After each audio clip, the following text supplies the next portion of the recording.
say once you go Mexican, you never rest again. Because you have to sleep with one eye open because they will stab you. They'll do that.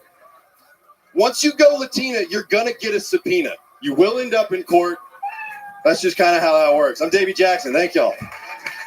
Davey Jackson, good set. Great stuff. We know for a fact from your appearances on this show before that you indeed have been stabbed by a Mexican woman. I have, yeah. I've also gone black before. Yeah. How did that go for you? I got gonorrhea, so that was pretty fucking cool. Wow. Yeah. Was that her name, or you ever hook up with good old Chlamydia Jenkins? Yeah, there we go. I believe she plays for one of the WNBA teams. That's a man, baby. There you go. Davey Jackson, welcome back to the show. What's been going on? So much. I actually just met Kyle Rittenhouse. Okay. That was pretty cool. Yeah. Yeah. Actually, a really sweet guy. Yeah. Damn right. Such a nice dude. Where'd you meet him at? I met him at a party. I was talking about having a breeding. Was it a Republican party? Yeah. A lot of guns and skateboards involved. Pretty fucking cool. Yeah. Yeah. Really? Yeah. That seems safe. I mean, there's less safe ways to meet Kyle Rittenhouse from what I've heard. Yeah. Yeah, you fuck with his town. That's right. That was pretty cool, though. He apparently also has a breeding kink, so that was fun. We just talked about coming in ladies, so that was Really? cool. Yeah, it was cool. Yeah, he was a nice guy. Tell more about that. How does a conversation like that start and go down? I was really just talking to some buddies about how I was worried that I have a breeding kink, and I heard a young voice behind me go, "Me too." Yeah. And Kyle Rittenhouse walked around my left side, and I was like, "Oh fuck!" And he had a What's little, up, Kyle? he had a little like golden retriever with him. He did actually. Yeah. No, he has a very skinny golden retriever. He's friends with David Lucas. Oh, okay. Yeah. That makes sense actually for David. Yeah. Yeah. Yeah. That tracks. Checks out. Yeah, he does love hanging around white bitches. Oh, not my boy Kyle. No, he's all right. He's okay. Yeah. Rogan did make fun of his dog in the green room one night. Why was it so skinny? Because as Rogan called out, he goes, you got it. He goes, you got your dog neutered, huh? And he's like, yeah. He goes, I can tell. Yeah, Marshmallow which is like one of the, which is, by the way, if you're wondering, for me, a roaster or whatever, right? That is just one of the coldest disses that I've ever seen a human land on another human. Just, I can tell. Your dog's a pussy. Yeah, So, yeah. It really kind of is. Like it's a kind of like an underdeveloped golden retriever, very skinny. It looks very, very. He's anemic. Leave him alone, dude. Yeah, it's a sad dog. You would think if someone was going to put him down, it would be Kyle Rittenhouse. Jesus Christ. But obviously, he loves Execute the golden retriever. Art. Incredible. Just put a little. There it is. Actually, Joe List doesn't know me, but I'm actually familiar with Joe. Okay. Yeah, you and Mark Norman talked about me on your podcast one time. Really? Yeah. In what capacity? Well, I hope Mark it's all secured good. some Xanax one time. Oh, nice. Yeah. And From you? Yeah. Okay. Yeah.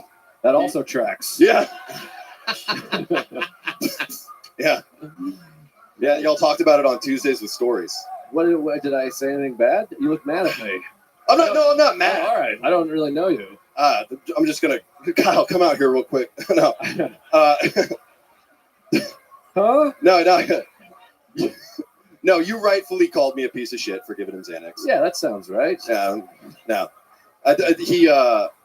He was telling you the story, and you said that they were probably laced with fentanyl. Which, Did I say that? yeah, well, maybe something along those lines. I don't think I said that. Well, we can go back and listen. Wow. But, Pull up my podcast. Let's Which- review the tape. To be the tape. 1 star, you cannot smoke ash. Let's go back to breeding kink for a second, Yeah. because I've never even heard of such a verbiage of something before. I think everybody isn't it just human to want to come inside of something? I mean, yeah, probably, but Like I like One guy Mexican over there has never thought about it. What? What the fuck? Wait, you could do that, man? Fucking unbelievable. Meanwhile, the Puerto Rican guy with a Puerto Rican of himself on a Puerto Rican shirt of himself is like, I don't even know what the fuck pulling out is, dude. This fucking guy. Never Christ, pulled is out that his Walmart riffraff? What the fuck is happening? Holy shit. It is unbelievable. Incredible. But does the breeding kink, is that you want them to be pregnant or you just want to come in them? That's what I'm confused by. It's a little bit of both, but I mean, I fuck Mexican women, so they're going to get pregnant. They're Yeah. immune to Plan B, apparently. So when you say you have a breeding kink, does that mean like, Roy, can you help us I understand? like the idea of getting a woman pregnant. Okay. Right, yeah. Right. But that's very dangerous in Texas, as we know. Have you done it before? Have you gotten women pregnant? How many Fuck. abortions are under your belt or her belt? Or You say abortion? Like an even half dozen. you went over time limit. Do you put holes in your own condom? Me? No, absolutely not. I have had a woman like poke holes in one before, though. Right. Yeah, Those that's Mexican women will stab anything. women. Okay. So if you had to guess, how many abortions you have? Oh God, I'm so sorry, Mom. It's gonna be at least 3 that I know of. Wow. 3 Yeah, that you know of. I'm a piece of shit. You were right, Joe. I feel terrible. I don't even know who you are. You seem like a nice guy. I mean, you're giving out drugs. You're paying for abortions. If you had to guess how many abortions you don't know of and totaled them up, how big would this family of fallen angels be? I mean, honestly, not enough because I've got to have at least 1 or 2 kids out there. So, okay. Incredible. Do we have an abortion sound effect? Can you go to, what do we got? Oh, That's a very late term abortion. there it is. It has arrived to the heavens. Oh, and a fart. Wow. I guess that's a side effect of whatever they give you for abortions. Yeah. Oh, Red Band. Red Band, that's too much. That's too much, Red Band. Oh, the crowd goes wild. Red Band is on fire. An incredible set of noises for the abortion. Wow. I can't believe you did that. That is... Oh, God. Oh, no. Was that a circular song? Okay, we're having a lot Just of fun here. A vacuum cleaner would be perfect.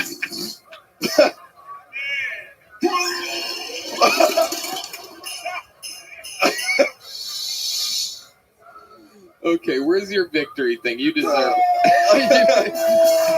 You deserve it after that. Red Band on the soundboard. There it is, right here. Right here. Hey, Red Band!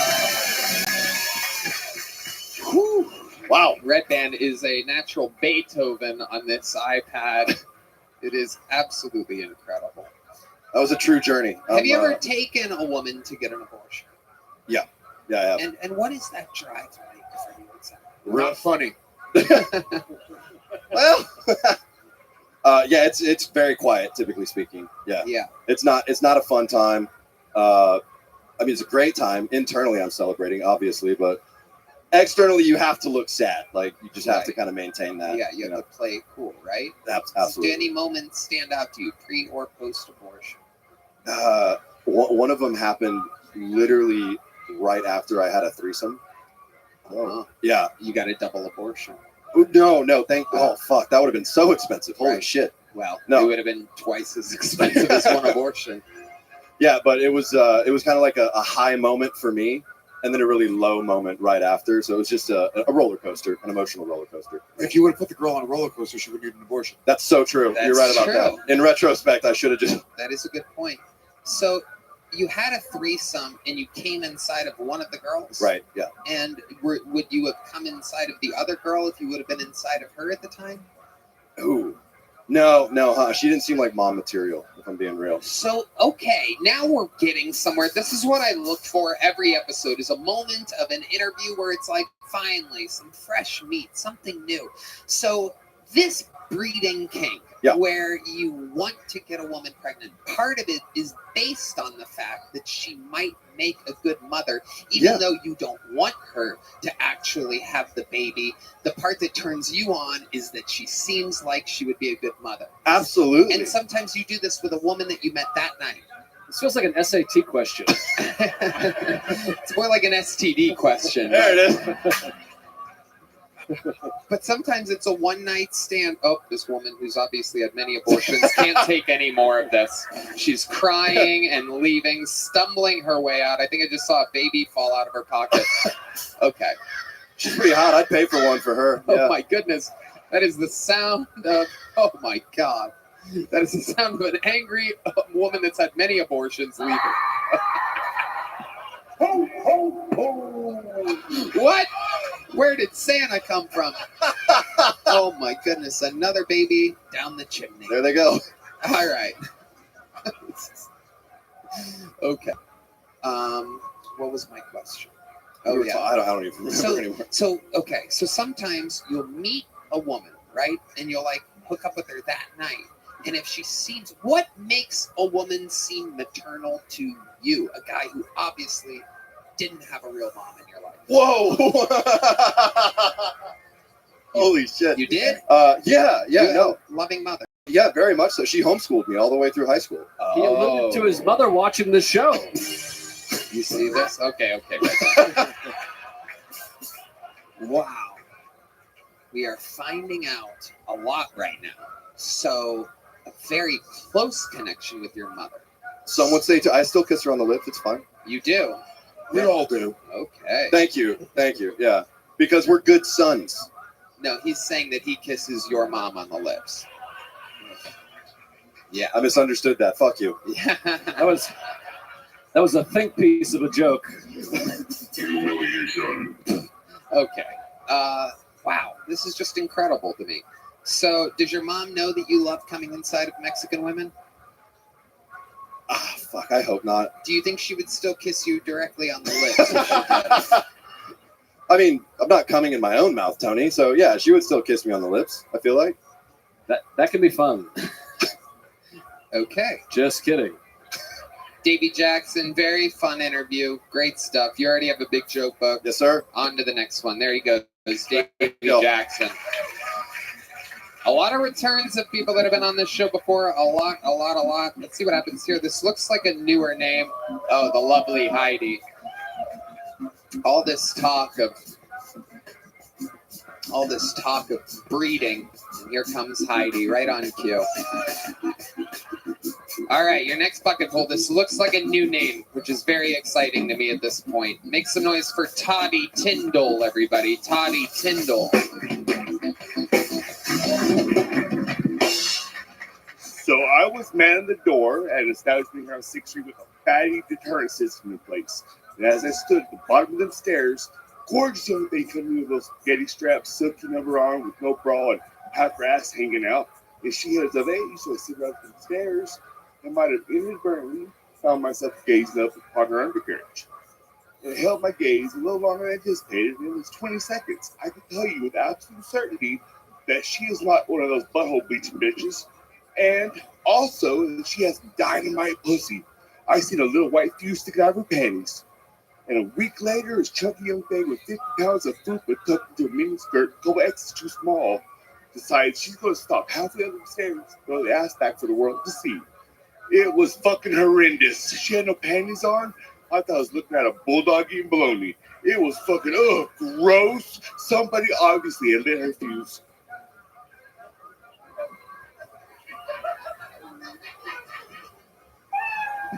Oh, you were looking at me. You were done. I'm directing things, making the whole show happen. Toddy Tyndall, everybody. Okay. Well, let's just jump right into it. Joe List. Did you eat a bee's nest right before you came out?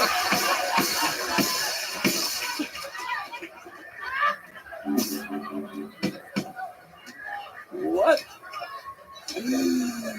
You do somewhat of what one would almost call some kind of accent or impediment or something. Do you know about this? I need a drink. You need it. Your mouth is dry. Yes, sir. I haven't drank this one yet. No, wait. Give him a little sip of that water there. Thank you. This guy's mouth is.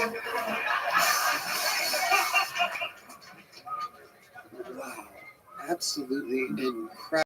So you were working a door at a bar, and a woman went up the stairs with no underwear on and had a big vagina.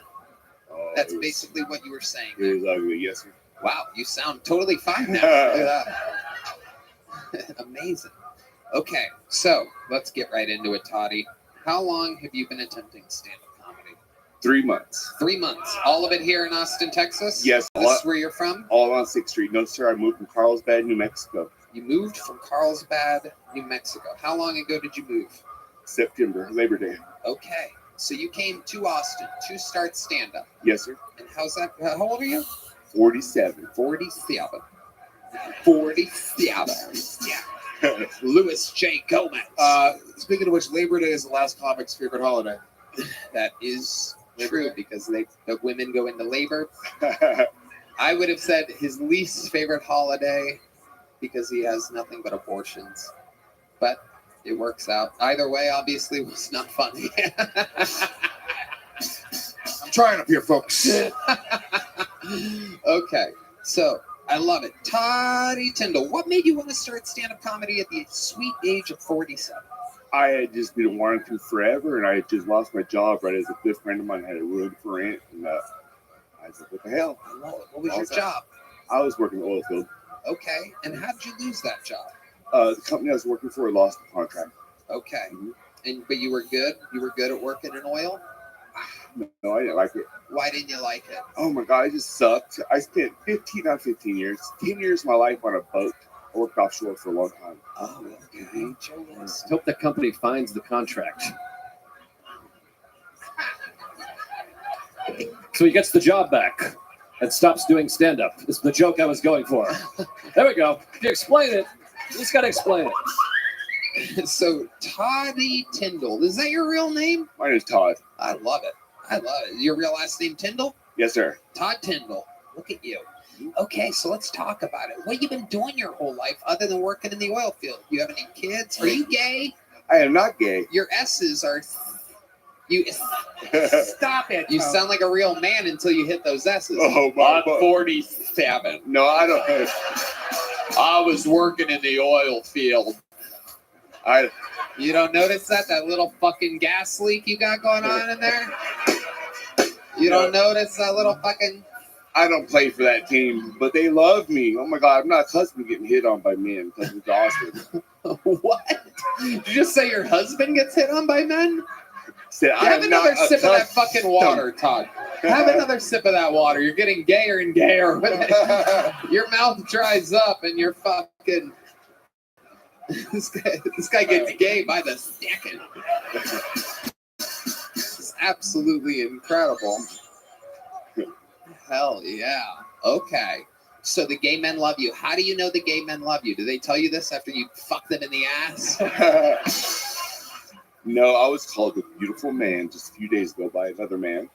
Where You were called the beautiful mind.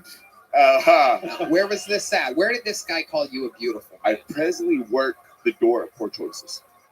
Oh, wow. So you work the door at the bar in which people sign up and Yes, sir. are stationed for this show. My fucking night off, and there I was again. There it is. Tonight was your night off. And you're inside of Poor Choices. Get my balls busted on Kill 3. Yep. I bet you wish if they would. Just out here getting my balls busted. Incredible, Todd. So what do you do for fun? You seem like a man with many hobbies. Like, yeah, I bet you have your own little train set or something like that. No, I'm a reptile, not erection aficionado. You're a what? A reptile. I like reptiles. Okay. Catching bred pythons for a decade. I sold my reptile business. Moved here. You had a reptile business. I did. Incredible. So, do you ever put a snake in your butt? Oh yeah, plenty of times. No, but seriously. No, not like that. No, Right. What's the craziest thing that's happened to you with these reptiles? getting bit by big snakes and screaming like a little girl with a skin knee. Yeah. Dude, I know it must be weird coming from me, but bro, I got news for you, dude. You're gay, bro. We are gonna figure this out tonight, Toddy. I got news for you, dude. This is a very special talent that I have. Your gaydar is strong. It is unbelievable. I have to be on the defense at all times. I cannot drop my keys or anything around people like you. You just said that you got bit by. I mean, it is just blatant. It is blatant. Have you ever tried being with a man? No, I have not. Chill list. Have you ever dealt with erectile dysfunction? That's not a new one, buddy. I've heard that many a times. Oh, okay. I bet you've heard all the reptile jokes. Why don't you do some for us? Oh no, just that one. Oh, okay.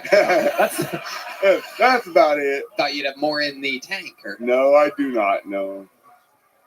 All right. No, so I have 5 kids from 4 different women.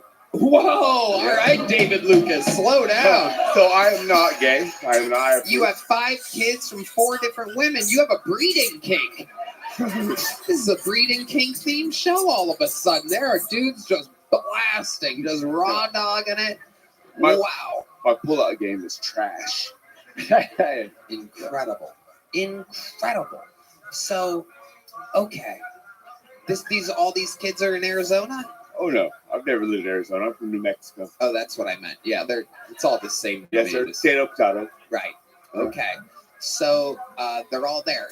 No, sir. I have 3 in Louisiana, 1 in Texas, 1 in New Mexico. Wow. Yeah, Oh yeah. my goodness. It's a game of Risk. Yeah. Absolutely incredible. And how about now? What are you doing nowadays? What do you I'm playing the field. I'm single for the first time in a decade, and I'm trying to be a fucking coxman out here on 6th Street. How's that working He's out just for fucking you? with us. My standards are on a sliding scale, and at the moment I'm kind of broke, so I'm. You said he's fucking He's with He's us? fucking with You us. think he's gay too? Yeah. He just Yeah. said he's like, I'm 6th Street coxing or whatever the fuck he's fucking sucking cock on 6th Street. Whatever he's doing. Negative. I did just take a photo of the transvestite and send to my baby brother to fuck with him. Told him she wanted to take me home tonight, and she's obviously not. She don't have the factory fuck stick. Factory fuck hole rather. Oh, wait a second. It's a flag on the play. You just said fuck stick. There he And is. we all heard it. How are you, big This dog? girl was born with a factory fuck stick. What does that mean? I had a chat with a buddy of mine, and then I went to go take a shower because I got a doctor's appointment early in the morning. So, Very cool. We met a new friend today. yeah. His name is Light. Hello, my friend. He will tell you this. I mean, I'll say this. We played golf, and Zook came in and played, and he's a very nice person. He may tell you, I mean, he'll tell you this, but he's had some mental issues in the past, and but with that, he was nice enough to say that he would keep his camera on. I didn't say he had to. I just asked him stay in here if he, because he said like he lives on Discord. I'm like, oh, dog, I live on Discord. He found me from just seeing my camera in one of the Discords. But he's a very nice individual, and he played music for us. He composes music, and pardon me. So he's just asleep right now. It's like he's from England. It's like 4 a.m. there.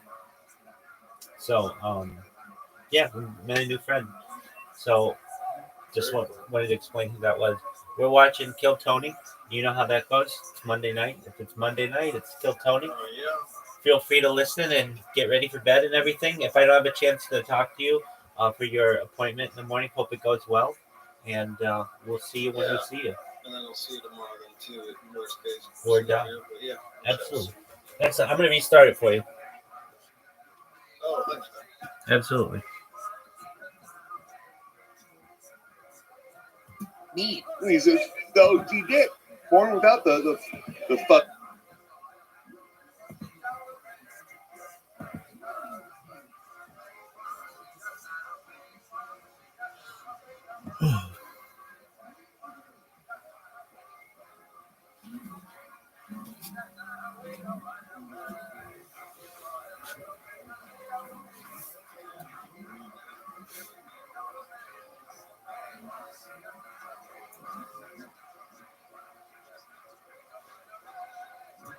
The uncensored live stream of 2 nights here from Austin, Texas, December 30th and 31st. You can snuggle up in the cold with your loved ones or all by yourself or with a bottle of tequila or whatever you're into in this crazy world. Snuggle up, stay warm December 30th and 31st with a completely uncensored Kill Tony's live from the HEB Center in Austin, Texas. This is a new super annual amazing event. It is our biggest 2-night event of the year, and we're super excited about it. It is on sale now. KillTonyLive.com. Get it for your loved ones. Get it for yourself. Love it or hate it. Live. December 30th and 31st.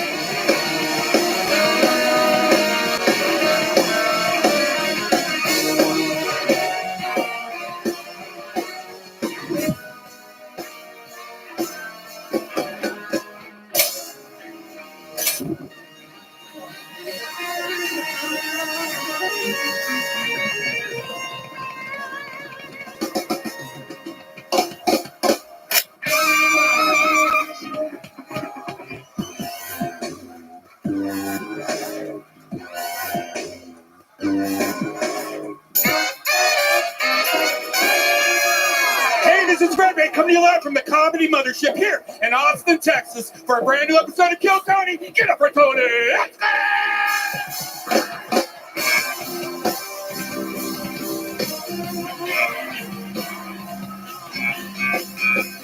Who's ready for the best fucking night of your lives, huh?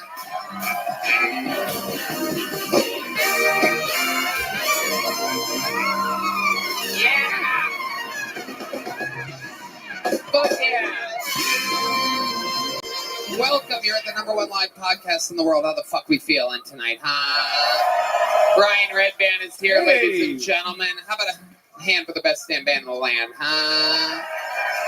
Fernando Castillo, Carlos Sosa, Esteban Viejo, Juan Cortez, Michael Gonzalez, Matt Muelling on the electric, John Dees on the keys, and D Madness on the bass guitar.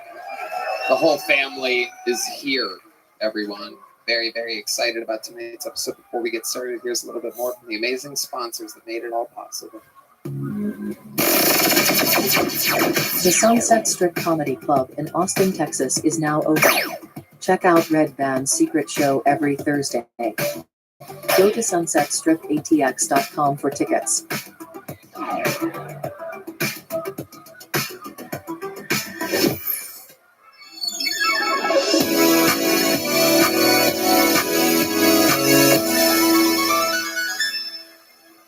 Who's ready to start this fucking show, huh?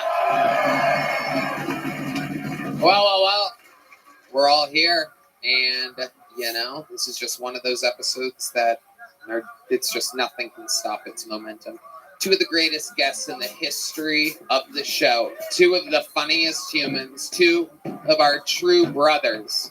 Ladies and gentlemen, I present to you 2 of the best guests in the history of the show. 2 of the funniest comedians in the world. This is Sam Talent and Ari Shaffir.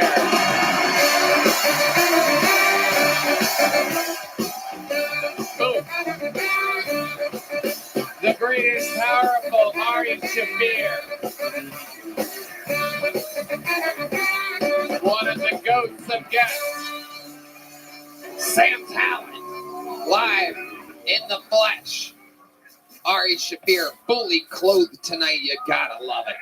Turn over and leave. I don't do that.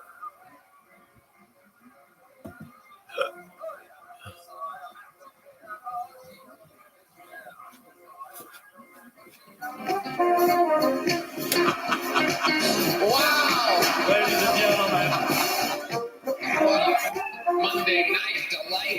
is. Whoa. Mr. President.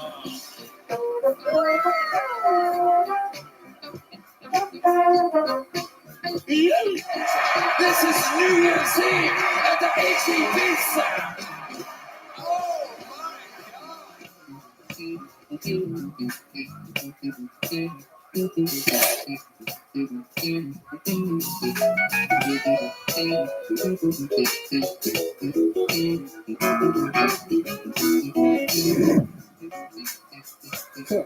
Hit me on the one.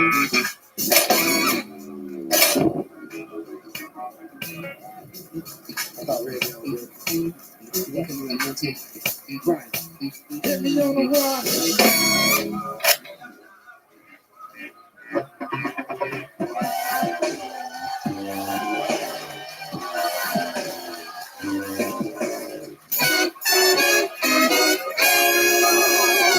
Hey, this is Redneck coming to you live from the Comedy Mothership here in Austin, Texas, for a brand new episode of Kill Tony. Get it for Tony Hinchcliffe!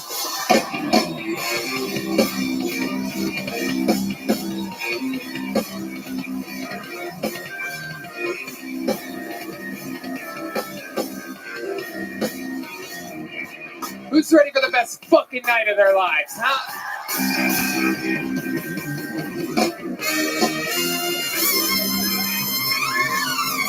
Yippee! Make some noise for the great Brian Redman!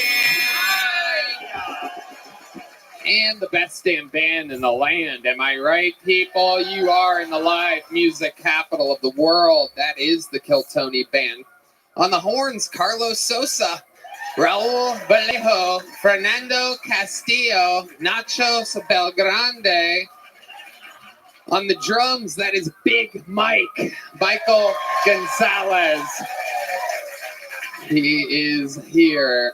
Matt Muling on the electric guitar, John Dees on the keys, and that is indeed the one and only D Madness on the guitar. Live in the flesh, the real deal. How about a hand for Max Frost on the pre-show music? What a star. God, you gotta love Austin, Texas. You never know what musician or comedian you will find here. This episode is brought to you by Blue Chew, Blue Nile, and Prize Picks. And life is good. Before we start tonight's episode, here's a little bit more from the amazing sponsors that made it all possible for you right here, right now.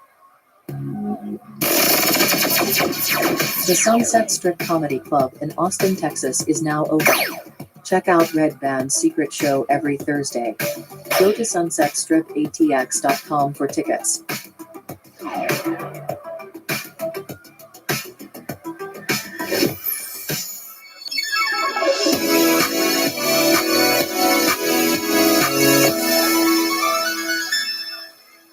Are you guys ready to start tonight's episode? Every single week, I book the show, and what a great way to do it tonight. Two of the funniest human beings that have ever been guests on this show. Literally, one of them is the guest with the record, I do believe. We have to double check it, but I do believe he passed the late, great Brody Stevens for appearances on this show. Ladies and gentlemen, make some noise for your guests, two of the best. It's Luis J. Gomez and Joe List. Yeah, baby. Luis J. Gomez from the Legion of Skanks. Joe List is here. The birds are flying. This is fun. What a perfect little duo. Two great friends from the city of New York. A beautiful, beautiful place if you don't count illegal immigrants lighting innocent women on fire on subways. But other than that, a stunning city that we visit 2 nights a year exclusively to do your biggest arena. And I'm glad you guys could make it to a city with law and order. You call this city a city with law and order? Are you out of your fucking mind? The homeless people should light themselves on fire here. You are clean up this shithole. Are you out of your mind?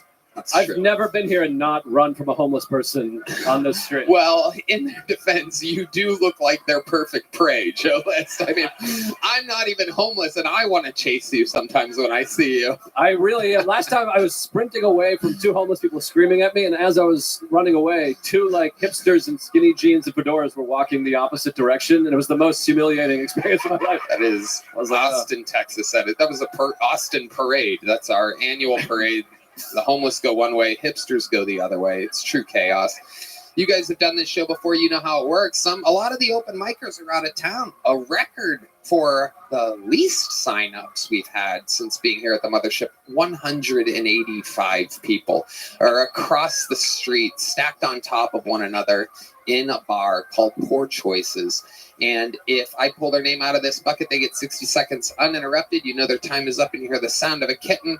That means they have to wrap it up then, or else they bring out the angry West Hollywood bear, which brutally interrupts their set. And then I conduct an interview. We laugh about what could possibly have happened during their set, or what else they could possibly talk about, or what else is interesting in their lives. My friend with the Kill Tony hat, I'm going to let you do the honor of picking the first name. The Bucket of Destiny has spoken. And that is indeed a legible written name. And that person will be wrangled, and they will be the first bucket pull of the night. But while we wrangle that person, we're going to get a golden ticket winner up here who is fun to watch. And you know what I like about this guy? This isn't one of our big blast out superstars. What I like about this guy is that the plan is to hopefully watch him grow in real time over a long period of time on this show. He has gone through traumatic brain injury, ladies and gentlemen. He has the record for most appearances on one episode of a show. This is a brand new minute from the one and only Drew Nickens.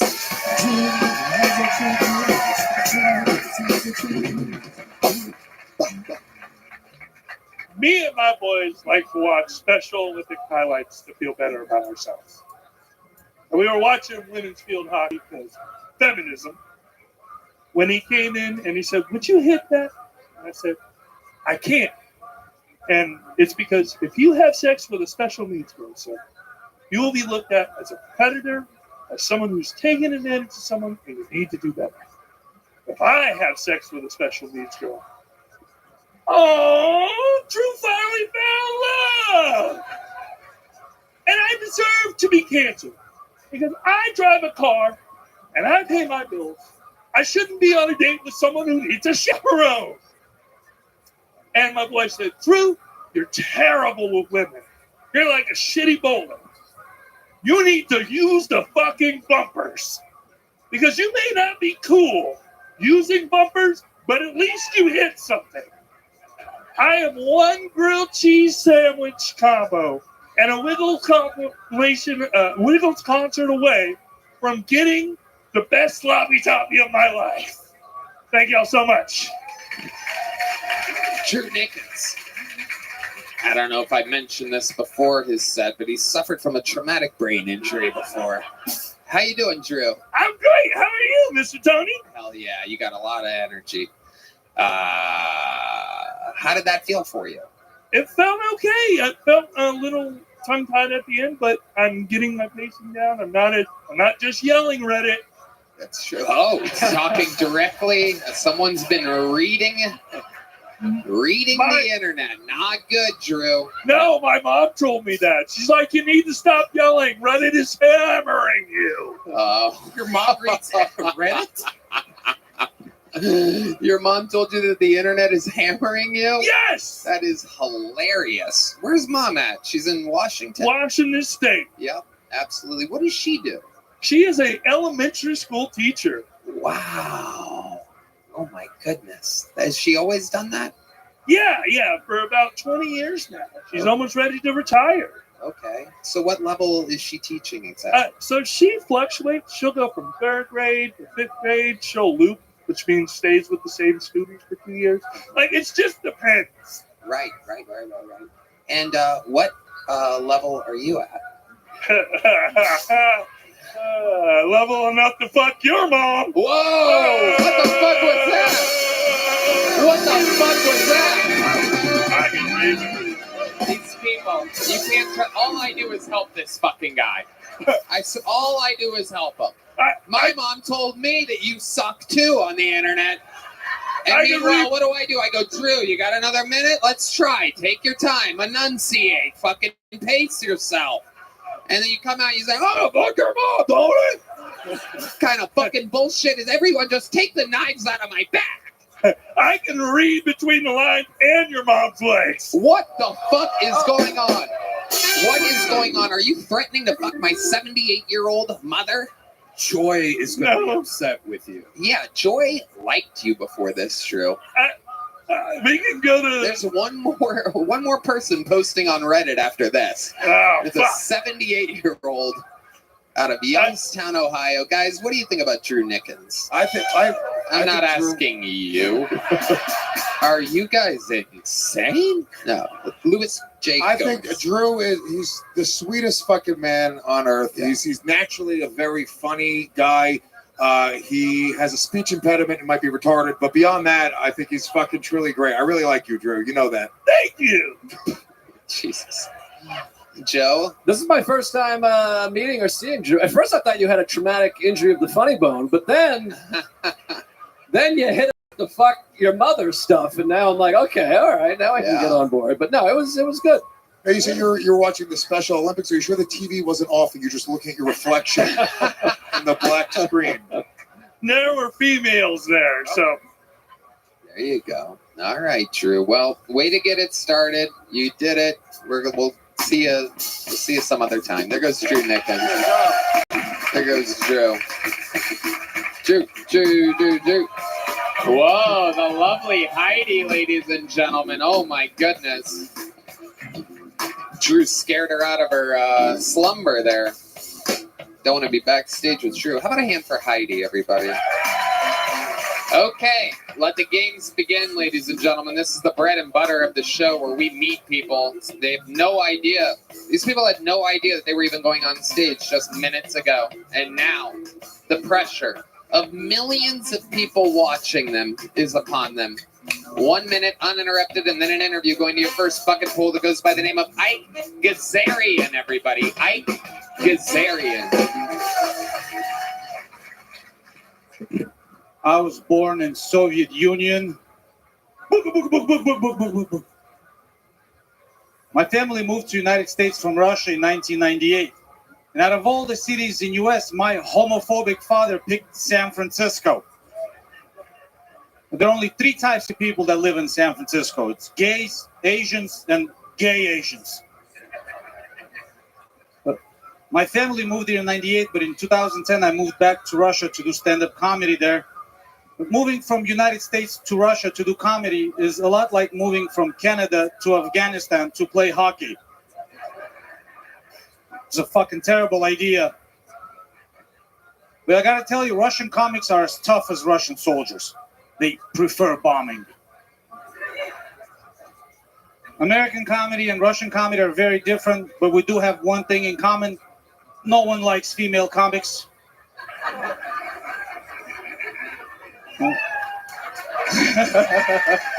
Thank you guys so much. My name is Ike Gazarian. Ike Gazarian. Welcome. Thank you for having me, guys. How we feeling? Welcome to America. How are you? Very good. How long have you been here? Since 1998. Okay. But I keep going back and forth to Russia a lot for comedy.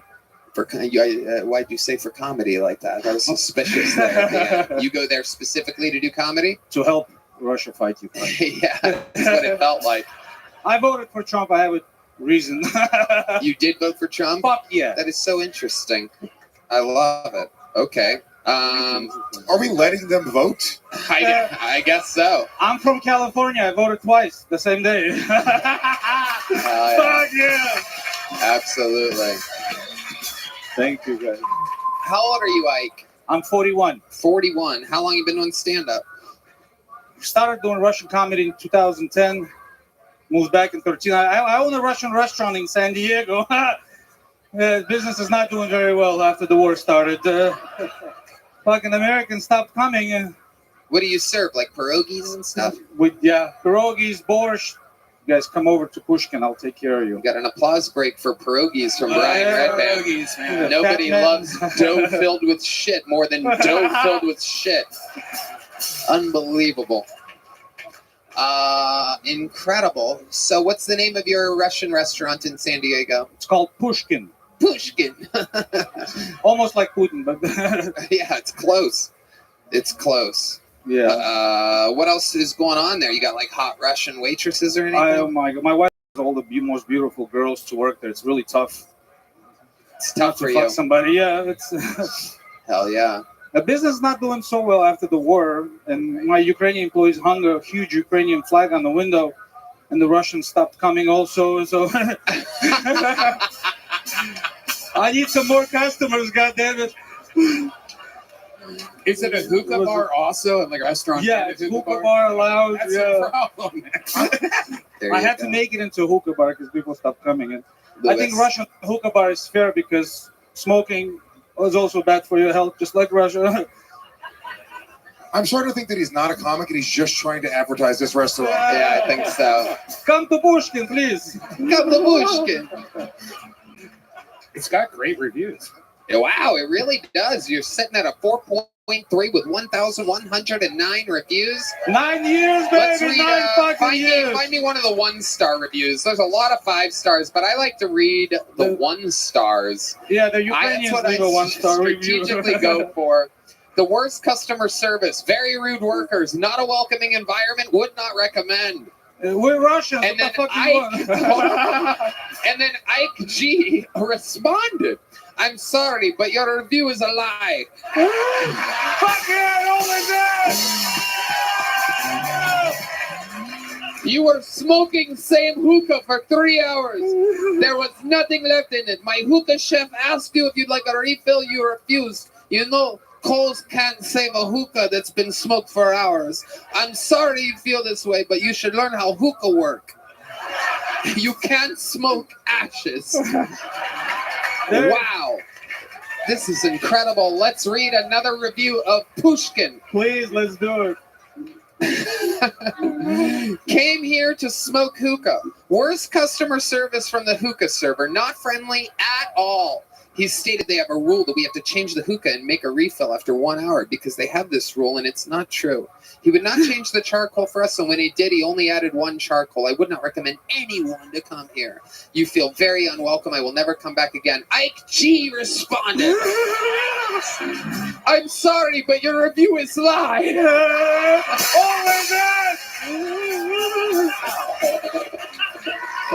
You were smoking same hookah for 3 hours. There was nothing left in it. My hookah chef asked if you'd like a refill. You refused. You know, coals can't save a hookah. That's My copy paste. My copy I'm paste. sorry you feel this way, but you should learn how hookah works. You can't smoke ashes.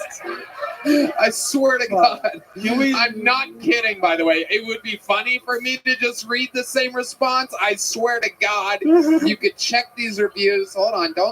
Don't scroll. Let me just. You're doing good review or something. I'm losing customers here, man. Oh, okay, 1 year review, 1 year ago. I and husband's experience here was absolutely awful with 2 exclamation points. We came to this place looking at their Yelp reviews as we were in San Diego for celebrating our anniversary. The pictures and the reviews are also deceiving. I wonder how they got all these nice reviews. Let's start with the ambiance. Nothing looks like the pictures. We got such a negative energy from the moment we met the people at the entrance.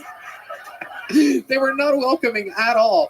Still, we went in because, again, the Yelp reviews looked so good. Went upstairs and got seated. The entire time we were there, it literally felt like people. All these people were here for a different reason. You know what I mean? Felt super uncomfortable. The vibe was absolutely dead, and the music selection is awful. Still out of courtesy, we ordered 2 drinks and wanted a water with it. Well, guess what? You have to buy your water. Yeah, it's California. damn it. IG responded, everything you wrote here is a lie. Including prices for water. Managers do not yell. This looks like an ad for werewolves. You wrote that? Fuck yeah. Fuck werewolf. I love that you respond. I Only to love bad that you reviews. respond. I'm gonna read just a couple more of these reviews. Even though it looks like I could go, don't stop scrolling. I could do this all night. We could just keep you up here. This could be Ike Gazarian's episode. Here's the review. Small place, small portion, very expensive. Not recommend this place. Hookah smoke confuses appetite. My friends, Did you write your own review? G responded. 3,200 square feet of small place. Large portion. Hookah confuses at hookah lounge?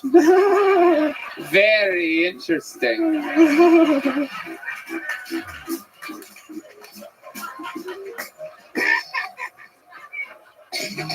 Oh, this is the greatest shit ever in the history of the show. I think we just found a new spinoff where we just have business owners come on and we read their. Okay. This is a complete lie, by the way, everybody. Oh, it is not. Pushkin is spelled Pushkin, lounge and bar in San Diego. Yes, oh, sir. and we know. I mean, we read your Yelp is thousands of reviews of strong, almost a super solid 5.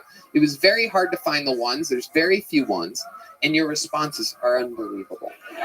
Thank you, Mr. Tony. So, one last one. 7 months ago, 1 star. The hookah server is horrible. No manners and no customer service. He is rude and asked us to change the hookah head after 1 hour of smoking or he won't bring charcoal. He said it's a rule here, but after speaking with the other server, he denied what he said. It feels... Wow. It feels that he is forced to work there. I will never go back to that place. He's hold captive. They're Russians. They're used to that shit. Ike G responded. I'm sorry you and your friend felt the need to leave 2 reviews. You were smoking the same hookah for 3 hours. There was nothing left in it.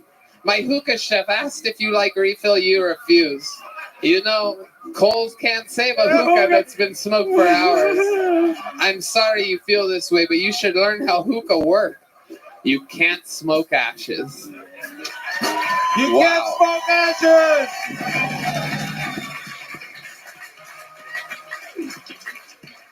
Wow.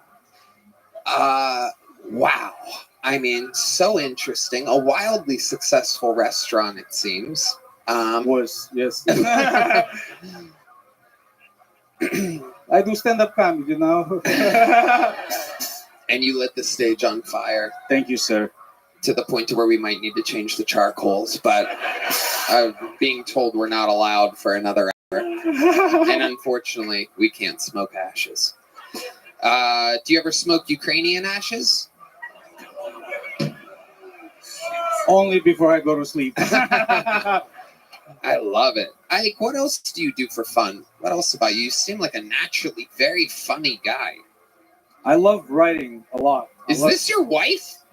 Yes. Wow, she's... Right on my t-shirt. Oh my God, look at you, represent. Hell yeah, she doesn't want you getting any pussy. Look at that. Babe, you wear a hoodie with my face on it? That's how I get the pussy, by the way. Oh, okay. No, honey, of course not. Oh, hell yeah. You got 99 problems, but abortion ain't one. I love it. I tour doing Russian comedy, American comedy. I own the restaurant, and I just try to do as many mics, as many shows as possibly can, and I do fucking well. I mean, yeah. And I'm lucky to be here. Thank you so much for this Absolutely. opportunity. This is amazing. No doubt about it, Ike. And I'll tell you, you're getting a big joke book. Congratulations. You did it.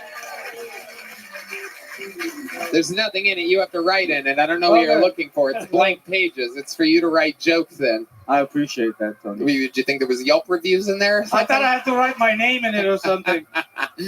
Ike, you did it. That's what the show's all about. Different people, different shapes and sizes and accents and everything. And you were very fun. Congratulations and thank you. Thank you guys so much. And everybody. Thank you guys so much.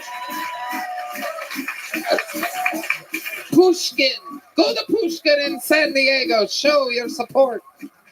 Eat pierogies, smoke hookah. Don't stay too long, or else it will burn out. This podcast is sponsored by ExpressVPN. You know what's not fair? The fact that all those streaming services hide thousands of shows and movies from you based on your location and has the nerve to just keep increasing their prices on you. Now, you could just cancel your subscription in protest, or you could be smart about it and make sure you're getting your full money's worth, like we do, by using ExpressVPN. They hide their content from you based on your location, but ExpressVPN lets you change your online location so you can control where you want Netflix, Hulu, or any of the other ones to think you're located. They have servers in over 100 countries, so you can gain access to thousands of new shows and never run out of stuff to watch. This works with many other streaming services too, Disney+, BBC iPlayer, and more. Red Band. Tony, ExpressVPN is the best. It's so easy to use. Just fire up the app and click one button to change locations. It works on all my devices, phones, laptops, tablets, and smart TVs, and more. Plus, it has blazing fast speeds. I can stream in HD with zero buffering. I just watched Sherlock and The Cycle, which are not available currently in the US. All I had to do is open up ExpressVPN, select England, tap one button to connect, refresh, and boom, there it was. Wow, Sherlock and The Cycle. Yeah, you know me. So be smart. Stop paying full price for streaming services and only getting access to a fraction of their content. Get your money's worth at expressvpn.com/KillTony. Don't forget to use our link at expressvpn.com/KillTony to get an extra 3 months of ExpressVPN for free. All right, your next bucket pool, ladies and gentlemen, goes by the name 1 Minute Uninterrupted for Matt Banwart. Matt Banwart.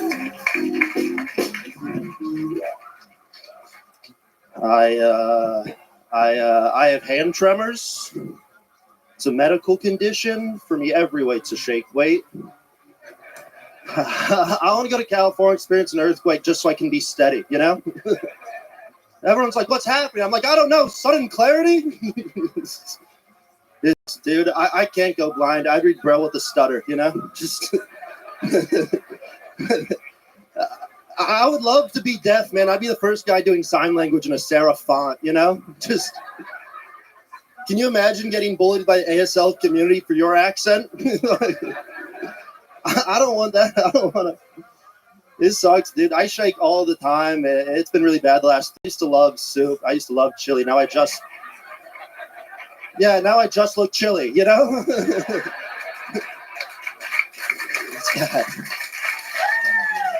Thank you. Yeah, man, I don't know. I hate shaking, but my ex loved it. Thank you, guys. That's my time. Matt Banwart. Oh. Am I saying that right? Banwart? You're nailing it, dude. Absolutely. I was wondering because you kind of had bad handwriting. Yeah, and now I see why. It makes perfect sense. Yeah, it's like a third grader with palsy. It's bad. Yeah. When you've always had that? I noticed it like junior year in high school, and it's just gotten kind of worse the last 3 years. It's gotten pretty bad. So maybe you should stop doing really nerve-wracking activities like performing in front of large groups of people. You know, I think that's a contributing factor. I think that is a part of it. But yeah, I shake all the time. It's rough. Soup, sushi, my big two enemies. Yeah. Hard to operate chopsticks is what you're saying. I just got sushi the other day. I was doing them with both hands, and just getting bullied by the staff was embarrassing. Yeah. I was like, give me a fork. I don't care. Right. What did they say? I couldn't understand them. Right. You different betas. You chopped it right. I was just thrilled to be there. All right. Were you on a date or something? No, I was out with my friends. Right. Yeah, I don't know. Okay. My love life's not exciting. Really? A little bit. I don't know. Huh. Interesting. All right. Edward vibrator hands. I I thought it would be good. I thought you'd be like Michael J. Fox or something. You know what I mean? No, I got a quick one. I was seeing this girl going on like 4 or 5 dates. We weren't exclusive yet. She was like, you should come see me at this bar. She texted me. I was like, I'll be there in 5 minutes. She goes, all right. See you soon. I walk in and she's like making out with another guy. And I was like, it's okay. I'm fine. And I took a photo of it and I sent it to her and I was like, well, I think you're good. And she goes, that wasn't me. And I was like, you have a cast on and you sent me your outfit before you went out. That'd be crazy if it wasn't you. Was it a clear picture or was it all shaky? You make a great point. Yeah. I'd imagine you're one of the worst photographers in the history of human civilization. What else, Lewis? We should have him go fight the Ukrainians in Russia. You never know when I'm going to throw one. You know, it's kind of. Oh, hell yeah. All right. Swing and a miss. Yeah, absolutely. So what else do you do? I just stand up comedy. That's what you do for a living? It is, yeah. Okay. How long you been doing it? Today is actually my 9-year anniversary. Today is my 9 years today. Where have you been doing it at for 9 years? The first 4 were in Iowa. My first open mic was in Cedar Rapids, Iowa, and then Chicago for like 4 years, and here for the last year. Okay. When you were in Chicago, did you ever visit the Bean? Tony, how could I not know about the Bean? Oh, yeah. Okay. Honestly, it's unbelievable. Yeah. I know. Tony, it's a phenomenal landmark, dude. Huge fan of the Bean. Okie dokie. All right there, shaky hands, Jenkins. Let's just keep this interview going. What did you do for work before being able to depend completely on stand-up comedy? Yeah, I did. You made martinis at a bar or something like that? Spoiler alert, not stirred. No, I did digital marketing. I did digital marketing. You did that on a keyboard with a computer? Just XR, T, T, T, T, T, L, L, L, L, L. Fuck. This job fucking sucks. Dude, I have to I use voice to text people, and it fucking sucks. I can't swear. It's just 4. It's like, I'll be like, fuck, and it's just 4 star. Yeah. I just swear like a 3rd grader on the phone. It's bad. Right. Are you ducking serious? Red band. Okay. Is your favorite band the Alabama Shakes? No, Shaky Graves. There you go. All right. Have you considered being a hands in the pocket comedian? No. Well, what would he have to possibly talk about if he did that? I've got more. I could talk about other stuff. No, I know. I'm just kidding around. How about hobbies? What do you do when you're not doing stand-up? I'm a wicked good sprinter. And Really? Yeah, dude. I'll race anyone. My 40-meter dash is like unparalleled. What is it? Whatever you want it to be. No, I don't think that's how it works. I think I ran a 4.3. Oh, really? No, that's a lie. No, if I ran a 4.3, I'd be in the NFL right now. I would not be doing this. That's a weird thing to lie about. You said you're really great at something. I'm a good sprinter. I've never timed my 40. It's hilarious that you think you can just be fast and be in the NFL. Yeah. Yeah. You're the super fast kicker that can't kick. But it is a good thing to have when you're being chased by homeless people in Austin, Texas. So Matt, other than sprinting, do you have any other hobbies or anything else that you do other than stand-up comedy? I collect football cards. I'm a huge Iowa State sports fan. There's not a lot of us, and I collect Hakeem Butler rookie cards. He's my favorite player in the league, and he's not in the league. He got drafted but never played, so I collect all of his rookie cards because they don't cost anything. He's the only guy I can afford, so I'm his biggest fan. All right, Matt. Red Band? Does silencing your phone work? What do you mean by that? Like if he silences his phone, does he feel it? If I put it on vibrate, it just balances out. Right. Oh, yeah, that's a reach. Don't know why I checked in with you there. Jesus. Okay, Matt.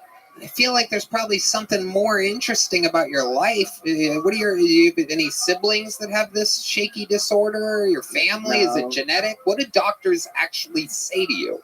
Have you gotten it checked out? Yeah, I've gotten MRIs, I've had medication for it. Doesn't really work. I mean, it kind of. What kind of medication did they give you? It's propranolol. I don't know. That's the stuff. It doesn't really do anything though. It just kind of makes me tired. It's like a beta blocker, so it just makes me not feel happy. Yeah, they're kind of a downer, isn't it? Yeah. Alcohol help? That's Red Band's answer to everything. Does alcohol help? I wish. It does not. I drink a lot. It might actually be a contributing factor. That makes sense. Yeah, you might just really need a drink. Do you have one? I'd love one. All right, well, I'm gonna have to go buy one after this. Matt, I like your style. You're getting a big joke book. Thank you, man. I if you appreciate it. catch it, that is. The moment of truth. Wow, amazing. Matt, thank you, ladies and gentlemen. Wow. First shaky hands comedian that wasn't made a golden ticket winner in the history of the show. All right, your next bucket full goes by the name of Jeffrey Lee, everyone. 60 seconds, uninterrupted. Make some noise for Jeffrey Lee, everyone.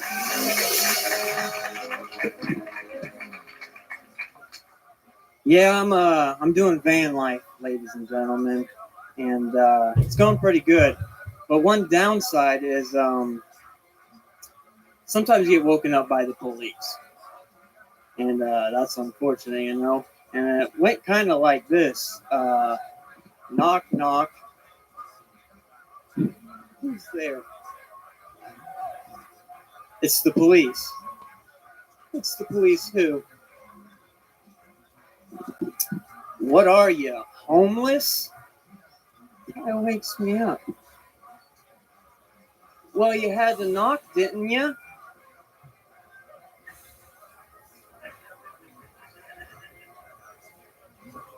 That's my one defense of not being homeless, ladies and gentlemen. I'm a high-functioning homeless. Got a gym membership? I mean, what do you want from me, people? All right. Okay, Jeffrey Lee, homeless with a gym membership, living in a van. That's pretty much everybody's interview. Oh, not usually their minute. You just stated a bunch of obvious facts that we already knew. Have you been on this show before? Yeah, one time. Yeah, I remember you. No, dear. Oh, D's leaving. He's I'm seen sorry, enough. Dude, you made D leave. Yeah. Okay. So, Joe List, what do you think about this guy? Well, you ended your set with "What do you want from me?" and I think I speak for everyone when I say a punchline.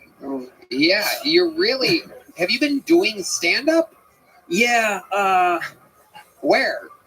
Well, I'm actually a little rusty. I've only been hitting a couple mics here and there sparingly. I started a new job, but what's the new job? I'm doing a door guy thing, so I'm just making the adjustment. What's door guy? Where are you a door guy? On 6th Street here. Yeah, it's a bar. Okay. So I'm just letting people in. Right. And with all of that charisma. Yeah. Sorry. You're a bouncer? Spunk up, huh? You're a bouncer? I don't really have to do that part. I work day shift on purpose. You work day shift at a bar on purpose, and you still aren't doing stand-up at night. I'm doing a little bit, but not enough. You're definitely not doing enough. Yeah. Is this like a heaven-themed bar where they have like a Jesus guy out front? It's like, come in, my child. Homeless Jesus says you may enter. No, it's just a regular old hole-in-the-wall bar. Right. All right. Most interesting thing that has happened to you living this life of bars during the day, Jeffrey Lee? Oh. You must have seen something crazy or interesting or funny, perhaps, at all. Live on a comedy show. I'm sorry, dude. It's very mundane. It's just the same homeless people over and over again. And that gets a little depressing, to be honest. I wish I weren't brought up working. Having a job sucks. Okay. You're really bumming me out, dude. I know. I'm so sorry. I mean, Jesus Christ, I have to say it. Yeah. You ever get a girl back to your van? In Austin? No. Where were you before Austin? Well, Ohio, Illinois, Wisconsin a little bit, which Were things going better for you there? I got a warrant there.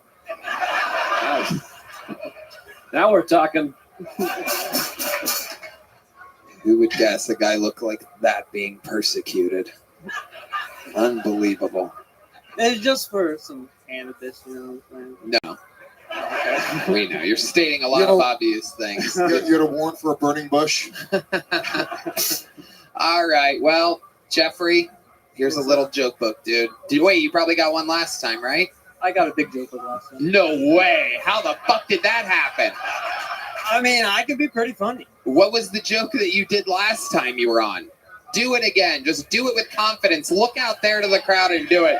For the love of God, Jeffrey, fucking do something. You've done nothing. It's been 4 minutes and 45 seconds of, wow, this guy looks like fucking Jesus a little bit. Just fucking do it, Jeffrey. For the love of goddamn God. Your father. For the love of your father.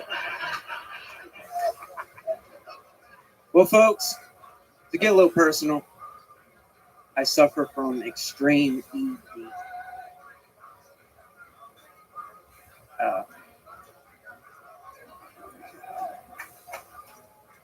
European depiction.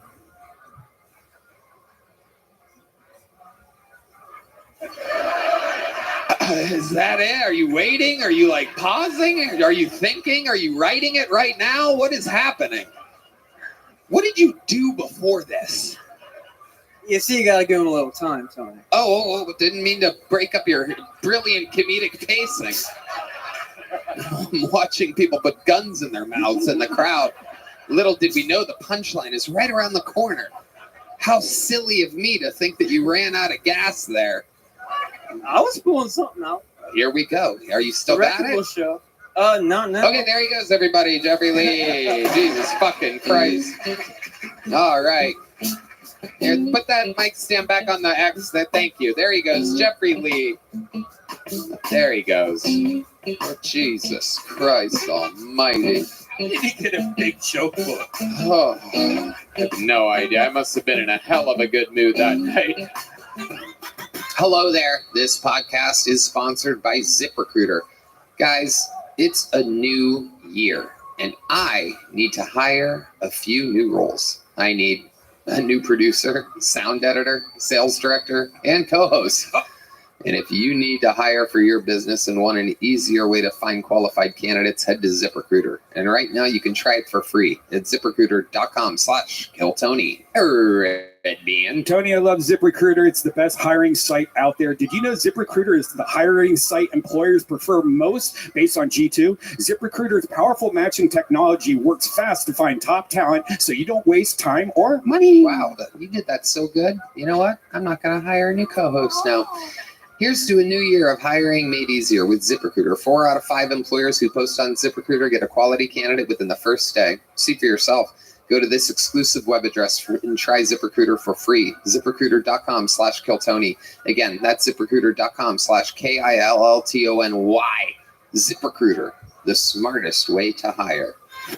All right, your next bucket pull has been on this show numerous times before. This is the return of Ali Musa, everybody. Ali Musa is back. Hell yeah. So I love downtown Austin, you guys. It's amazing. See the most wild shit. Like the other week, I saw a homeless boy band, you guys. I'm serious. No, it was a group of homeless dudes all singing a song together like a boy band, like really fucking well. So I walked up to him and I was like, holy shit, it's the Fentanyl 5. Kick ass. Then one of them corrected me. He was like, actually, we're the Crack Street Boys. I was like, fair enough. Started heating up a spoon to exactly 98 degrees. I was like, what the fuck? Then I got flashed by the same homeless lady 3 times in the same night. At first it was funny, but by the third time I was pissed off because we locked eyes and she just starts laughing at me. She kind of sounded like Beavis. She was like, yeah, got him again. Something about her laugh just triggered me. So I saw a cop and I waved him over and I was like, excuse me, officer, you see that lady right there? She won't stop flashing me. And I swear to God, you guys, he just looks at me and goes, yeah, that's Denise. And then he walked away. All right, thank you. Ali Musa, solid set. Laughs the whole way through. Almost made us completely forget about Jeffrey Lee, who was just up here minutes ago. It's incredible. We went from Jesus to the devil that fast. Here he is, everybody. 100%. The Dark Lord Lucifer has arrived. Speaking of darkness, D Madness There we is go. back. All right, on cue. You are what you see. Pure darkness. The great D Madness. Ali, that was a great set for you, especially for what we've seen before. I feel like, right? Feel like that was your best set.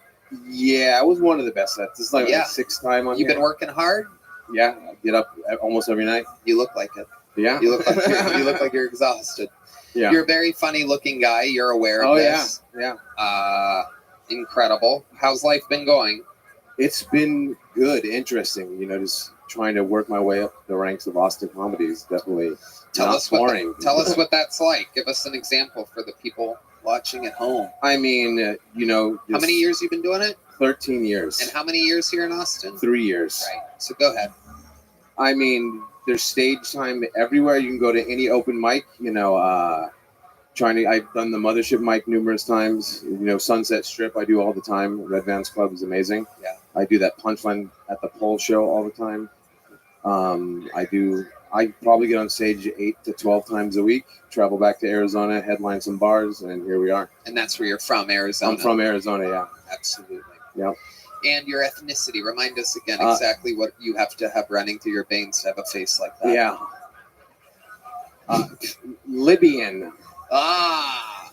Yeah. Libyan. Cue the Gaddafi jokes, the Back to the Future terrorists, all that good shit. We've already done all that. Yeah. This is your 6th time on the Yes. show. So what's changed in your life recently, Ali? Anything different since the last time you were on? No, I'm boring as shit. I do stand up every single day, just trying to make it in this business. That's about it, you know? Yeah. I know you wish I had some wild story, but What time do you wake up? like 10 or 11. And what do you do when you first wake up? I do Uber Eats delivery. Okay. Yeah. All right. So that's all I do is stand up and Uber Eats and barely get by. Yeah. You know? But you love it. I do love it, yeah. You're very happy. I don't know about that, but let's take it easy there. Lewis? I feel like the issue today is that everyone here is so unlikable and their families didn't want them home for the holidays. That's what's happening. So everyone back there is just some fucking boring fucking asshole. We're like, all right, dude, another person we don't want to spend time with. Yeah. I feel like your family doesn't celebrate Christmas, though. More like 9/11. Am I correct? 100%. Well, I'm actually half white, so I was raised Muslim because of my father, so we would secretly celebrate Christmas. How would you do it in secret? Like my dad would like hide the Christmas tree when the Muslim family would come over. They can only sing Silent Night. Yeah. Wow. Yeah. So it was interesting. All right. What's your love life like, Alvin Musa? I was seeing a girl for a while, but she lived all the way in Big Spring, so it was too far of a commute to do all the time. Okay. I met her at a comedy show. I headlined a Mexican restaurant where I bombed, and she was the only person enjoying it in the crowd, so we connected that way, and then here we are. So tell us about that night. You bomb in a Mexican restaurant. Yes. She's laughing the whole time. How do you get to say hello to her? Do you go right up to her and go, Jesus, thank you for laughing? Yeah, well, I was like doing the crowd work shit, just talking to her the whole time, like, fuck everyone else, it's just me and you here, and then we exchanged numbers, started talking, started hanging out. She's come to Austin a few times. I've gone No there. wonder you bombed. You did a date Yeah. on stage. Yeah. Incredible. 100%. I said, fuck the show. Let's do this. What's your living situation being an Uber Eats delivery driver? In I'm this? proud to say I actually live by myself, which is shocking for comedians. Yeah. They all have 17 roommates. I live in a real fucked up apartment complex. We talked about that before. Yeah. Where I've almost been shot by the police there. It's almost burnt down twice. That makes sense. Yeah, it's pretty wild. All right. Well, Ali, you've been on the show numerous You know what? times I'd love before. to have you back at the Secret Show. Oh, this hell Thursday. yeah. There you go. Much Thank like you. Christmas, you're Appreciate on a you. secret show. There goes Ali Musa, everybody. Let's get some new names out here. Let's see what happens here. Maybe, I don't know if this is new or not. Make some noise, a minute uninterrupted for Anthony Walton, everybody. Anthony Walton. We've seen Anthony Walton. Howdy. I don't have any kids, so to make sure that happens, I like to practice extra safe sex. That's when I pull out and come in a dude.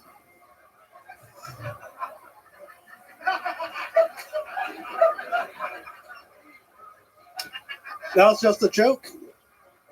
To any gays in the audience, sorry for the stolen valor.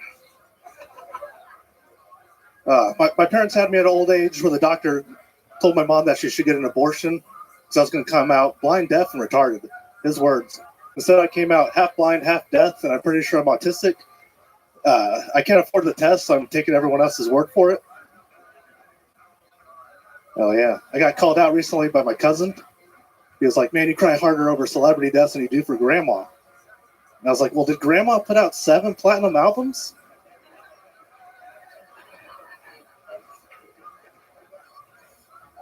I don't think so. Grandma just called me gay. Anthony Walton. Been on this show before. It seemed like a good set for you. Yeah, it was pretty fun. It was great. Yeah. How long you been on stand-up? 7 years. Wow. And thanks to you, man. Why thanks to me? You were the first headliner I saw at like 2019 at Dallas Hyenas. Yeah. And he gave me like the best advice when I asked, like, I wanted to start stand-up comedy, and you're just like, just go out and do a mic. Just go do it. And that's the advice I give like everyone else who does that. Wow. So Okay, yeah. it's been fucking chill. One of the funniest Mexican chipmunks I've ever seen. Joe List. Well, now I'm mad at Tony from getting this guy into stand-up. Yeah. But, Yeah, just kidding. It's what I do. It happens. It happens. I tell everybody the same thing. Go do it. It's pretty easy. The fact that open mics are free is an unbelievable blessing that no other industry has. Louis J. Gomez. He said, go do an open mic. That's not like good advice. That's just like, get out of my face. Yeah. Yeah. I was like, It's like go you do were- an open mic right now. Yeah. Right You're this annoying me. Stop talking to me. Yeah. Nah, you smoked me and my friends out, and that was like cool. I did. I was so nice in 2019. You remember those days? I was like a real human being. Okay. That's fun. Oh yeah, near the staircase there at the Hyenas. Yeah. Yeah. I know what you're talking about. I used to do that. There's really nowhere else to go. They don't have an actual green room at that Hyenas, or else Well, you Nate never built would have one. met me. Yeah. One of the only comedy clubs in the country without a green room. They have one now, I was informed. I don't know. They built one. But yeah, the owner told me when I was at a theater in Dallas just a few months ago. Tony, did you just have a stroke? What was that? No, I blanked out. I forgot Randy's name. Randy is the owner of the Hyenas in Dallas. So do you still live in Dallas, or you live No, here? I moved down here in May. What do you love about Austin, Texas? The fucking comedy scene, man. It's Yeah. fucking beautiful. I love Yeah. it. What's something crazy that's happened to you here in Austin?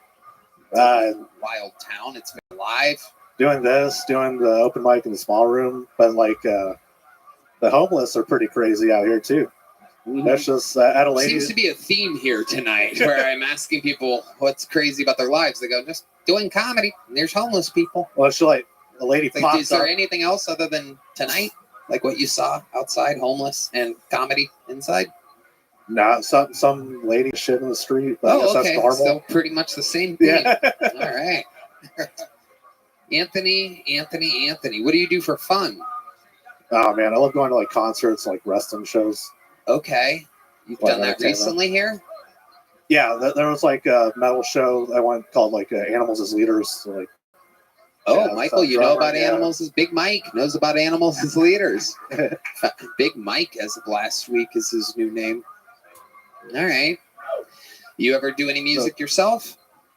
Oh man, I tried to I played decent guitar and I tried to do like metal vocals. Like I wanted to be a vocalist. You do? Well, great. Let's play some metal music. Let's hear some vocals. Anthony Walton. 1, 2, 1, 2, 3, 4. Why from the comedy mothership. That's it. Kill Tony.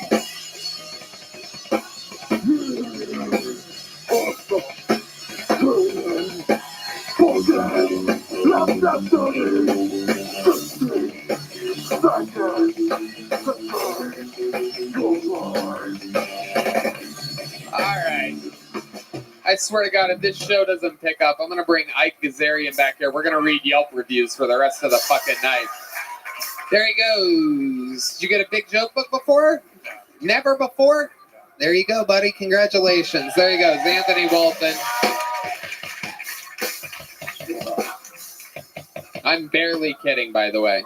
I swear to God, 2 more bad comedians in a row. Go track down Ike Gazarian. Have him on death. Your next bucket full goes by the name of Davy Jackson.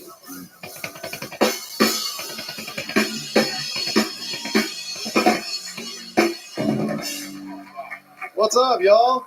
It's good to be here looking like a disgraced youth pastor. I'm happy to be here. I just got back from Atlanta, y'all. Weird place, a lot of black people. You know what I mean? Yeah, I did find out that all the black men in Atlanta are gay, which was weird. Yeah, but also all the white people are on drugs in Atlanta. So it's like this weird racist Freaky Friday. Like, what the fuck did Tyler Perry do to that town is what I want to know. But all those gay black dudes are still gangster. They're gangsters. Fuck, boy. They stole my car and my heart in Atlanta. They got me. Yeah. A lot of people say once you go black, you never go back. All right. I like Mexican women. Yeah. I like to say once you go Mexican, you never rest again. Because you have to sleep with one eye open because they will stab you. They'll do that. Once you go Latina, you're going to get a subpoena. You will end up in court. That's just kind of how that works. I'm Davy Jackson. Thank y'all. Davy Jackson, good set. Great stuff. We know for a fact from your appearances on the show before that you indeed have been stabbed by a Mexican woman. I have, yeah. I've also gone black before. Yeah. How did that go for you? I got gonorrhea, so that was pretty fucking cool. Wow. Yeah. Was that her name, or you ever hook up with good old Chlamydia Jenkins? Yeah, there we go. I believe she plays for one of the WNBA teams. That's a man, baby. There you go. Davy Jackson, welcome back to the show. What's been going on? So I actually just met Kyle Rittenhouse. Okay. That was pretty cool. Yeah. Actually a really sweet guy. Yeah. Damn right. Such a nice dude. Yeah. Where'd you meet him at? I met him at a party. I was talking about having a breeding Was it a Republican party? Yeah. A lot of guns and skateboards involved. Pretty fucking cool. Yeah. Yeah. Really? Yeah. That seems safe. Yep. I mean, there's less safe ways to meet Kyle Rittenhouse from what I've heard. Yeah. Yeah, you fuck with his town. That's right. Yeah, it was pretty cool though. He apparently also has a breeding kink, so that was fun. We just talked about coming in ladies, so that was really cool. Yeah, it was cool. Yeah, he was a nice guy. Tell us more about that. How does a conversation like that start and go down? I was really just talking to some buddies about how I was worried that I have a breeding kink, and I heard a young voice behind me go, "Me too." Yeah. And Kyle Rittenhouse walked around my left side, and I was like, "Oh fuck!" And he had What's up, Kyle? he had a little like golden retriever with him. He did actually. Yeah. No, he has a very skinny golden retriever. He's friends with David Lucas. Oh, okay. Yeah. That makes sense actually for David. Yeah. Yeah. Yeah. That tracks. Checks out. Yeah, he does love hanging around white bitches. So.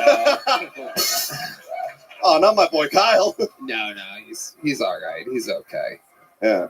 Rogan did make fun of his dog in the green room one night. Why was it so skinny? Because as Rogan called out, he goes, "You got it." He goes, "You got your dog neutered, huh?" And he's like, "Yeah." He goes, "I can tell."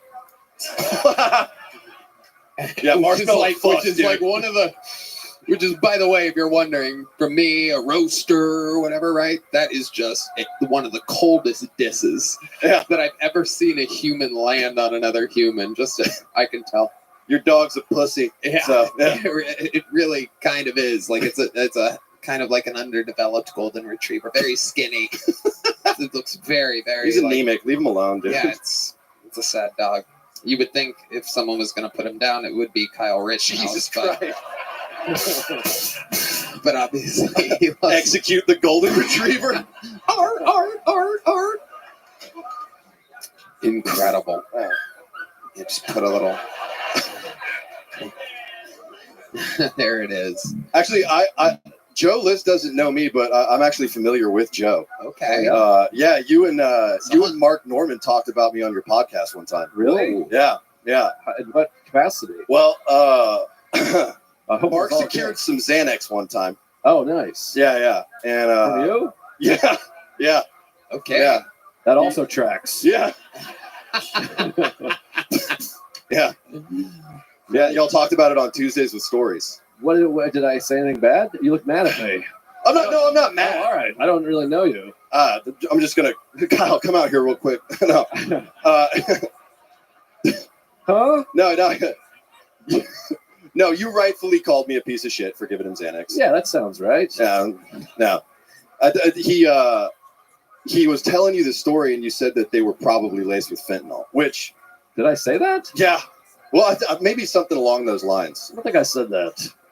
Well, we can go back and listen. Wow. But, Pull up my podcast. Let's review the tape. Let's review the tape. 1 star. You cannot smoke ash. Let's go back to breeding kink for a second, because I've never even heard of such a verbiage of something before. I think everybody isn't it just human to want to come inside of something? I mean, yeah, probably, but I like one guy over there who's never thought about it. What? What the fuck? Wait, you can do that, dude? Fucking unbelievable. Meanwhile, the Puerto Rican guy with a Puerto Rican of himself on a Puerto Rican shirt of himself is like, I don't even know what the fuck pulling out is, dude. This fucking guy. Never Christ, pulled is out. that Walmart riffraff? What the fuck is happening? Holy shit. It is unbelievable. Incredible. But does the breeding kink, is that you want them to be pregnant or you just want to come in them? That's what I'm confused by. It's a little bit of both, but I mean, I've fucked Mexican women, so they're going to get pregnant. They're immune to Plan B, apparently. So when you say you have a breeding kink, does that mean like, can you help us understand? I like the idea of getting a woman pregnant. Okay. Right, yeah. Right. But that's very dangerous in Texas, as we know. Have you done it before? Have you gotten women pregnant? How many abortions are under your belt or her belt? Or you say abortion? Like an even half dozen. You went overtime limit. Do you put holes in your own condom? Me? No, absolutely not. I have had a woman poke holes in one before, though. Right. Yeah, those Mexican women will stab anything. Okay, so if you had to guess, how many abortions you have under your belt? Oh God, I'm so sorry, Mom. It's going to be at least 3 that I know of. Wow, 3 that you know of. I'm a piece of shit. You were right, Joe. I feel terrible. I don't even know who you are. You seem like a nice guy. I mean, you're giving out drugs. You're paying for abortion. If you had to guess how many abortions you don't know of and totaled them up, how big would this family of fallen angels be? I mean, honestly, not enough, because I've got to have at least 1 or 2 kids out there. So, okay. Incredible. Do we have an abortion sound effect? Can you go to, what do we got here? Oh. That's a very late term abortion. There it is. It has arrived to the heavens. Oh, and a fart. Wow. I guess that's a side effect of whatever they give you for abortions. Yeah. Oh, Red Band. Red Band, that's too much. That's too much, Red Band. Oh, the crowd goes wild. Red Band is on fire. An incredible set of noises for the abortion. Wow. I can't believe you did that. That is... Oh, God. Oh, no. Was that a circular song? Okay, we're having a lot Just of fun here. a vacuum cleaner would be perfect.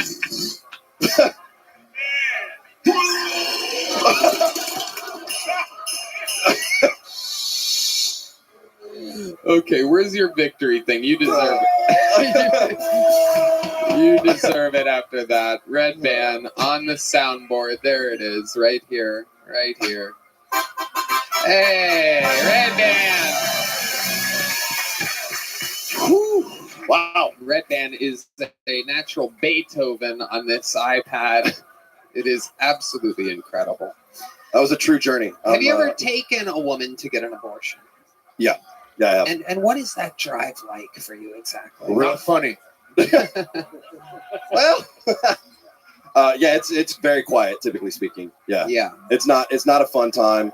I mean, it's a great time. Internally, I'm celebrating, obviously, but externally, you have to look sad. Like, you just have to kind of maintain that. Yeah, you have to play it cool, right? Absolutely. Do any moments stand out to you, pre or post abortion? One of them happened literally right after I had a threesome. Oh, yeah. You got a double abortion. Oh, no, oh, fuck. That would have been so expensive. Holy shit. Well, No. it would have been twice as expensive as one abortion. Yeah, but it was kind of like a high moment for me, and then a really low moment right after. So it was just a roller coaster, an emotional roller coaster. If you would have put the girl on a roller coaster, she would need an abortion. That's so true. You're right about that. In retrospect, I should have just. That is a good point. So you had a threesome and you came inside of one of the girls? Right, yeah. And would you have come inside of the other girl if you would have been inside of her at the time? Oh, no, she didn't seem like mom material, if I'm being real. So, okay, now we're getting somewhere. This is what I look for every episode, is a moment of an interview where it's like, finally, some fresh meat, something new. So this breeding kink, where you want to get a woman pregnant, part of it is based on the fact that she might make a good mother, even though you don't want her to actually have the baby. The part that turns you on is that she seems like she would be a good mother. Absolutely. And sometimes you do this with a woman that you met that night. This feels like an SAT question. It's more like an STD question. There it is. But sometimes it's a one-night stand. Oh, this woman who's obviously had many abortions can't take any more of this. She's crying and leaving, stumbling her way out. I think I just saw a baby fall out of her pocket. Okay. She's pretty hot. I'd pay for one for her. Oh, my goodness. That is the sound of, oh, my God. That is the sound of an angry woman that's had many abortions leaving. What? Where did Santa come from? Oh my goodness, another baby down the chimney. There they go. All right. Okay. What was my question? Oh yeah. I don't even remember anymore. So sometimes you'll meet a woman, right? And you'll like hook up with her that night. And if she seems, what makes a woman seem maternal to you? A guy who obviously didn't have a real mom in your life. Whoa! Holy shit! You did? Yeah. No, loving mother. Very much so. She homeschooled me all the way through high school. He alluded to his mother watching the show. You see this? Okay, right. Wow. We are finding out a lot right now. So, a very close connection with your mother. Some would say, I still kiss her on the lips. It's fine. You do? We all do. Okay. Thank you. Yeah. Because we're good sons. No, he's saying that he kisses your mom on the lips. Yeah. I misunderstood that. Fuck you. Yeah. That was a think piece of a joke. Okay. Wow. This is just incredible to me. So, does your mom know that you love coming inside of Mexican women? Ah, fuck. I hope not. Do you think she would still kiss you directly on the lips if she could? I mean, I'm not coming in my own mouth, Tony. So yeah, she would still kiss me on the lips. I feel like that can be fun. Okay. Just kidding. Davey Jackson, very fun interview. Great stuff. You already have a big joke book. Yes, sir. On to the next one. There he goes, Davey Jackson. A lot of returns of people that have been on this show before. A lot. Let's see what happens here. This looks like a newer name. Oh, the lovely Heidi. All this talk of all this talk of breeding. And here comes Heidi, right on cue. All right, your next bucket full. This looks like a new name, which is very exciting to me at this point. Make some noise for Toddy Tyndall, everybody. Toddy Tyndall. So I was manning the door at an establishment here on 6th Street with a fatty deterrent system in place. And as I stood at the bottom of them stairs, gorgeous young those spaghetti straps, silky number on with no bra and half her ass hanging out. And she has of age, so I sit right up the stairs and might have inadvertently found myself gazing up upon her undercarriage. And it held my gaze a little longer than anticipated, and it was 20 seconds. I could tell you with absolute certainty that she is not one of those butthole bleaching bitches. And also that she has dynamite pussy. I seen a little white fuse sticking out of her panties. And a week later, this chunky young thing with 50 pounds of fupa tucked into a mini skirt, a couple X's too small, decides she's going to stop halfway up the stairs and throw the ass back for the world to see. It was fucking horrendous. She had no panties on. I thought I was looking at a bulldog eating bologna. It was fucking, gross. Somebody obviously had lit her fuse.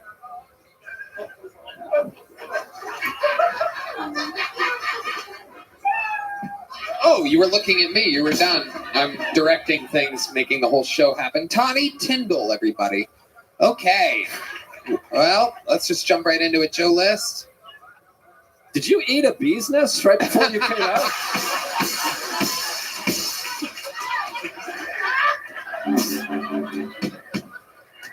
What? You do have somewhat of what one would almost call some kind of accent or impediment or something. Do you know about this? I need a drink. You need it. Your mouth is dry. Yes, sir. I haven't drank this one yet. No, give him a little sip of that water there. Thank you. This guy's mouth is... Wow. Absolutely incredible. So you were working a door at a bar and a woman went up the stairs with no underwear on and had a big vagina. Oh, That's basically what you were saying. It was ugly. Yes, sir. Wow, you sound totally fine now. Amazing. Okay, so let's get right into it, Toddy. How long have you been attempting stand-up comedy? 3 months. 3 months. All of it here in Austin, Texas? Yes, sir. Is this where you're from? All on 6th Street. No, sir. I moved from Carlsbad, New Mexico. You moved from Carlsbad, New Mexico. How long ago did you move? September, Labor Day. Okay. So you came to Austin to start stand-up. Yes, sir. And how's that? How old are you? 47. 47. 47. Yeah. Louis J. Gomez. Speaking of which, Labor Day is the last comic's favorite holiday. That is true because women go into labor. I would have said his least favorite holiday because he has nothing but abortions. But it works out. Either way, obviously, was not funny. I'm trying up here, folks. Okay, so I love it. Toddy Tyndall, what made you want to start stand-up comedy at the sweet age of 47? I had just been wanting to forever, and I had just lost my job right as a good friend of mine had a room for rent, and I was like, what the hell? I love it. What was your job? I was working in the oil field. Okay, and how did you lose that job? The company I was working for lost the contract. Okay, but you were good? You were good at working in oil? No, I didn't like it. Why didn't you like it? Oh my God, it just sucked. I spent 10 years of my life on a boat. I worked offshore for a long time. Oh, okay. Joe List. I hope that company finds the contract. So he gets the job back and stops doing stand-up. Is the joke I was going for. There we go. If you explain it, you just got to explain it. So, Toddy Tyndall, is that your real name? My name is Todd. I love it. I love it. Your real last name Tyndall? Yes, sir. Todd Tyndall. Look at you. Okay, so let's talk about it. What you been doing your whole life other than working in the oil field? You have any kids? Are you gay? I am not gay. Your S's are... You Stop it. You sound like a real man until you hit those S's. Oh, my I'm 47. No, I don't. I was working in the oil field. You don't notice that little fucking gas leak you got going on in there? You don't notice that little fucking... I don't play for that team, but they love me. Oh my God, I'm not accustomed to getting hit on by men because I'm exhausted. What? Did you just say your husband gets hit on by men? Said, I Have am another not sip of that fucking accustomed. water, Todd. Have another sip of that water. You're getting gayer and gayer with it. Your mouth dries up and you're fucking. This guy gets gay by the second. This is absolutely incredible. Hell yeah. Okay. So the gay men love you. How do you know the gay men love you? Do they tell you this after you fuck them in the ass?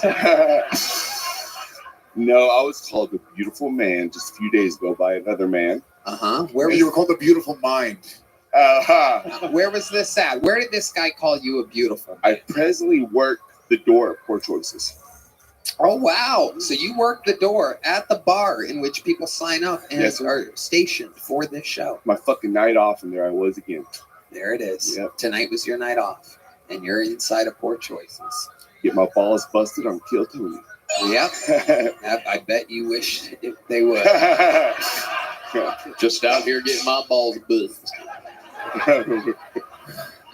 Incredible, Todd. So what do you do for fun? You seem like a man with many hobbies. Like, yeah, I bet you have your own little like train set or something like that. No, I'm a reptile, not erection aficionado. You're a what? A reptile. I like reptiles. I Okay. kept and bred pythons for a decade. I sold my reptile business to move here. You had a reptile business. I did. Incredible. So, like, do you ever put a snake in your bed? Oh yeah, plenty of times. No, but seriously. No, not like that. No. Right. What's the craziest thing that's happened to you with these reptiles? Getting bit by big snakes and screaming like a little girl with skin knee. Yep. Dude, I know it must be weird coming from me, but bro, I got news for you, dude. You're gay, bro. We are gonna figure this out tonight, Toddy. I got news for you, dude. This is a very special talent that I have. Your gaydar is strong. It is unbelievable. I have to be on the defense at all times. I cannot drop my keys or anything around people like you. You just said that you got bit by. I mean, it is just blatant. It is blatant. Have you ever tried being with a man? No, I have not. Joe List. Have you ever dealt with erectile dysfunction?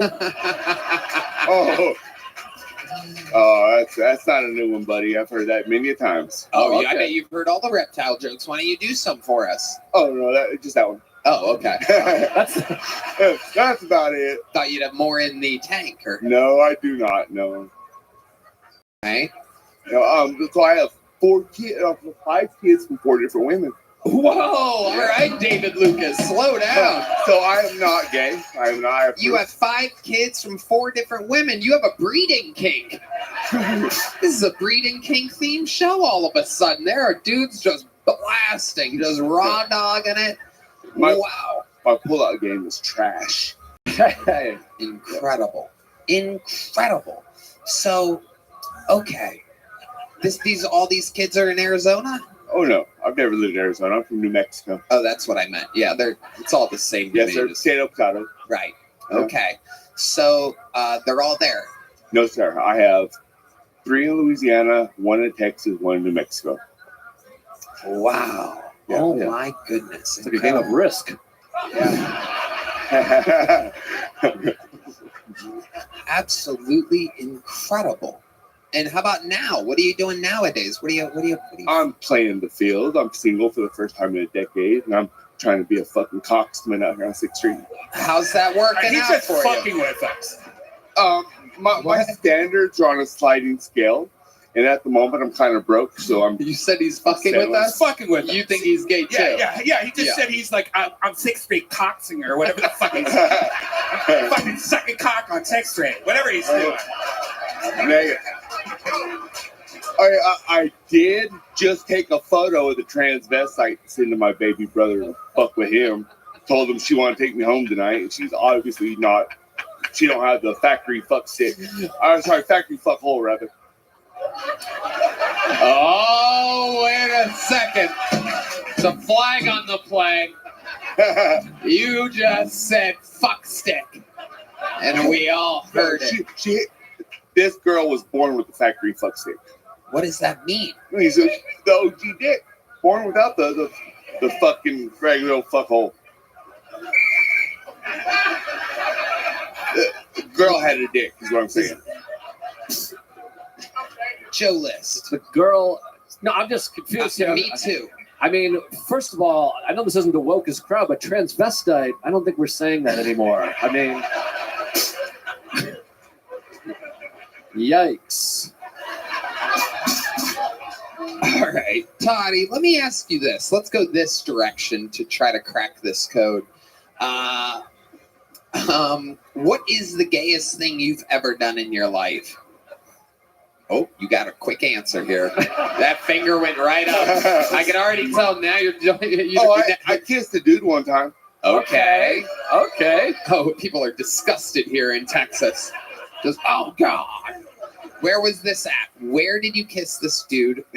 Where on his body did you kiss him? My best friend, Bobby Loco. Hold on. Wait, let's check in with Gay Red Band over here. It was on his dirty asshole. I cleaned it for him. He should have paid me. And then I threw him in a tank filled with snakes. No, it's not my kink. What is your kink? I like butt fucking fat girls. Kind of. I believe everything except for the last word.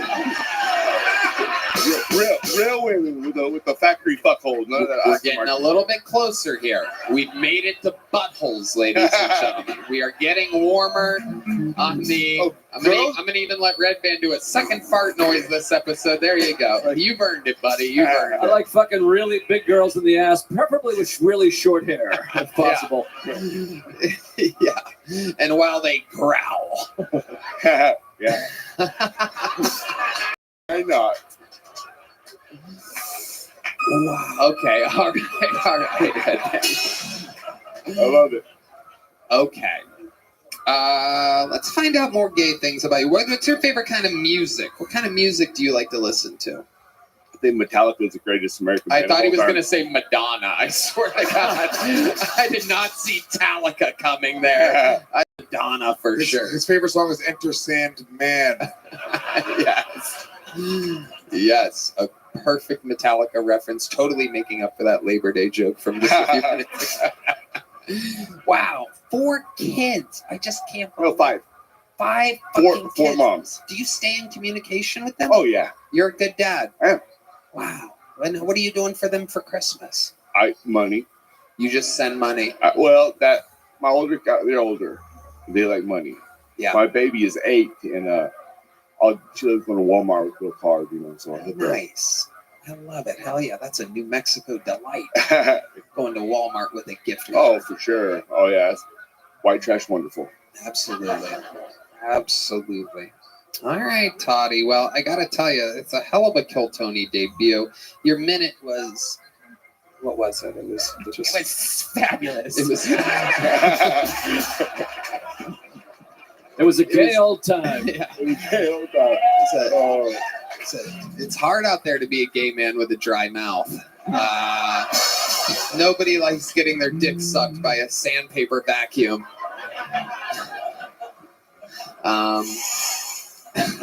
Wow, you have a sound effect for that? That's incredible. Red Band's been waiting 13 and a half years to do his dry mouth gay blowjob sound. Oh, I need an ambulance for my dick. All right. So the set was terrible, barely understandable with the dry mouth. I mean, it really was. It was, and you need to get that mic a little bit closer to your mouth when you're trying to. I know that'll be easy for you. But I'll tell you what, the interview was so good that instead of a little joke book, we're going to go with a medium joke book. And there he goes. All right. Toddy Kendall, everybody, making his Kill Tony debut. Congratulations, Toddy. Oh, Jesus. Get out of here, Brass. Oh, my God. I almost flipped and fell at the end. I can't believe it. I almost flipped and fell right on. Fuck yeah. Nothing better than Heidi to ungay the room after that. Woo. We're all thinking about dry blowjobs and shit. So you're not gonna believe this. The Bucket has such an unbelievable sense of humor. That was Toddy Tyndall's first time on the show, and his name again is Toddy Tyndall. This next comedian's name is Tommy Tickles. Again, that was Toddy Tyndall, and this, Jesus, I thought I was the only one with that name. Son of a bitch, people are gonna get us confused. I have 17 kids. I can't possibly be good. You're an asshole. I butt-fucked my way into a bunch of kids. And I sent them all Walmart gift cards. So, ladies and gentlemen, I'm introducing, after Toddy Tyndall, this is Tommy Tickles, everybody.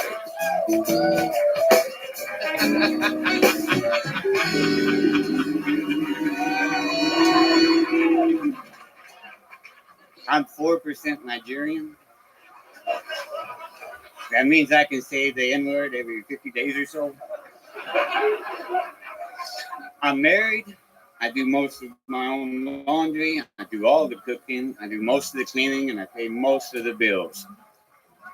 The only reason I'm still married is because of the sex. The wonderful sex I'm having with her sister. I don't want to screw that up. I've got a real...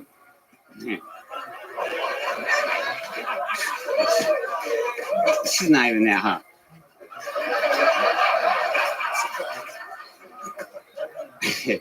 I've got a real creepy uncle. My mom hoped that he wouldn't rub off on me, but he did it anyway. I don't like to text and drive. It makes it way too difficult to watch porn and masturbate. You will never catch me drinking and driving because I'm that fucking fast. There he is. You cannot make it up. Tommy Tickles following Toddy Tyndall. Both of them look ridiculously straight. And then they begin to talk.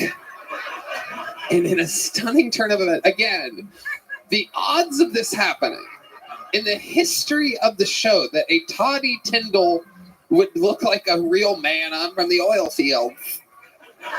And then this guy comes out, literally, me and Red Band joked because we both thought the same thing. As soon as he walks out, we go, oh, straightest guy ever. Yeah, straight guy. And then all of a sudden, you're like, I have sex with my sister. Sex with my wife's sister. Okay, let's get into it. Tommy, welcome to the show. You're not responsible for what happened before you, but you are kind of all right. Here we go. Tommy, how long have you been doing stand-up? This is my first time. Wow, look at that. I love it. I love to hear it. Let the games begin. This interview shall be golden. There's nothing that can stop my momentum at this point with you. I could tell you got a lot of stories. I could tell there's a lot of things in the cup holder of your truck right now. We're going to get into it. There's a lot going on. What is in the cup holder of your truck before I even get started with the rest? I heard some of the questions you asked the other guy. The gayest thing I've ever done, I won a skipping contest. Really? Yeah. When I was, like in the 5th grade, I was awesome. I was fast. That is amazing. That is amazing. I now know you are straight as fuck. Because that is a true answer of a true straight man. Yeah. I as well won a skipping contest. Maybe later on. I did it on my way here tonight, actually. I won. Let's see who's the gayest. Okay, very good. All right, turns out he is gay after all. Toddy Tyndall, then Tommy Tickles. That's your real name? No. Oh, you made that up. Well, I had to change it from Mecticles to Tickles. Mecticles. No, that's not true either. My real name's Sean. Oh, okay. Well, that's crazy. You're kind of crazy. Why would you change your name? You have warrants? No, just don't want people to know me as Tommy Tickles. How many DUIs have you gotten?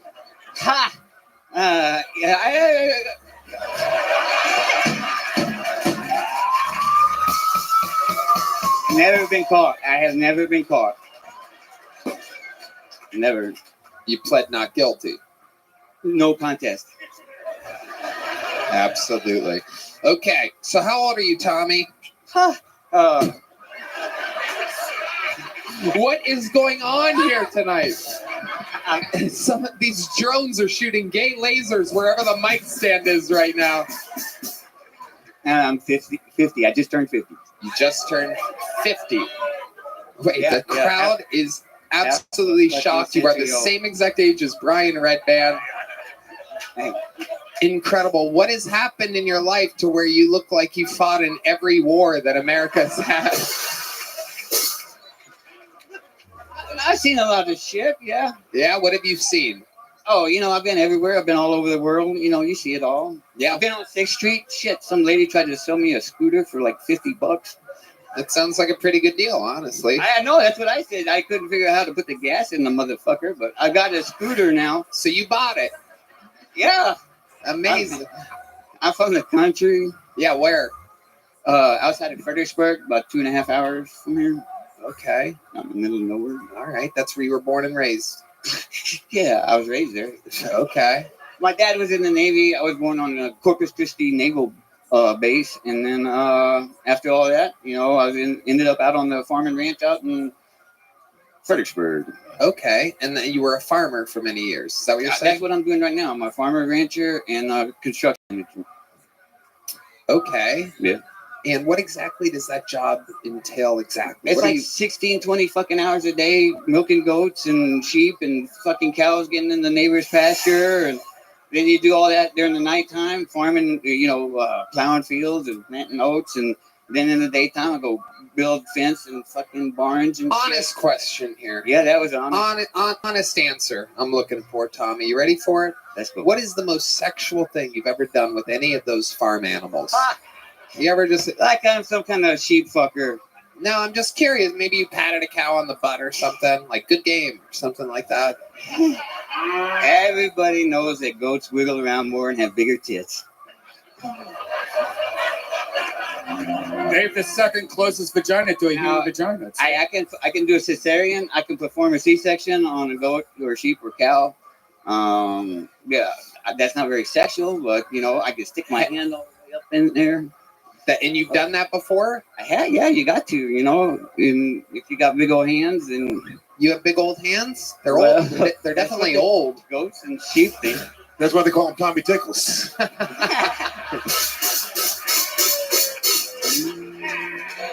Nah.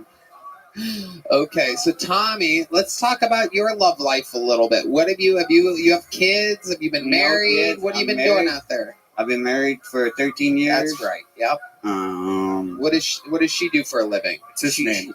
Okay, Redman, relax. She cleans bed and breakfasts. She's housekeeper, and then also she takes care of the ranch. I mean, it's a full-time job.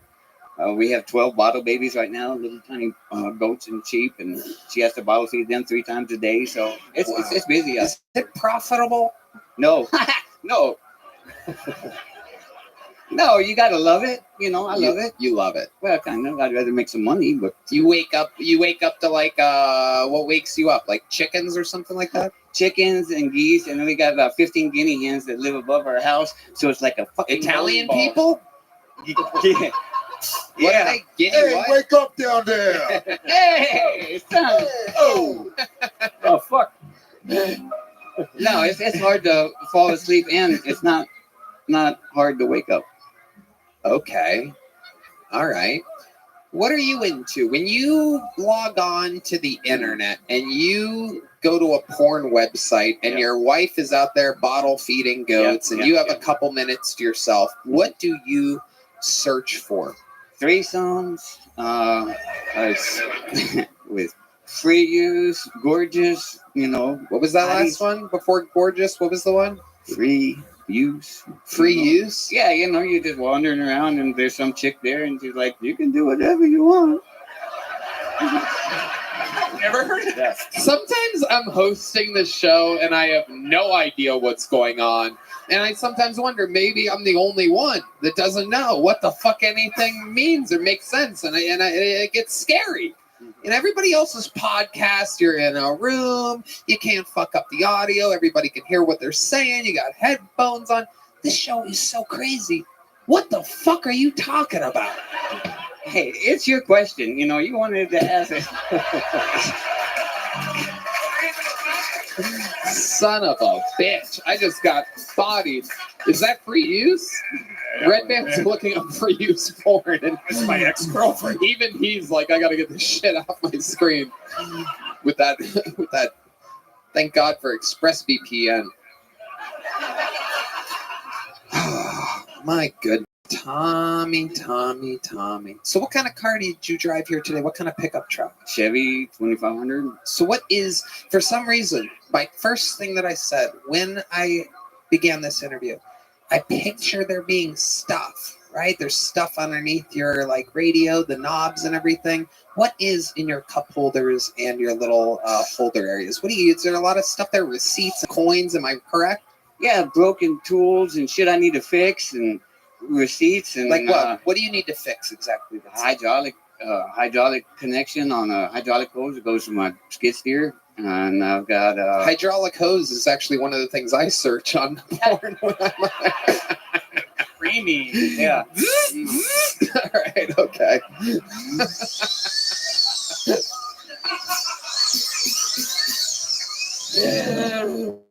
Red Band is killing on the soundboard tonight. Okay. Can I try roasting? Wait, what do you mean? What do you mean? What's going on here? Who do you want to roast? You trying to roast me? Oh, you son of a bitch. Sure, try roasting. Hey, you've got a gorgeous face. You've got extremely big teeth. I bet horses love you. Maybe they don't love you. Maybe they're scared you're going to eat their corn. That is true. Your face should be at the end of a conveyor belt in a James Bond movie. Just like chomp, chomp, chomp, chomp, chomp, chomp. Yeah. These are all very good. Hey, Red Man, if I said right turn, Clyde, would you know what to do?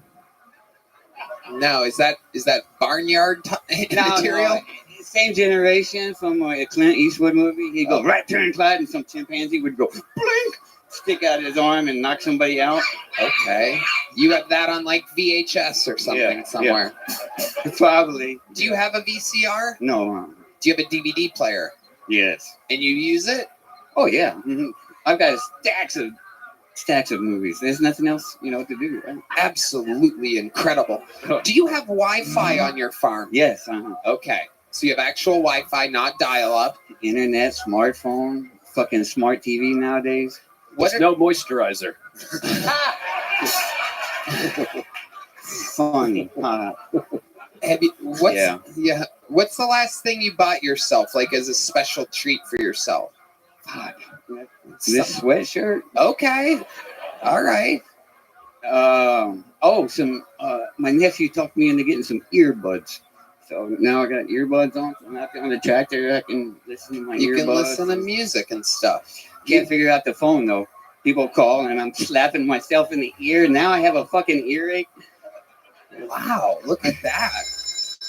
So, 50 years old, and what made you want to start stand-up comedy? Did I already ask you this? No, you haven't. Yeah. 50 years old. I've always wanted to do this. Love comedy. But I've just been, stuck out on a farm and ranch. And then all of a sudden I find out about your show. It's only like 2.5 hours away. And I'm like, why the fuck not? How many times have you signed up for this show? This is number 5. This is your 5th time. You got up. How did it feel? I can't hardly see anybody, so I'm fucking fine. I'm a little nervous. My legs are a little shaky, but, I got a few laughs. Yeah. That's what I wanted. Yeah. Laughs. And, yeah. First time, especially for a first time, it was fucking great, Tommy Tickles. Congratulations. Very, very interesting human being. Thanks for taking a break from the farm. Here's a big joke book made from the great bonsai. That's real Texas leather, just like your skin, you son of a bitch.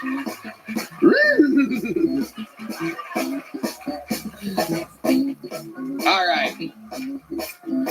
This looks like a new name for sure. Let's see how this goes. Make some noise for A-Bomb, everybody. A-Bomb. Come on, make some noise for A-Bomb, everyone. Hey, it's cool to be here, but a lot of people hype Austin up like it's the promised land. Like, as soon as you get off the highway, you run into packs of motherfuckers sleeping together, drugged out, begging for money. And them just the comedians. Don't get me started on the homeless people. I'm sure there are good people on both sides. This is Texas, all right? Be a safe space. Is it just me or trans women getting a little too powerful? Hear me out. They're kicking women asses in sports and dating apps. In a short amount of time, we went from "it's ma'am" to "will you suck my lady penis?" Like, bro, maybe. But you see these trans women on these dating apps, and it's like what Elon Musk has been innovating trans technology. Where are the alphabet people hiding them? Him, her, one of them. Should have put his ass on the vaccine. I probably would have got it. He has a good track record. But you see these, fuck it, bro. Everybody. Hey, Bomb. Welcome to the show, A-Bomb. This is your first time here, correct? This is my first time here. This is my 5th time doing comedy. Okay. This shit's dope, bro. Yeah, it's a fun thing. Yes, sir. Absolutely. How old are you? I'm 31. What made you want to start stand-up comedy? Going through a rough time, man. I had to laugh to keep from crying. I love it. Tell us about it. Shit, a breakup. I don't want to get exactly into that. No, you're good. Get into it. That's what's interesting. What's real is what's interesting. Nobody watches this. Yeah. This is a safe space. All right. So it's what people can relate to. It's what got almost everyone around you started in what we're doing. Yes, sir. That's how artists are made. Trauma and life creates art. So go ahead. Tell us about this terrible situation there. All right. So just between me and y'all, man, it was a while back. It was a long time ago now that I think about it. Back in Memphis, Tennessee, I met this girl, lovely girl, Christian girl, and thought we'd be together forever. We moved out here seeking better opportunities and whatnot, and it was good. COVID hit, we made it through. But then I guess real shit happens because you know that all you have to do is work out. You know what I'm saying? It was affecting fat people more than the rest of us, so it wasn't as deadly as they say. I love fat people. I love to grab the fat. There's nothing wrong with that. But anyway, so we moved out here, you know what I'm saying, trying to work with animals. This is what we heard Texas was about, but all y'all had a horse and a dog, you know what I'm saying? It's not that at all. Y'all disappointed me. So then, man, we're just going through a lot of shit. No more than I think a lot of horse shit, you know what I'm saying? But we wiped our feet and we kept on going. You know what I'm saying? We held our nose. All right, you get it off in the mud. You walk through it long enough, you trade it. But yeah, so seeking jobs with animals, we found that. But I guess we didn't find the peace that we were looking for. And it was too much. It was too much for it. So I don't know what this sound was, but I'm sure it worked. So it became too much. And she went her own way. I didn't have to say so on what happened. I begged, I pleaded, baby, what you doing? What's going on? When you coming back to me? Turn them headlights around. She was like, fuck that. No. You mean nothing, bro. So that's what it was. So laugh to keep from crying, man. I was just like, I was in a bad place. You know, a person promised you, like, I'm gonna be with you forever. And then forever, you find out it's only like 365 days. Like, goddamn. To make a long story short, what? Okay. All right. So she left. I was in my head a lot. It was just me and the dogs. I trained dogs. I love my animals. How many dogs do you have? I own 7 dogs. 7 dogs. Oh my goodness. With 4 different women.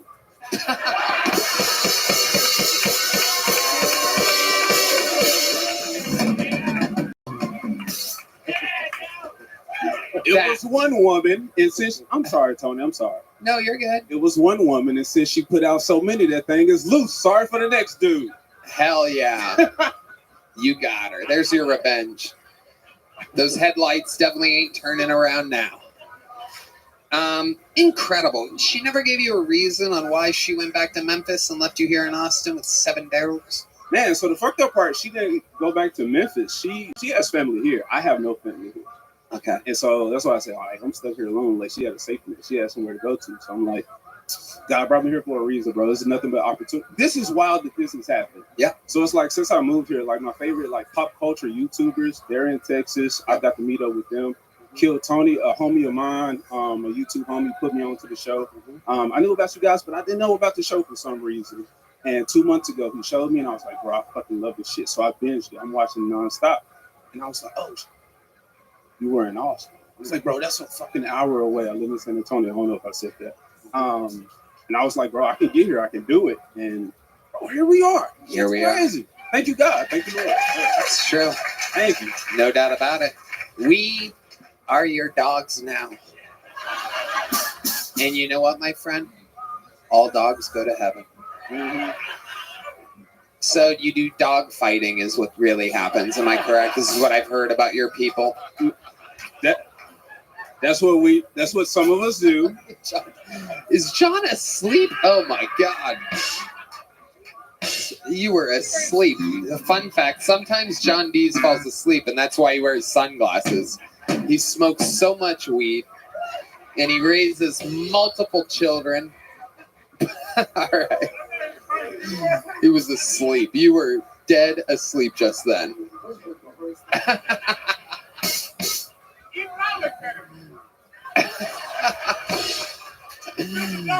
Oh my goodness. I have 2 musicians with their eyes closed.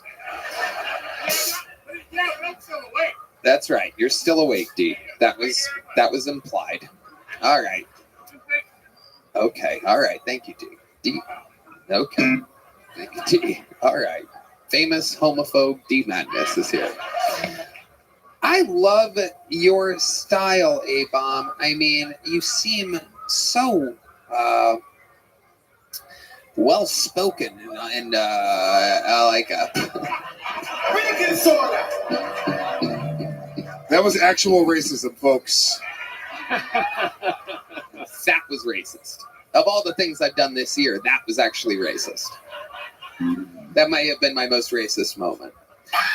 Is A-Bomb your real name? I'm kidding. Okay. It's Sean. It's Tyrone Tindleberry. With the tiny Tindle, the Tommy tickles to Tyrone Tindleberry. We had a bunch of TT comedians before you. I saw. Okay. You did? Yeah. You were back there. Yes, all right.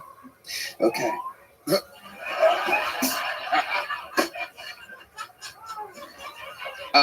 So, A-Bomb, what else about your life? Do you work with those dogs for a living? Is that how you make money? Yeah, so we started a business, the Pariah Pack. Okay. That's my business. I had shouted out to you as it's relevant. It's all good. So Yeah. that was me and her business. And I guess it just became a lot that added to like the mental stress. Right. So what exactly is the business? What is Pariah Pack? I trained dogs. I was boarding dogs.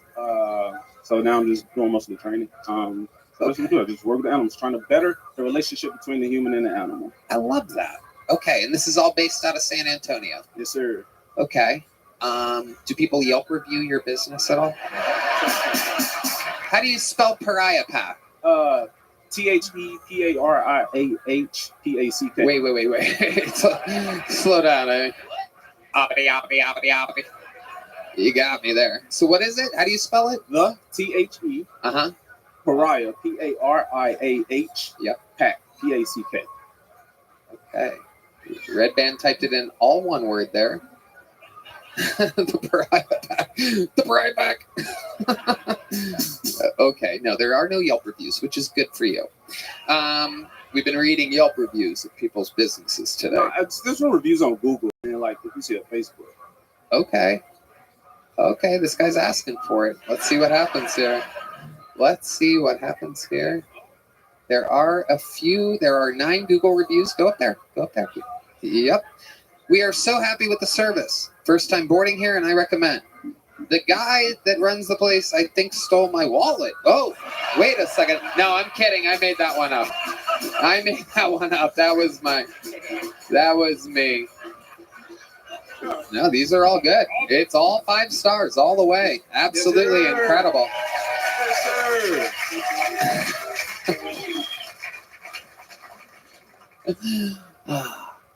What else? What else are you into when you're not working with the dogs? The dogs. Man, people always say this, but hiking, wow. Jiu-jitsu, wow. Rock climbing. Incredible. You are a white man.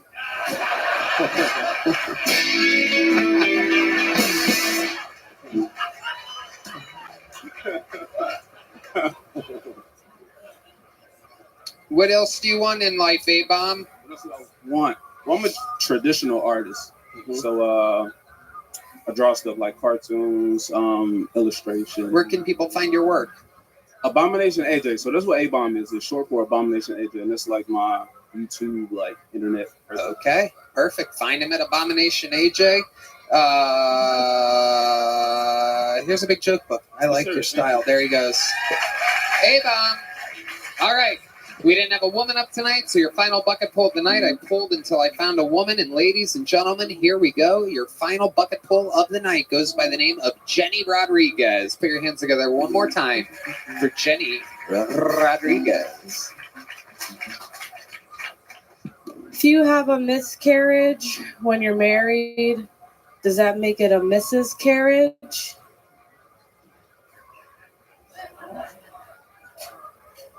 I'm gay. How gay are you? You guys want to do that? We'll do that. I'm gay. I am so gay that I love cock in my ass.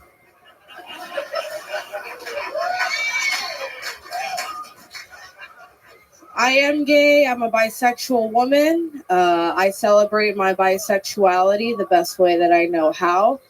That's, of course, by having a boyfriend. I love my boyfriend, but he hates me. The other night we were having sex, and it was getting pretty hot. So I was like, fuck me like a whore. And then he just kept fucking me the same exact way. Thank you. I'm Jenny Rodriguez. Jenny Rodriguez. Welcome, welcome. Is this your first time on the show? Second time. Second time. Heck yeah. Welcome back. You look different. A little different. My hair was split dye. Now it's this. Okay. Something crazy happened last time you were on, right? My boyfriend got picked first, and then I got picked second. It was all bucket draw. Were you like a lot funnier than him or something? I was a lot funnier. Yeah. Well, I'll say that. Yeah, absolutely. How bad was this guy? Jesus. Holy shit. He's the funniest guy that I know. Aw, how sweet. Absolutely adorable. Okay, Jenny. So how's life going? Good? What's been going on? So actually, he's not my boyfriend. He's now my fiance. Wow. Congratulations. Another Latino wedding. That's right. So yeah, we just got engaged. I got a promotion. I got a new car. Where'd you get a promotion at? I work at Costco. Thank you. Wow. Costco. Incredible. What do you do at Costco? I'm a tire installer. You're a what? I'm a tire installer. Oh my goodness. The Puerto Ricans behind you just get wild. Absolutely incredible. Hey, I fucking love tires, man. And I don't like to do it myself, dude. The fucking hero. And I fucking love Costco. They bring the boom, dude. Okay. You're a tire installer. Yes. Wow. Normally, your people remove tires and steal them from people. And there you are putting them back on, doing a reverse Latino trickery. Hey, look, Kenny Rogers is here, everybody. The real life Kenny Rogers. I just noticed this now. Rest in peace, sir. Amazing. Red Band loves your chicken. Okay. Amazing. So you've been installing tires. So were you a tire installer before? I was a tire installer before. Now I'm like a supervisor when they need me to be. Huh. Okay. Working at Costco's good. Benefits and everything? I get paid decently. Benefits are good. I get vacation tomorrow. I get some. Oh wait, no, Christmas. I get paid. That's Time and a cool. half. Shout out to Christmas. Shout out to Chris Kringle himself. Okay. And did you notice anything changed with your relationship when you got engaged? Did the sex stay the same? Sex is still there. We're still doing it. Still there. Yeah. Very telling answer. I'm like, we had sex a couple days ago. That was cool. A couple days ago, for a Latino, that is 3 years of space. For those of you keeping track. It's like dog years. They're supposed to fuck almost hourly. So a couple days ago.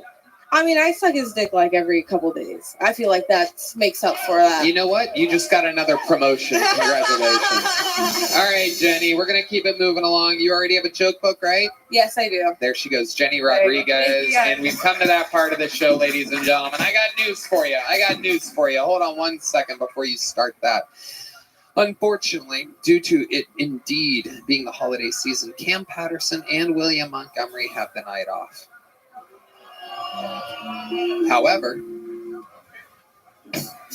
ladies and gentlemen, here to close tonight's show is the only man that I feel like is even capable of such an unbelievable mission. A man that God himself has called Comedian of the Year 2024. A man so amazing that I personally have talked to the incoming administration of the government of the United States of America. And I have indeed confirmed that this man will be a citizen of the United States of America. I present to you an anomaly unknown to human civilization before he existed. A man who is the most famous person from where he comes from. A man who is unbelievably hilarious on stage, off stage, and everywhere in between. This is indeed the Estonian assassin, Ari Madden!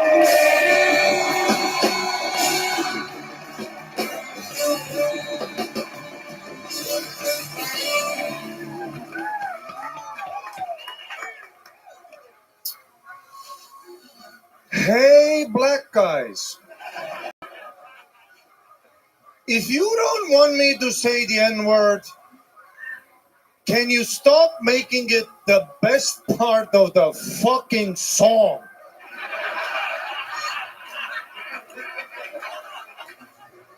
Call it fucking Freddy in Paris, huh?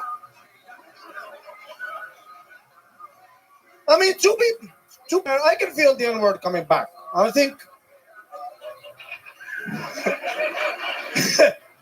think we're like 5 years out. Hold on, brother. We're gonna get to have some fun again. I mean, cancel culture's over. You know, everything's coming back. Remember when we couldn't say f***ing and retard?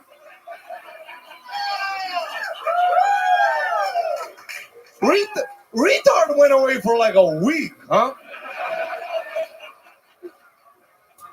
After that, we were like, fuck it. And also, let's be honest, the retard don't get upset. If he gets upset, give him a banana, he's fucking happy. The gay guy gets upset, give him a banana too. He'll fucking...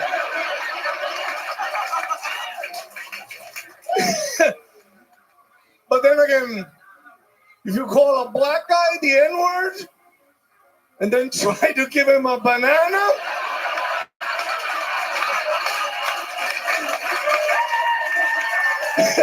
things will escalate. Thank you very much. Oh my God.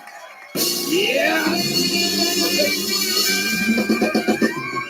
And that is a Kill Tony regular. Thank you.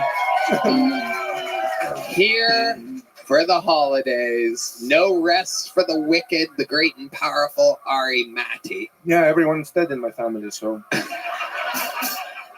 And you know, You're my family now, Tony. I love it. I and by love the way, it. you know you can't smoke ashes.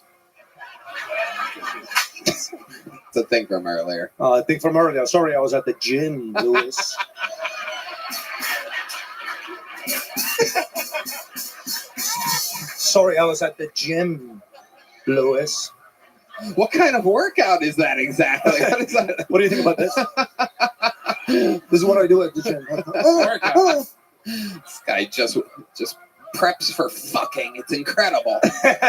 Just puts one of those rubber bands around you and just does pelvic thrusts at the gym. Very intimidating to the other people. Yeah, Joe List got so fucking weirded out when I was doing this fucking. No, I got hard. I had Ari, what's going on? Everything good? An unfucking believable set. Literally, perhaps 20, 30, 40, 50 times funnier than anything we've seen all night. I mean, literally, by a measurable statistic. I don't even think it's really that people weren't that terrible. It's just that was so powerful. Oh, thanks. I appreciate it. That's very nice of you. The banana shit is unbelievable. Unbelievable. So fantastic. Thank you. And it's amazing. We hang out a lot, and this fucking guy, I mean, his head is in his joke book all the time. Yeah. Taking notes, readjusting things, moving things around. Even when we're hanging, when we're smoking blunts and drinking whiskey late at night and laughing about shit, he'll grab his fucking joke book and write something down. And it's just nonstop, and it fucking shows. Yeah, thank you. I love it.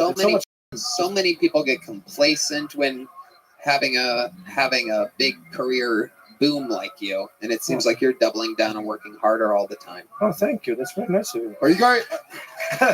Oh, you're gonna call us gay because it's two men complimenting each other, and that's gay in New York? I just figured we should all leave. You guys obviously want to fuck each other. Oh, that was crazy. We all just watched that happen. Hey, Lewis. Cool. Yeah. Yeah.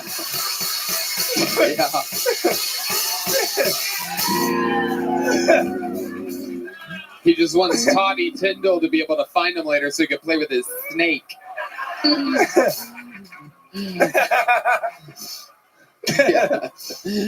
It is a crazy hat, Lewis, I gotta tell you. Ari Matti writes jokes all day.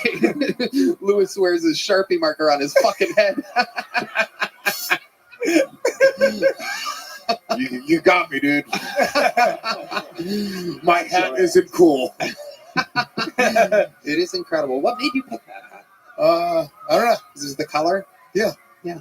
What's wrong with my hat, Tony? No, I don't know. I'm just, as a gay man, like you were implying with me and Ari talking to each other, I figured I would judge your fashion a little bit since I'm so gay. Ari, unfucking believable set. Absolutely incredible. He's done it again. Fucking superstar. Merry Christmas. Make some fucking noise for Ari Matti. Make some goddamn noise for Mike Getz. We do believe indeed, we need to double confirm it, but we do indeed believe Luis J. Gomez is indeed the new record holder for all-time appearances as a guest on this show. A brother from another mother. Lewis of Skanks.com. He is on tour, a fantastic stand-up comedian. Check out him and Joe List and Bobby Kelly and Dan Soder on their hit podcast, The Regs, REGZ. Joe List, how about another hand for Joe List? He's on tour, comedianjoelist.com.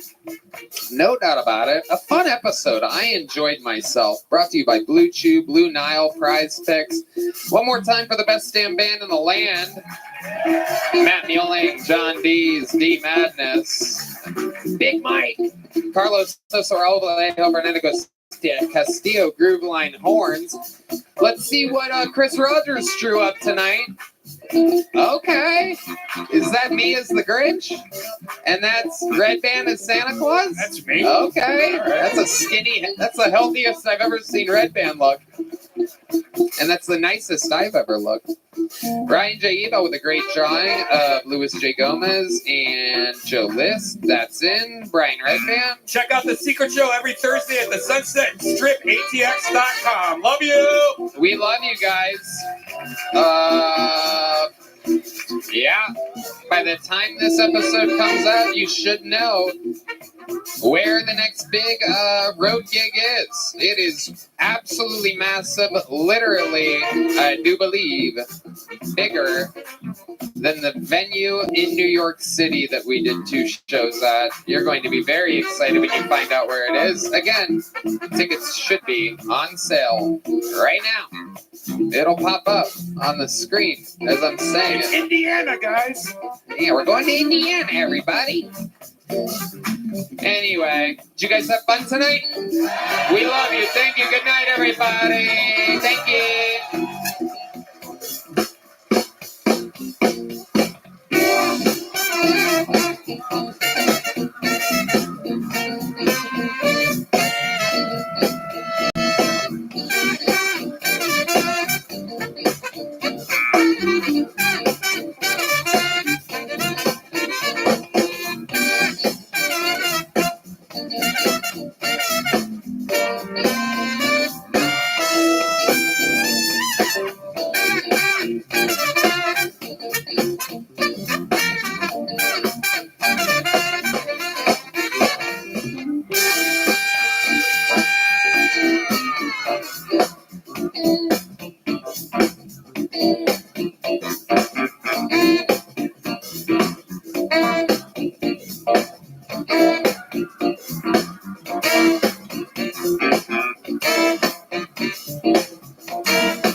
Hey, this is Red Band coming to you live from the Comedy Mothership here in Austin, Texas. For a brand new episode of Kill Tony, get up for Tony Hinchcliffe!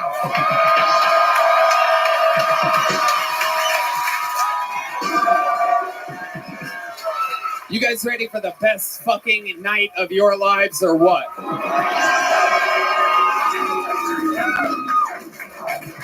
Yippee! Make some noise for Red Band, everybody. We've been doing this a long time, him and I. You're at the #1 live podcast in the world, Kill Tony, brought to you by Gel Blaster, The Red Rose, Yellow Rose, NinjaBuses.com, Hall Law Firm, Austin Security Guard Service, and Connect Mobile Health, where you can get an IV drip at any time that you want. Use the code KILL15 to save 15%. Full recovery. It's unbelievable. If you're not getting IV drips, you're stupid. You can drink, you can do whatever you want, you can travel, you can do anything and feel like $1 million all the time. It's an unbelievable deal. Here's a little bit more from the amazing sponsors that make tonight's episode available for you right now. The Sunset Strip Comedy Club in Austin, Texas is now open. Check out Red Band's secret show every Thursday. Go to sunsetstripatx.com for tickets.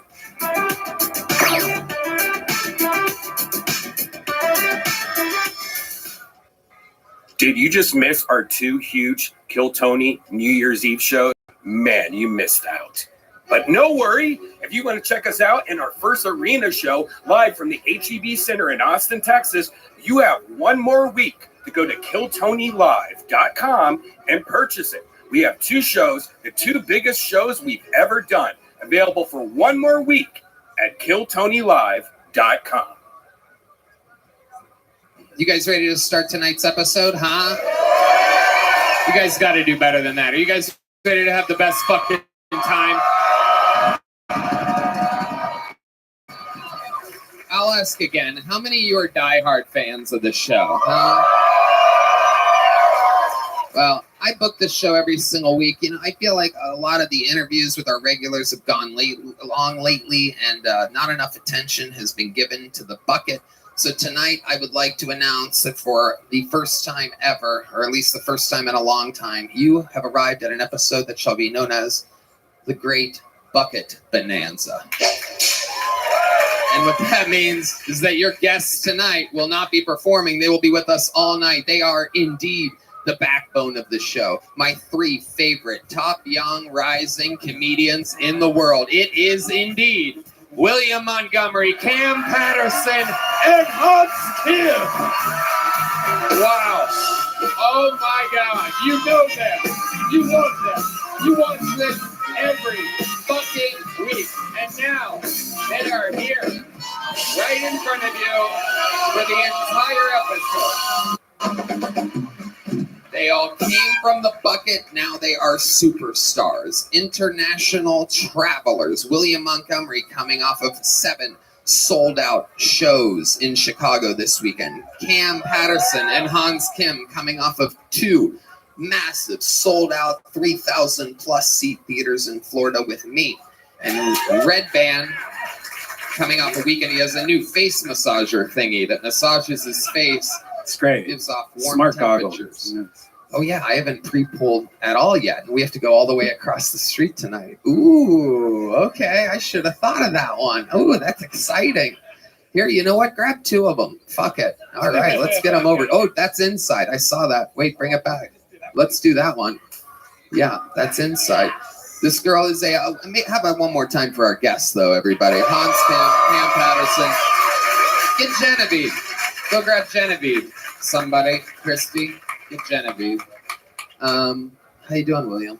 I'm doing good. There was actually, where I was this past weekend, a woman walked into a walk-in freezer a couple years ago at the hotel and froze to death in the walk-in freezer. And they actually, weirdly enough, they had a walk-in freezer experience. While I was at the hotel, it was $1,500. They lock you in the walk-in freezer. I was in there 8 hours. It was... Hell yeah, you paid the money for it. $1,500. That's right. The great Cam Patterson is here, ladies and gentlemen. I mean, truly. If you guys saw what this kid is doing in theaters, not letting the audience breathe at all. The last one to go up before me, always. Gang shit. gang shit, big time. Real vibe. You had some family members at the shows in Florida. Would you like to tell the audience how many of your family members you invited backstage at these massive theaters? In Jacksonville, 57. 57. I knew 6 of them. I was just grabbing black people off the street and telling them, let's have a good time. You know what I'm saying? He knew 6 of them. Meanwhile, 53 of them were introduced to me as cousins. And the great Hans Kim, ladies and gentlemen. Hello. How's it going, Hans? It's great to be on tour with you, Tony, and meet all of Cam's cousins. I lost my wallet 7 times on the tour. That's right. I'm just kidding. That's right. Those air tags come in handy out there. It's just I got it. And a little fun fact is William Montgomery is celebrating tonight his 5-year anniversary of being a member of the show here on Kill Tony. The only current living member of the Kill Tony Hall of Fame. It's somehow been 5 years. I remember right when I started doing it, I was thinking I'll be able to make it 6 months, and now it's 5 years. Red Band and I hate one another more than ever before. I can't even look at his stupid fucking fat ass. He looked fat as fuck. Okay, all right. You be nice to Red Band. He's a sweet boy. How could you ever be mean to Red Band? We don't do that. Speaking of 6 months, exactly 6 months for Cam Patterson and 2.5 years for Hans Kim. So you're looking at fucking freshman, sophomore, senior over here. Let's jump right into it. You guys know how the show works. We are going to try to set a record for bucket pulls here tonight with the regulars here. So we're going to meet a bunch of brand new innocent souls. And we're going to see if we're going to let them keep their souls or if I take them. And they get 60 seconds to perform uninterrupted. You know their time is up near the sound of a kitten. That means they have to wrap it up then, or else they bring out the angry West Hollywood bear, which just cuts them off. Then I lead them in an interview. We find out more about them. The entire show is improvised. Fucking anything can happen. Are you guys ready to start tonight's show? All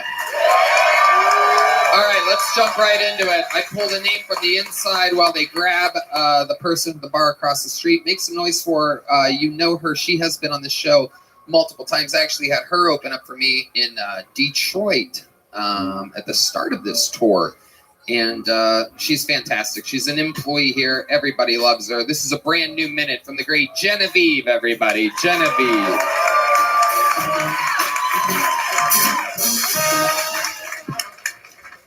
Now that I smoke and I reflect back on my childhood, I do see some hints of queerness. Like, for instance, you ever been in between showers, like you don't stink, but you ain't fresh, and you get a whiff of yourself? Your first thought shouldn't be, I eat it. I like being a little gay in Texas. It's fun as fuck. Texas, where you can be gay, but don't be gay about it. Isn't it obvious that white people named it Nigeria? But I don't think they pronounced it like that. I think they walked up in there and was like, there's a bunch of niggas in here. It's a niggeria in this bitch. Hey, everywhere. Hey, I'm Genevieve. Thank y'all so much. Boom. 57 seconds.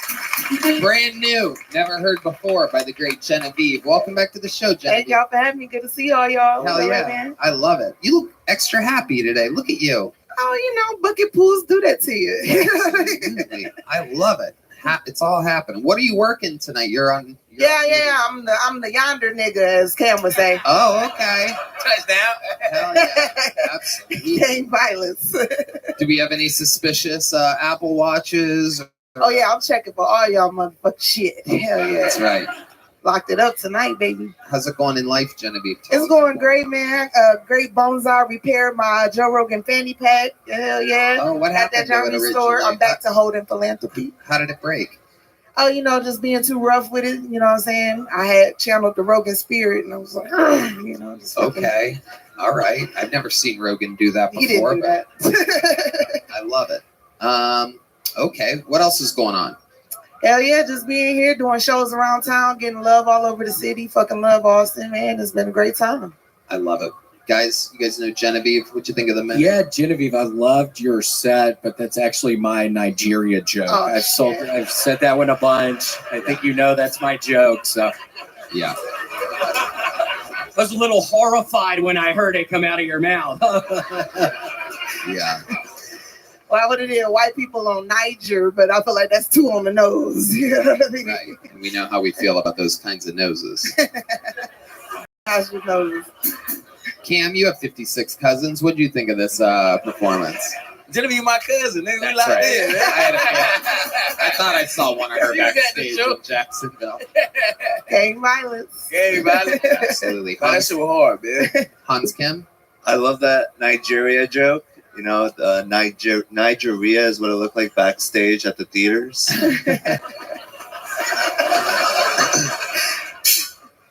Thank you. Genevieve, we love you. Another great new minute. You've been on the show many times. You did it again. Genevieve, everybody. We're going to fly through them tonight, folks. We're going to meet some innocent people. This name kind of looks familiar. Let's see what happens here. New minute from Tony Cruz, everybody. Here comes Tony Cruz. Right out of the bucket. Here we go.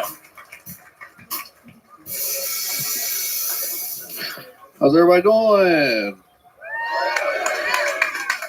Have y'all heard the good news? Fast and Furious and Marvel Universe agreed to merge in their next film. Yeah, Vin Diesel will be transitioning to a female role as America Chavez. It's pretty 2023, isn't it? Dwayne The Rock Johnson will be recasted to play her bitch. And Ghost Rider will be played by Paul Walker.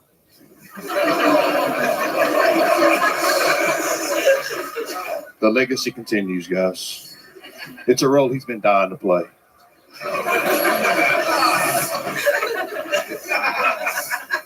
I used the butt plug recently. It didn't work. I still shit my pants. Yeah, I didn't realize butt plugs are used for sexual pleasure until I stuck one up my ass. Yeah, my eyes are open, especially my brown eye. Guys, I just want to say this. Y'all are all beautiful. Everybody in here is beautiful. You're also beautiful. When you go home tonight, you should all go fuck yourselves. My name is Tony Cruz.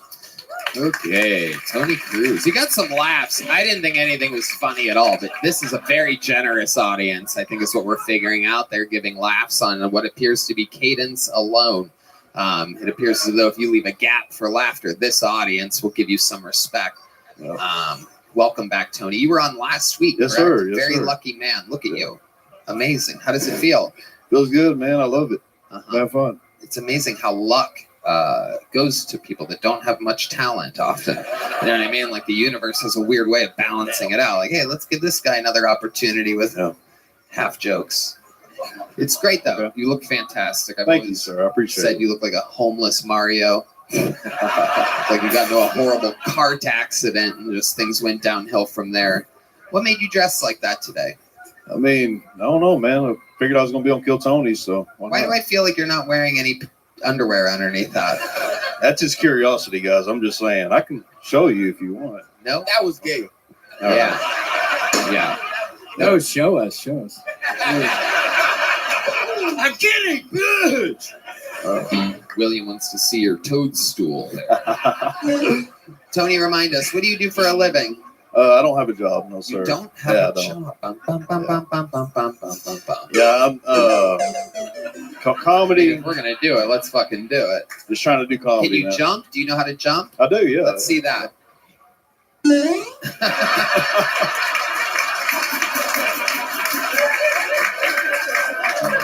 Can you squat down all at one speed like you're going down a sewer pipe? No. That's not yeah, do it again. Do it again. Nice and slow. Slow. Why'd you turn it down?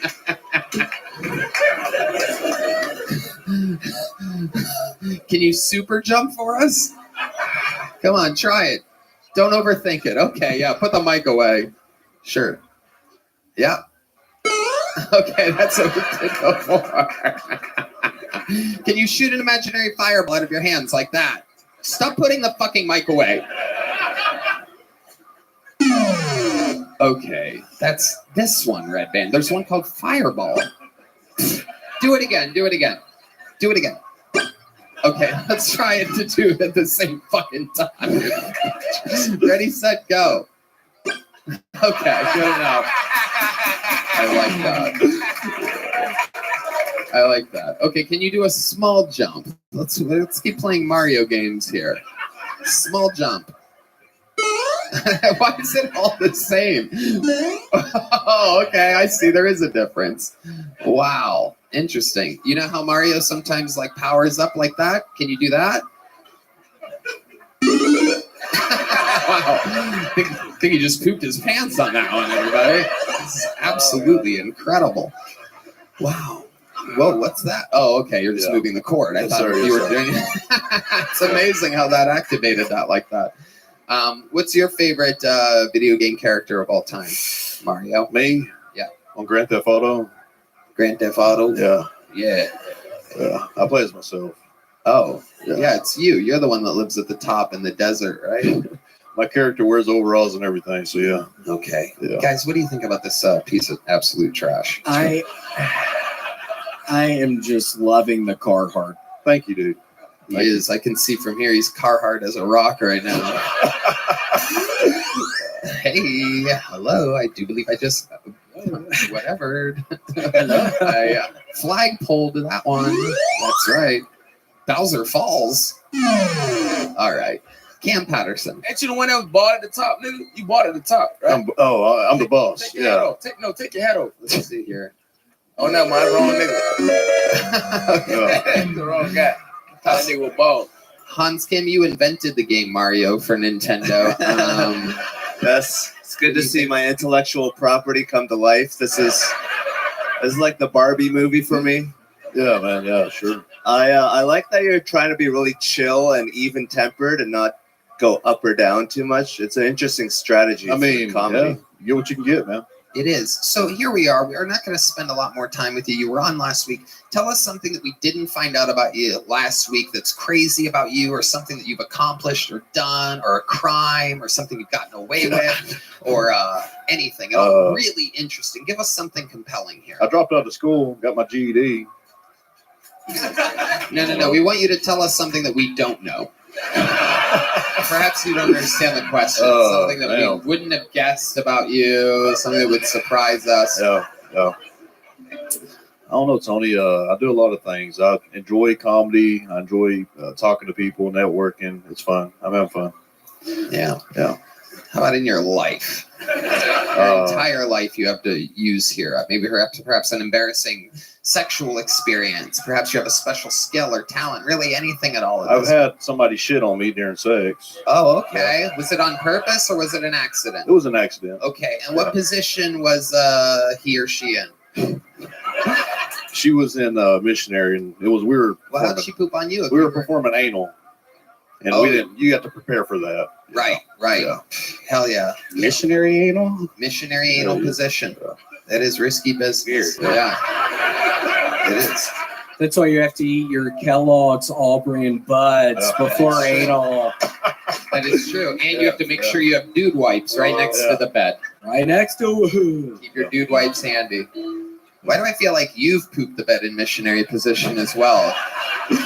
I have pooped. Yeah. You farted. I've shit myself before, for Absolutely. sure. 100%. I love Taco Bell, man. I'm a Taco Bell guy. The overalls are an interesting choice for a guy that poops himself a lot because you have to take off your top. The good thing about these, they conceal the smell, so you wouldn't know until I take them off. Until it falls out of the pant leg immediately. All right, there he goes. Tony Cruz, everybody. 2 weeks in a row of Tony Cruz proving that anything can happen. Make some noise for your next bucket pool. Zach Black, everybody. We're flying through him tonight. Flying through it. Zach Black.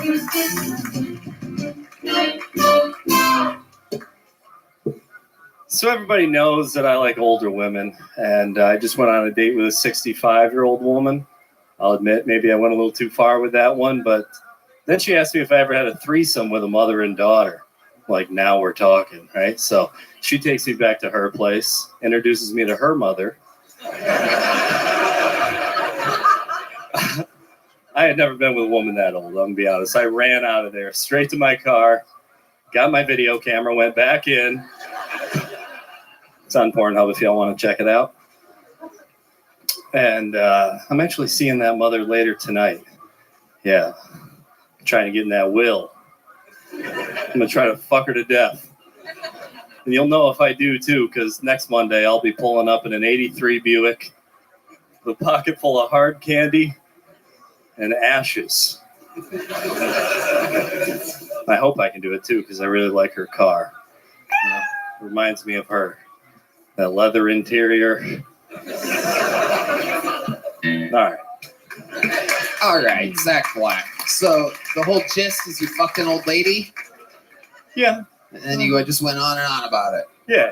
Okay. Again, a very generous audience. I was listening to the laughter thinking maybe I missed something.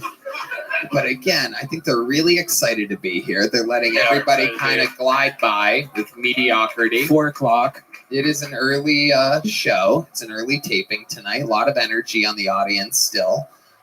So what really happened? Tell us the truth. What really happened that night?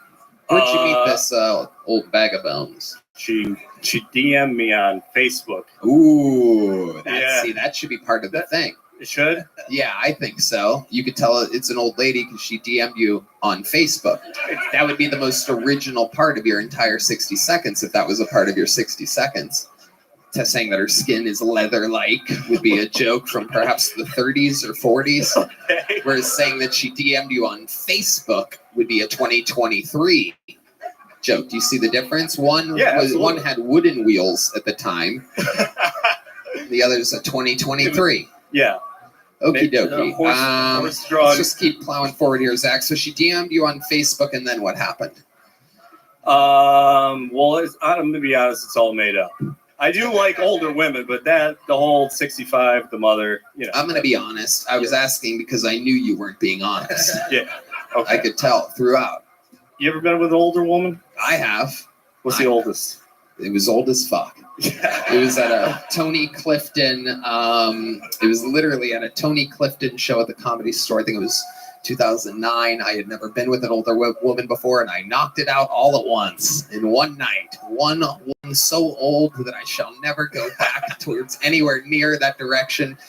Anywhere 50 years that close to that age of a woman. Lord. It wasn't that bad. But I do believe she fucked Andy Kaufman before, so that should give you some range of what we're talking about here. Who that is? That was the thing that attracted me to her. I was 24 and didn't give a fuck back then. Who is that? It's nobody anybody knows. Okay, the it's old not like nigga. Mother Teresa or anything like that. The old nigga you talking about? The old N-word. Andy Kaufman. Oh, yeah, you don't know who Andy Kaufman is. It's an old comedian, yeah. Oh, yeah. I like him. You're funny as hell. He died the year I was born, which should tell you something. Anyway, but it's good that you're asking me about my things so that it's a more compelling, interesting story, even though I'm giving no real information away about it at all and didn't prepare anything. But let's go back to your dishonest 60 seconds. What made you make up the fact that you slept with an older woman? Well, I generally do go for the older women, so I just exaggerated it a little bit. I mean, but when you say you generally go for older women, is that who you hook up with the most? Yeah, probably, definitely. So, like, the last time you hooked up with a real older woman? How did that go down in real life? You don't have to make it funny. We dated for 6 months. See, that's funny. You're not supposed to date an older woman. Yeah. You're supposed to fuck them, Zach. Who's going falling in love with some fucking... let me take a guess here. You were raised by a single father? No. Oh, okay. You just hate your mom. I don't hate her. I don't talk to her very much, but yeah. She's all right. Right, exactly. So you're looking for that is what you don't know. Probably. You're looking for a mom. Yeah. Yeah. There we go. We're doing this shit. How much? A lot of Sopranos. That Dr. Melfi was on this shit. How much older are you going for, though? Are you like, oh, she's 3 years older than me? Are you doing that shit? Or? No, I would say, this guy's disgusting. You can tell. 50, 55. Exactly. Yeah, fucking gross, Down bro. Yeah. Unbelievable. Nigga, you need therapy, dog. Yeah. No, bro. Not just any one. I like, chicks that work out at least, maybe some. Well, Jesus, I hope so. Yeah. With like a walker or something like that. Yeah. 55-year-olds aren't really pumping that much iron out there. Do you have a fantasy of killing the bitch with your dick? Cam, I wish I could. Do you prefer a dry vagina to a wet one? Absolutely not. Who would prefer a dry one? A guy that tracks down 55-year-olds. They get just as wet, right? Older ladies. Maybe in the crowd? some of them, but some of them go through menopause. There's things that happen to women biologically to where things can kind of slow down there a little bit. Well, I still only talk to the healthy ones that take vitamins and drink enough water. And Is that a part of your like first date? Do you take vitamins and drink a lot of water? Actually, yeah. That's my criteria for pretty much anyone I'm going to hang out with. Do you take vitamins? Are you asking me if I take No, vitamins? I know you take vitamins. Clearly. Maybe I don't. You do. Yeah, I mean, who were you asking, motherfucker? Were you asking me, you motherfucking William, piece of what are you shit? on? Huh? I could recommend some vitamins if. Cool, name one. D3, that's very important. He just tried the fuck out of you. He just tried the fuck out of you. Disrespectful. Did you just fucking try me right now, you piece of shit? I thought you were fucking trying me. And at the very beginning of your set, you're like, oh, everybody knows I love old bitches. I was thinking, I don't fucking know that, dumbass. I'm sure nobody fucking knows you like older women. I was wondering, though, how are you doing? Are you, like, hitting it from the back? Or what are you doing with these bitches, dude? Are the lights on? Are the lights off? Are there candles going? What are you doing? Get a little fucking Werther's Original, put it in her asshole. Absolutely. You toss her fucking old brown lettuce. You be choking her with a life alert? It was you I'm balling and I can't get up. Hold up, bitch. I got to stay right there. I got to stay right there. Do you have any special moves in the bedroom with these older ladies? Is there anything that you do? Do you take off like their prosthetic legs or something like that? Or stupid. Bend them over the walker. Sometimes in the shower, the old ladies, they got the rails in their bathtub. Ah, the old double rail. Yeah, absolutely. Okay. The old railroad. All right. Hans, anything for this guy? This guy looks like Tony Hawk Bro Waiter. All right. A bro waiter instead of pro skater. Bro waiter, everybody. Bro waiter. All right, there he goes, Zach Black, everybody. On to the next one we go. We're flying through them. We really are. Make some noise for your next. Come on, just go. No fucking handshakes. Jesus Christ, these people. Hey, we're buddies now. I'll see you around town. We're going to be doing a lot of work together now. Shut the fuck up. All right, your next bucket pull goes by the name of Michael Hines, everybody. Michael Hines is next.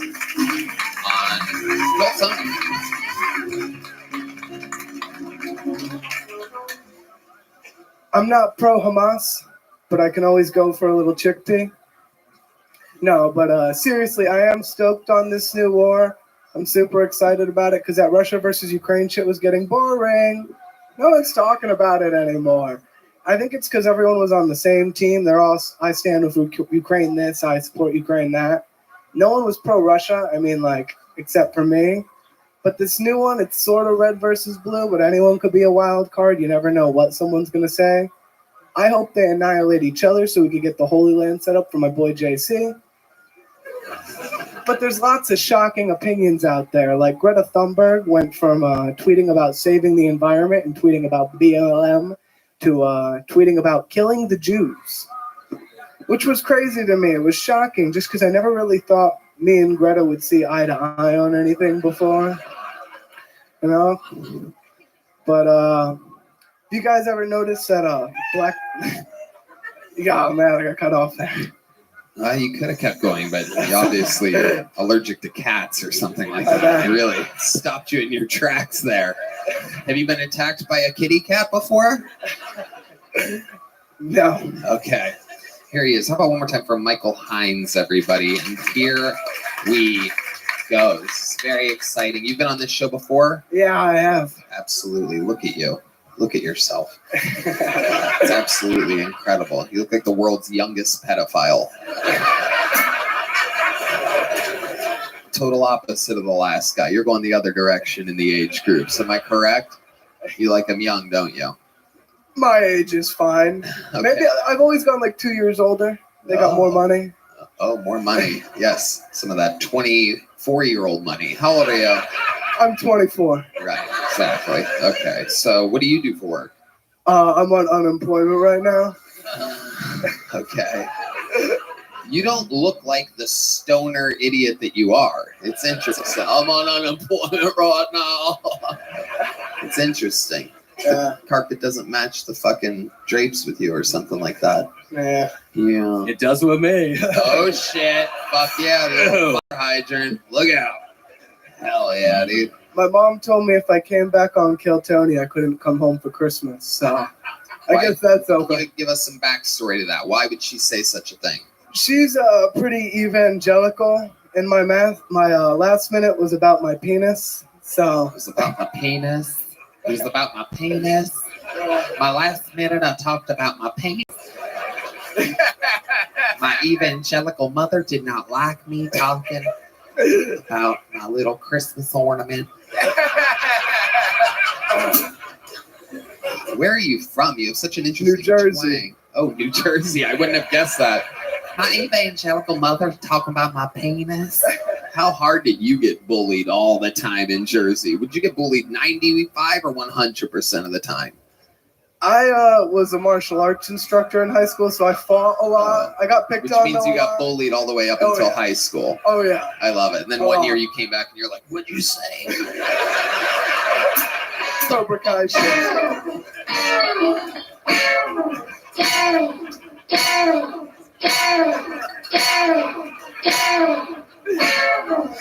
All right. I actually fought a crackhead the other day. You fought David Tyler the other day? You did? Tell us about it. Me and Ben Williams. No one knows who that is. Go ahead. Nobody knows what you're talking We're, about. Dropping fucking open mic names out here. Wait, the Ben Williams? We're going to the gas station, and the crackhead, I asked to borrow his lighter to light my cigarette, and he was cool with it. And then he was like, yo, can you get me a drink? And I was like, all right. And then he was like, Stop. God damn it, stop. You asked the crackhead if you could borrow his lighter? Yeah. Well, he offered, and mine wasn't working. See, you're obviously struggling with the lighter out there. Your fucking hair's in your face, right? You gotta flip it back every 10 seconds because that's like your thing. Yeah. And then he sees you and he's like, hey man, you need a lighter? Yeah. And I was like, cool, I'll get you a drink. And then he was like, 2 drinks, 2 sandwiches, a pack of Cools. So I got 1 pack of Cools, gave him 4 cigarettes, and he said, you owe me $20. So I called him a faggot. And then he's like, he ran up behind me and punched me in the back of the head. Right. And then okay. And then what happened? Parried the second Can you punch show and hit us him some in of the your teeth. martial arts? Just put the mic in the mic stand and show us what you did. And here we go. A little Michael Hines. Surprise martial art. Whoa. Oh. Whoa. That was it. Oh my goodness. That was it. Okay. All right. There he was. Michael Hines.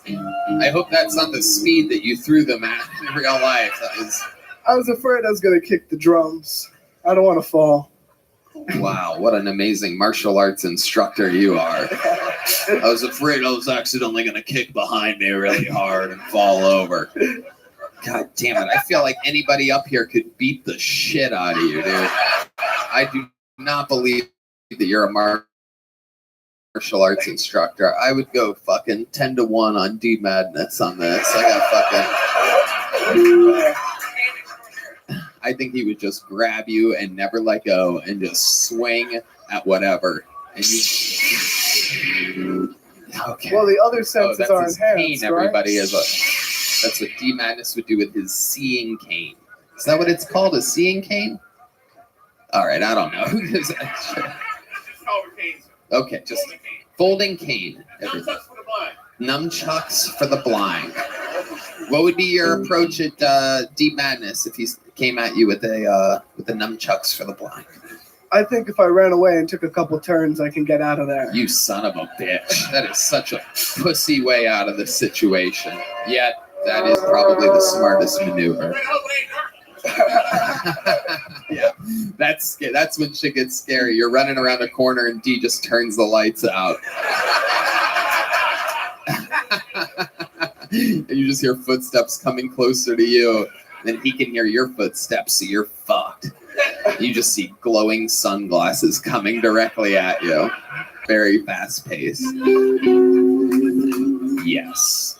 Michael Hines, craziest thing about your life that we didn't know about you. You've been on this show before. Tell us what we didn't find out the last interview.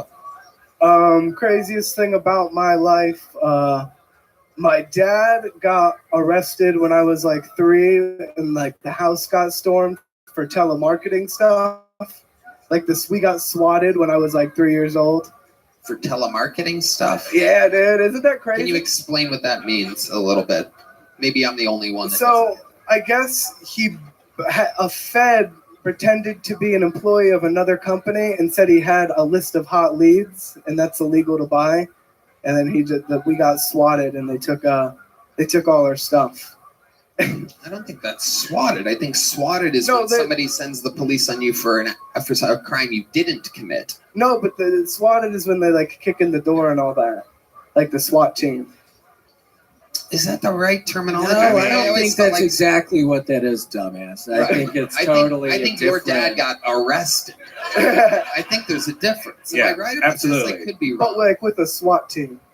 Sure, if there's a SWAT team, I don't think that means getting swatted. No, swatted is when you like send something to somebody that doesn't deserve it. Exactly. Your dad was a criminal. Yeah. Oh yeah. He didn't get swatted. He got in trouble by the police. Let's go to our senior in trouble by the police correspondent, Cam Patterson. Yeah, telemarketing just means drugs, stupid, dumbass. You know what I mean? I was telemarketing shit. Yeah, cocaine. That's what that was. Yeah. Telemarketing. That's hilarious. Well, son, I didn't really get in trouble. It was a telemarketing thing, and I got swatted. You believe everything your dad tells you, huh? Do you think that how long did he go away for? Only like 2 years. Yeah, only 2 years. That didn't affect your childhood at all. I don't even remember. Right. All right, there he goes. Michael Hines, everybody. We're going to keep moving forward here. You guys having fun tonight? We've been through 4 bucket pulls already. We're on pace to set a record. Are you guys having a good time? All right, make some noise. 60 seconds uninterrupted. This looks like a new name. Cole Kasui, everybody. Cole Kasui. Here we go. How y'all doing? I'm doing all right. I got told recently I look like a more lesbian Ellen DeGeneres, so that's not great. I mean, I get it. I don't look masculine at all. I feel like when people look at me, they think, all right, I'm almost positive you are a dude, but I am positive you are a bitch. And that's fair. I just moved here. I moved from Houston. Noticed there's a lot less Latino women here than Houston, which is good because they didn't like me. So that's good. I don't think I could date a Latina because I can't handle spicy foods.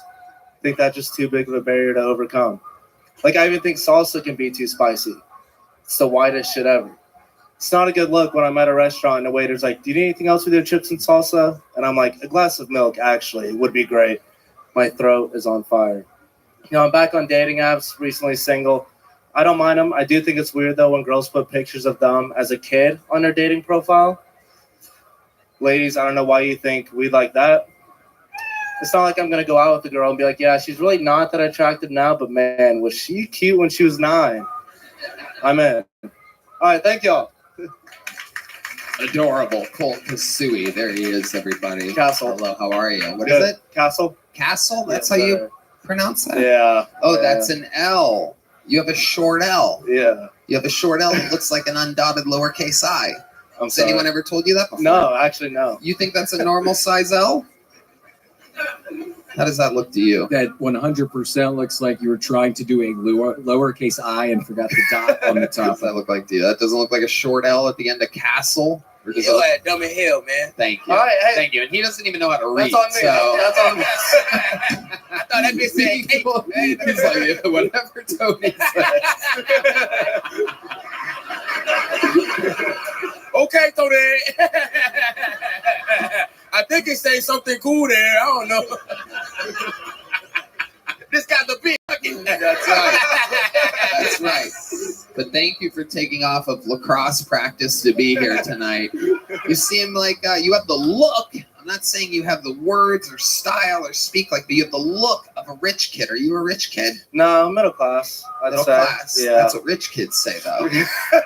Because there's kids richer than them, so they call themselves middle class. Our good friend G, whose family owns, basically hundreds and hundreds and hundreds of millions of dollars worth of property in Los Angeles, calls himself middle class.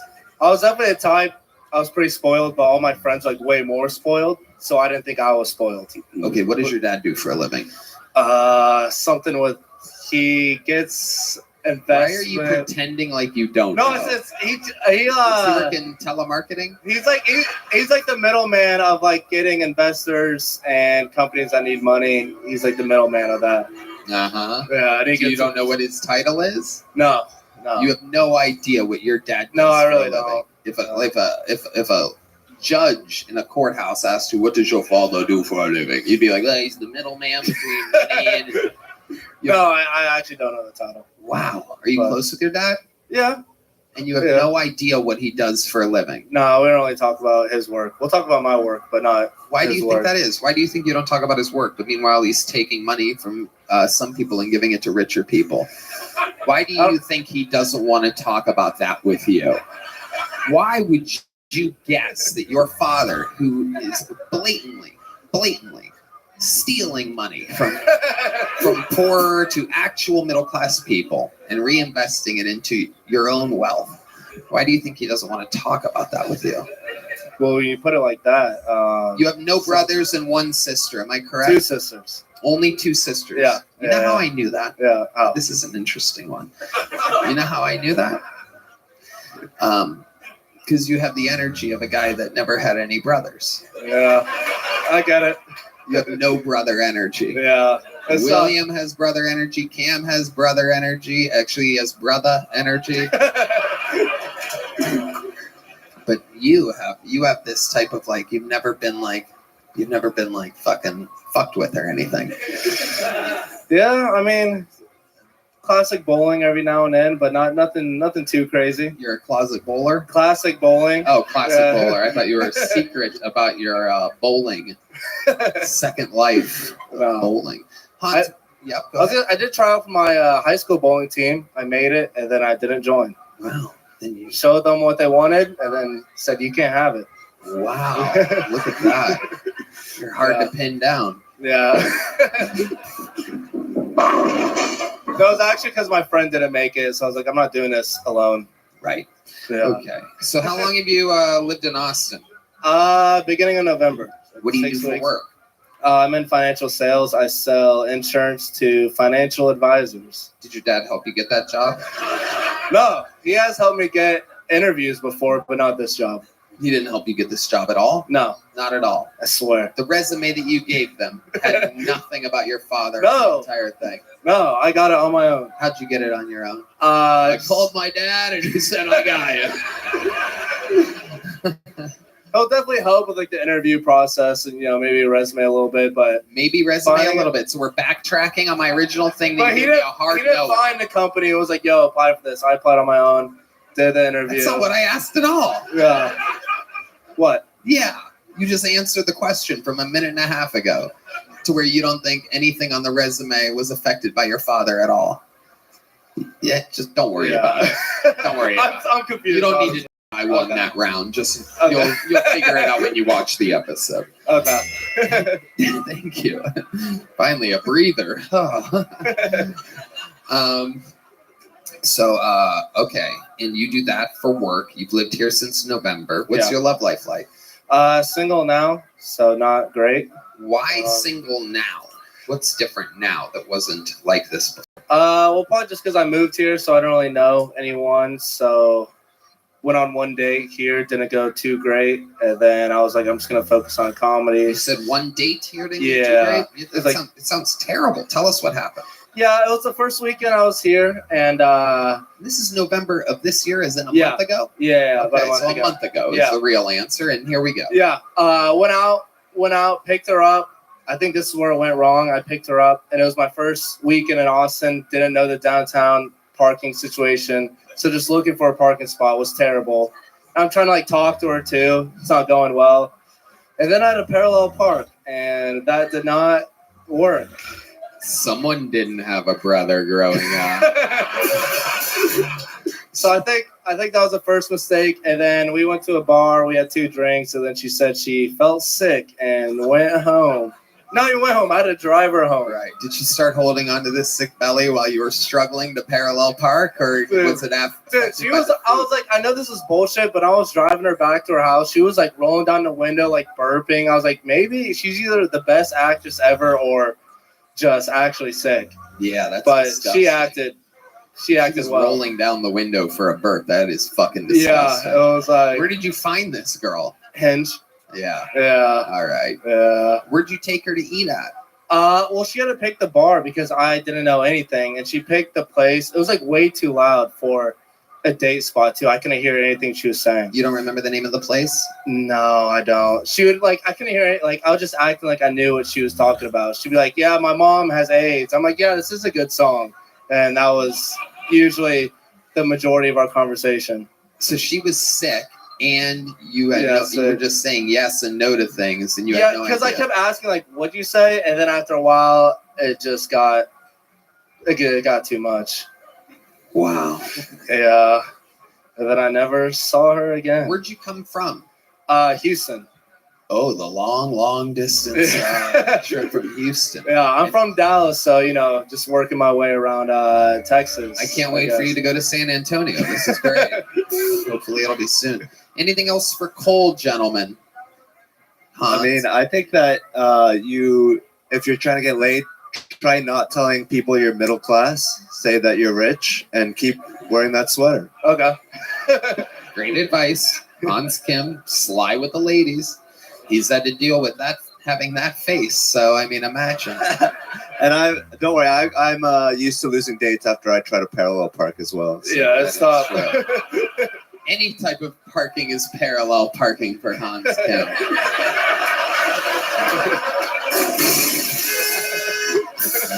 I am sorry.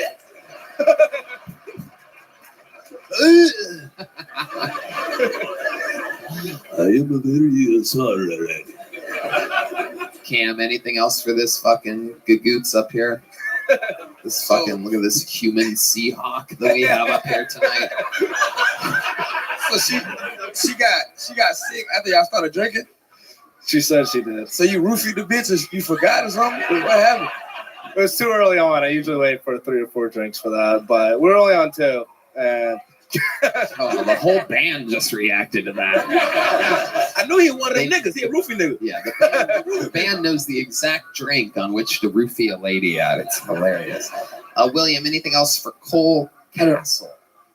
Cole, that thing we were describing about when you couldn't really hear the girl and you were just kind of agreeing with what she said. I'll be honest with you. I thought about that during your whole fucking set tonight. I was kind of hearing things going on, but I don't know. I'm just kind of in a rotten mood right now. So sorry, it's not your fault. But why are you in a rotten mood?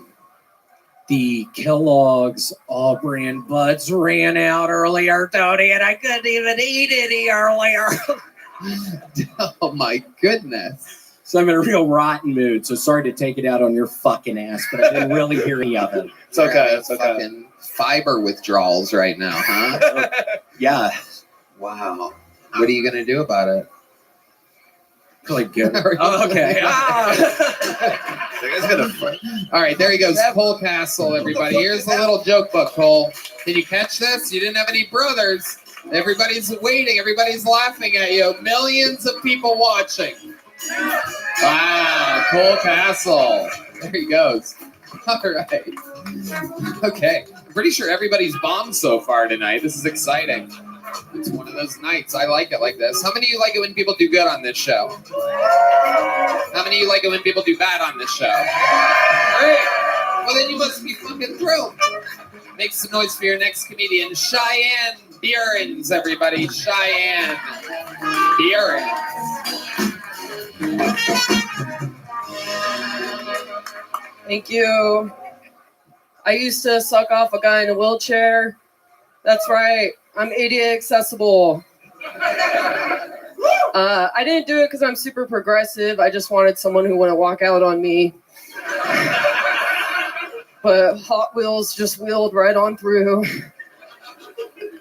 I don't get why people say God hates abortion. Because if that was the case, then why does the Big Dipper look like a coat hanger? I guess it doesn't really look like a coat hanger, but it looks like one that was unraveled to scrape out a mistake. You know what I mean? I know. Sorry, Texas. Listen, I'm actually pro-life. I feel bad when I tell that joke. That's why whenever I got knocked up, I just started munching on mushrooms until my sweet baby boy killed himself. He was like, yo, this bitch is fucking crazy. I'm out of here. Yeah, I don't really know why I give my unborn baby a Cholo accent. It doesn't really make sense because every unborn Mexican makes it out alive. Thank you. Okay. Hello. Hi, Tony. What do you mean every unborn Mexican makes it out alive? I didn't get it. Mexicans pop out babies. Every unborn Mexican makes. I know that they make a lot of babies. It's a little wordy. But why would an unborn Mexican make it out alive? Because he's Mexican. And Mexicans don't get abortions. Fuck. I never know No? if it's So good. my high quality weed or if everybody else doesn't get it too. I Hans, get do you it. get it? Can you explain I got this to it. me? I think she's saying like every Mexican that isn't to 9 months yet gets born. Mhm. Not that every Mexican that is not born gets born. It's because you're also autistic, so you run the Hell same. yeah. We're on the same wavelength. You should see me parallel park. It's from the comic. Still not sure that I get the Mexican reference, but okay, it's all good. Every unborn Mexican makes it out alive. William, do you get it? Right? You're saying they survived the abortion? No, they just survived being in the womb. They survived being in the womb because it's also great joke. Of all the Fuck yeah. Mexican angles, I don't Every think Mexican that hasn't been born yet is born. we'll be wet back after these messages. See, that's a Mexican joke. That's a Mexican joke. Clear, on the edge, dangerous. Will we be able to not bleep that on YouTube? We don't know. Anything can happen. We will have to talk to the YouTube people about that. How about a hand for Sunburn Jenkins getting back to his seat over here? This guy went a long day on the golf course yesterday. He is a cherry tomato. All right, Cheyenne. But you started off with the wheelchair suck off. That was good. Yeah. Hell yeah. So is that true? Yeah, it is. Okay. Who I was the did. guy in the I did that. wheelchair? I met him on OkCupid a few years back. Okay. I was All right. new to town. Yeah. You know, Absolutely. You have to be entry level to hook up with a guy in a wheelchair. That's right. Yeah. Well, at first, all of his pictures didn't show like the bottom half, and he was really hot. Like he had really big muscles, like arm muscles, because he was just monkeying around everywhere. I guess that's why I don't know, but yeah, he's a hot piece of ass. Like, he had that Was he Lieutenant Dan- black? Whoa. Oh, was he black? No. Okay. He was like a leather daddy. He had like long hair and like this was up in Seattle, so he had like that Seattle vibe, you know. Oh hell yeah. Yeah, baby. Why was he in had a wheelchair? big dick too, but it didn't work. Which Oh, he fucking just had a sucked big soft dick. It was hard, but like I guess because he's paralyzed, he could like harm himself. He 'Cause could can't what like himself? he's like paralyzed from like the waist down. Say harp himself? Harm himself. Harm himself. Yeah. He could harm himself if what? If he put it inside me, but he could put it in my mouth and it was fine, I guess. But he couldn't like do vaginal. Wow, that's a great excuse. Oh, look at me. I need to get a wheelchair and be like, hey, look, you can suck my dick, but I could really harm myself. I could be double paralyzed if we fuck. I don't want to lose use of my arms or anything here. As you can tell, I'm a real muscular leather daddy. And I can only get my dick sucked. It is a real ailment, one of the real catches of being paralyzed from the waist down. I fell for it. Hell yeah. I sucked him off. All the way to completion. No, I don't know if he could come. I don't. It was a while ago. Were you like talking during the blowjob or something? Oh, I was doing I don't really want to fuck. You know what? I can't come. If he can get hard, he could probably come. I don't remember him coming. Maybe I suck at blowjobs. Oh shit. What are you talking about? Oh. What are you talking about? Unborn Mexicans? Not yet. Not yet. This is newer development. Okay. So, all right. So you meet the guy, and then you suck him off, but you didn't suck him off. You just sucked him. You sucked him on. I guess off would be to completion, I do believe. Well, anyway, so for the bit. How long did you go before you realized that there wasn't a finish line here? How long did you suck for before realizing maybe he can't come? Did he say we something? got together a couple times, and I felt bad because he's in a wheelchair, and I didn't want him to think I wasn't interested in anymore because of the chair. But that's really what it came down to. Like he couldn't put his dick inside me. And then it was just annoying because anytime we went in, on a date, I would have to load his chair into the car. How many dates did you? It's fucking too much, dude. It's too There's much. some fucking honesty right there. You see that? When the honesty accidentally seeps through. That's the funny shit. We could all feel that. How many dates did you go on with this guy? Probably 3 to 5. And you were always the driver. Yeah, I was the driver. You got car fished. Yes. Yeah. I got cat daddied. Okay. No one knows what that means. But Wheelchair. Okay. very good. So how did this end? How did you break up with him? Things were really ramping up for a while, and then let him down. Okay, so I found I went over to his place a couple times, and one time I was in the bathroom. There was a bra in the bathroom, and I was like, "What the fuck is this?" Oh damn, this guy fucked Dude, up. I know. So I was like, "What's going on?" And he's like, "Oh, that's my live-in partner, but we don't really have a sexual thing." But she I don't know, something. But then I got jealous. I got jealous of the guy in the wheelchair. That's how low I Right. how low my self-esteem is. Cam Patterson. You let a nigga in a wheelchair walk out your life? Yeah. Okay. He rolled on through. That is amazing. That is unbelievable. William Montgomery, what do you think about this situation? What? I was so did you really get an abortion? No, I miscarried. My favorite abortion song is Brick by Ben Folds 5. Do you like that song? I don't know if I've heard it. Oh my gosh, listen to it after this. Okay. Bitch. Okay, all right. So you really did miscarry? Yeah, when I was on mushrooms, yeah. You really did? And it was mushrooms that did it? I think so, yeah. I was doing a lot of mushrooms at the That's time. a crazy trip to yeah. go to the bathroom and have a little fucking weird. shrimp cocktail fall out or whatever happens. I'm not exactly sure what it looks like. I'd imagine it's when you first open a ketchup, but it's not. Ketchup cheers. You know what I mean? Like a little fucking I don't know. I'm just guessing here. It's a comedy show, so I'm allowed to guess. This isn't a science conference. No. It's like boba, right? Yeah, boba. It's an abortion. Yeah, it's just a couple of clocks. It's nothing, no big deal. We've run out of jokes to make on this show. An abortion. Thank you. Good night, everybody. You almost had a little baby boba. A little boba. I did used to work at a boba tea shop, so that would have been fitting. This was actually when that happened. Oh my god, that's amazing. 100% of the people that I've known that have worked at boba tea shops have wild miscarriages. There's a very high number in that industry. The tapioca. Miscarriage is a very taboo subject. Doesn't get talked about much at all. Doesn't get talked about on the show. There's a lot of abortion jokes. There's a lot of I had a baby jokes, but there's very few people willing to admit that they miscarried. Was that a sad time for you? It was the lowest point in my life. Really?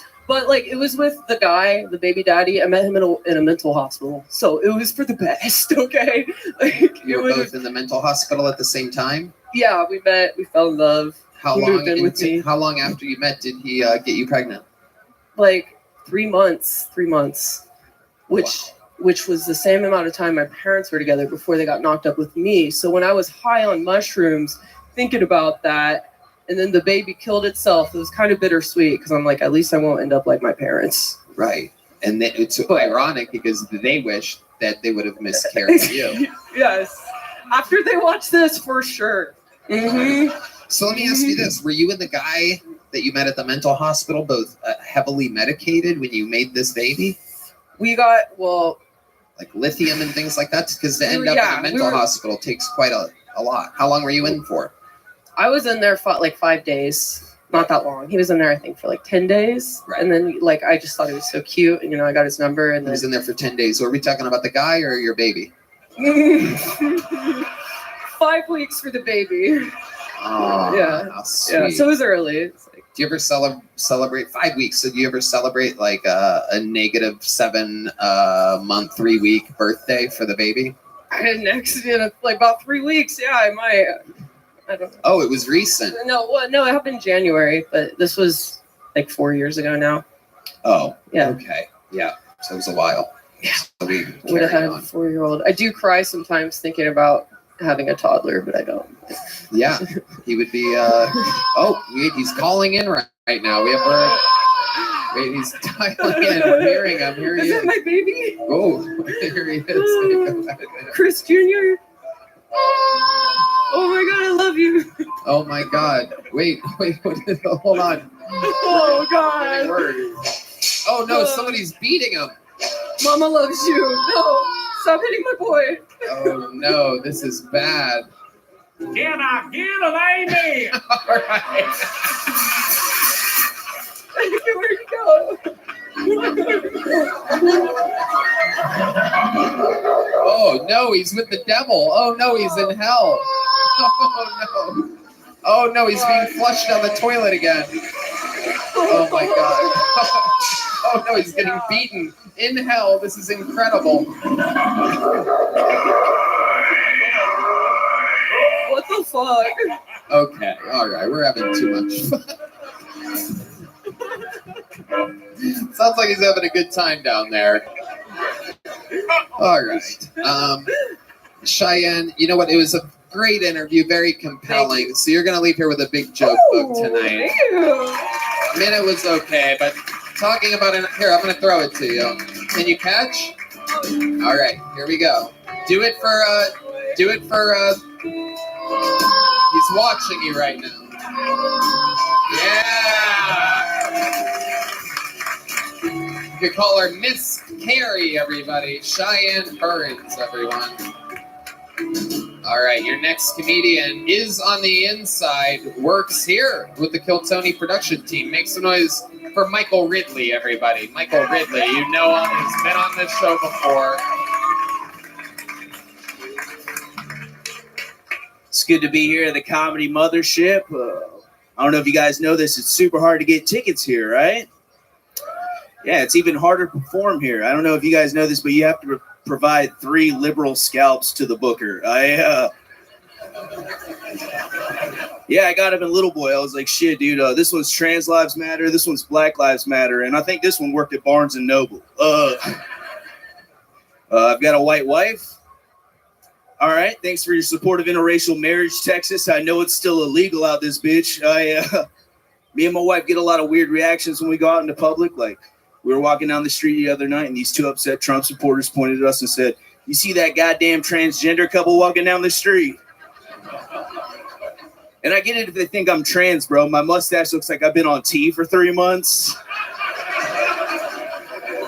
Like, I'm just out here rocking this Mexican middle schooler's mustache. I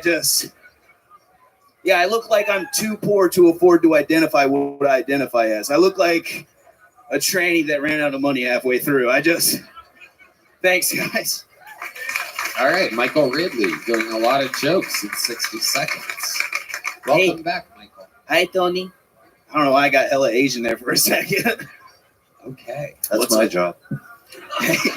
Hi, Hans. What kind of Asian are you, Michael? I'm Filipino. Hans, what do you think about this? He's only half Asian, but I respect your good half. If you know what I mean. Yeah, it kind of sucks being half Asian and half white. Like, I don't have like the stereotypical attributes that you'd want from either of those groups. Like, I have white brain and a medium dick. Like, I have white brain and a small dick, actually. I fucked that joke up, Tony. Yes, you did. God damn. Deep Madness reacting in horror. Yeah. So, Michael, what's going on? Tell us something in this interview portion that we don't know about. You've been on the show multiple times. Give us something compelling. You watch the show. You're here every single week. Yeah, I'm here every single week helping out, watching people bomb. Sure, but what about your life? We know what goes on the show, yes. My life, dude, honestly, moving to Austin has been pretty dope. I actually, this has probably been the most I've ever done stand-up in 1 year. December marks 10 years in comedy for me, but this last year I've been in Austin has been all the growth condensed in 1 year, dude. I've been on more paid shows than I've ever done. I fucking started a podcast, dude. I fucking sold. Yeah, dude. Yeah, dude. Fucking Ridley Radio. I have no idea what I'm doing. We just riff for an hour every week. We do characters and voices. It's pretty chill. I opened a merch store, which is a huge fucking mistake at where I'm at in my career. Whose merch are you selling? Mine. Oh, yeah, that is a huge mistake. I'm gonna tell you right now, the first 50 shirts, right out the fucking window, thanks to the show. Like, a lot of people were coming out the woodwork buying my shirts. It was pretty dope. Really? Really? Yeah. Okay. They sold out in the first week and a half. I sold 50 shirts. Wow. And then people were like, dude, when are you going to restock shirts? When are you going to restock them? So I restocked the fucking shirts, and now I have 300 fucking shirts in my 1-bedroom apartment, dude. And they all have my face on them. So I'm just in a room full of fucking shirts with my face on them. And I didn't go through China. I went through a small business in America. Huge mistake. Don't buy American, dude. Fuck that shit. Get it drop shipped from China, dude. Make children do it. It's way cheaper. It's a huge fucking mistake, dude. What else, Michael? What's something about, do you have any special skill talents other than comedy? I can do voices, characters. I can sing. I can fucking. What kind of singing can you do? What's a good song? I can just make up a song if you want to make up a song. Can you sing something that we would know, or why would you make up a song? I don't know. I could do a System of a Down song. You can? What song? Yes, I can. That's not System of a Down. No, you can't. Tony can't. You literally can't. Maybe not. Yeah, let's not do that. That sucks. That's like System of a Downs or something. System of a Down syndrome. Yeah, for sure. Oh my god. I didn't know, dude. I didn't know I was gonna get fucking pulled tonight, dude. I've been signing up for 6 fucking months. Nobody ever knows if they're gonna get pulled. Isn't that crazy how that's the show works that you work for? Yeah, I know. I had no idea I was gonna get pulled. Fucking shocking, stunning, almost like they were pulling names out of a bucket. Yeah, it was 200 motherfuckers every week, and I'm like, God damn, of course. And I'm in a low right now. I'm not doing too good, bro. Why are you in a low? Honestly, bro, I don't know what the fuck happened. I've lost the fire a little bit, dog. I'm not even gonna lie. Oh my god. I was fucking working my ass off to start. A year ago, bro, I had so much fire, and I don't know what the fuck has happened. You know what? To pick you up a little bit, you know what we're gonna do? I'm gonna buy a T-shirt from you. You're down to 349, my friend. Good God, dude, please. Michael Ridley, we're gonna keep it moving. There he All goes. Right, thanks, guys. It's a great System of a Down impression there. I'm System of a Down. It was a summer system. It's a pastime activity. It was literally the worst System of a Down impression. I mean, humanly possible. A blatant, deep, strong voice. I could sing System of a Down. As the whole band's confused. So much toxicity in our city. All right. Nobody else thought that was crazy? It's well, I can sing. Have you heard of System of a Down? Summer of friendship. All right, make some noise for your next bucket pull. Owen Galavan, everybody. This is a new name for sure. Owen Galavan. Here he is. Hey, everybody. Guys, I think it's funny that we use the word skinny to refer to people that are thin. I think it should be the opposite. I think we should use the word skinny to refer to people that are overweight. Because who has more skin than them? They are covered in it. You guys, they are so skinny. I think it would make them feel better too, you know? Going to the doctor instead of being called morbidly obese. Doctor could be like, listen, you're dangerously skinny right now. You're actually my skinniest patient. And then I think we could just make sense. So So I did yes, the you beard. did win, and you grew facial hair. Yeah. Because I affected you. Because everybody laughed, and you're like, I was like, must damn not it, you. fuck. Yeah. Yeah. I love it. That's So, Owen, what's your love life like? Trying my best. Not that great. This weekend I met a British flight attendant. Thought it was going real well. She saw a show that I hosted, and then when the bar closed, she was like, "I was like, In that's what way? fair." How did she say no exactly? I was like, "Do you want to go back to my place?" And then she said, "No." That's all she said? She didn't give you like an excuse? No, she was like, "I'm flying out tomorrow early." Da da da. But Right. we all know what that means. Just no. Yeah, absolutely, 100%. She did not want to do anything with Yeah. you. It's pretty upsetting. Pretty Crazy upsetting. because there's guys out there with no use of their legs getting them sucked off. But meanwhile, you can't close with a British lady that has one night in America. I know. It's How brutal. long were you drinking with her before she completely rejected you? A long time. Show ended at 11, so 11 to 2. Wow. Yeah, tough. 3 It was tough. hours of hard work. I'll Was never there a get it part back. where it was going really well, where you're like, man, I think I got her? Can you describe that moment to us? There wasn't a real moment. At one point, she was with her friends, and her friend was dancing with my friend, and she was like, "Ugh, I hate dancing." And I was like, "Same. Let's go talk outside." And then I was like, "This will be something." And then we talked for like an hour. Outside? Yeah, like in the patio or whatever. Like brought our drinks outside. We were at White Horse, and yeah, then we just talked for like an hour, and I was like, "All right, this is going well." Wasn't going as well as I thought, obviously. Right. But Right, Hans, what do you think? I see a big smile on Hans's face. Well, I've been in this situation many times. Did you ever try leaning in at any time, going for a quick peck? Did not lean in. Pussy. Just gotta go for it, dude. So watch how Hans has evolved over the last 2.5 years. It's amazing. A true Frank now. Hans used to live it's that night. How do you think your life would change if you were a regular on Kill Tony? I don't know. Being a regular would, I'd assume, change. Close with women, I would say maybe strike up an accent. Your name is Eokin, it's pronounced Owens. You know, so use that. Maybe go with it an Irish. Hey, dude, I'm so bad at accents. But can you try one? Can you just try be Spanish? You're a Spanish. You're a supermodel. You're a Spanish supermodel. I'm a girl. Here we go. Hi, what's your name? Ricardo.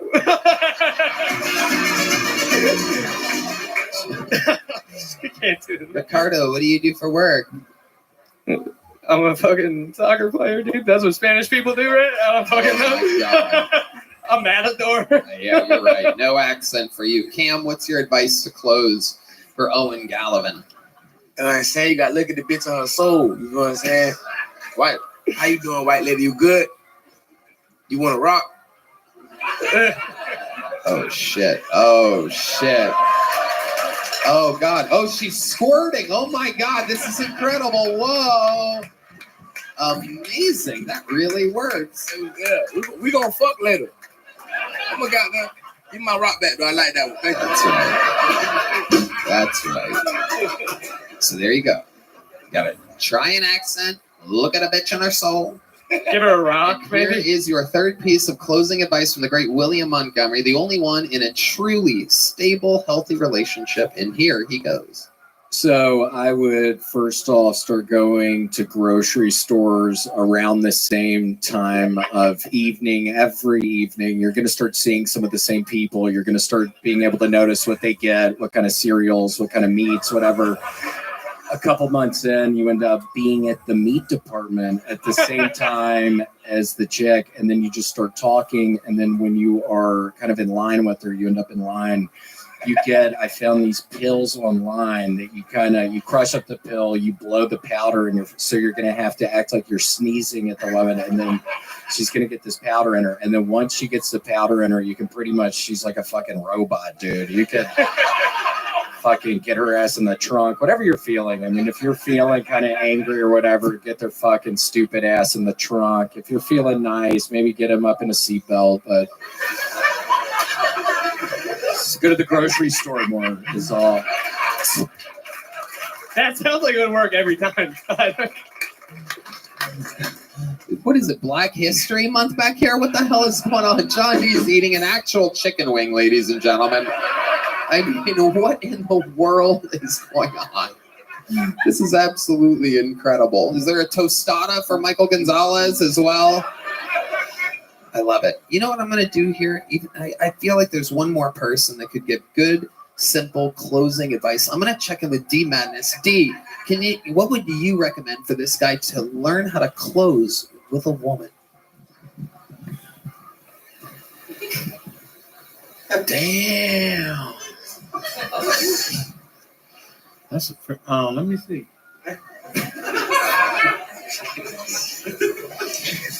I have to be honest with you. I don't know exactly what to tell this guy. Even D doesn't think you have a fucking chance. Brutal, dude. Absolutely incredible. There's nothing we can do for you, Owen. What did you get last time you were on this show? Little joke book? No, I got no joke books. I did get Secret Show, but I got no. You got nothing at all? No mementos. No. Here's a little joke book. Congratulations. There he goes. Owen Galavan, everybody. All right, we're having fun here. We're moving along. We're at a really good pace. A lot of fucking pulls. Make some noise for your next one. Zachary Miller, everybody. Here we go. A lot of different people. Here's Zachary Miller, everybody. Without a doubt, the Kill Tony debut. With Zachary Miller. Clap for Zachary Miller, everybody.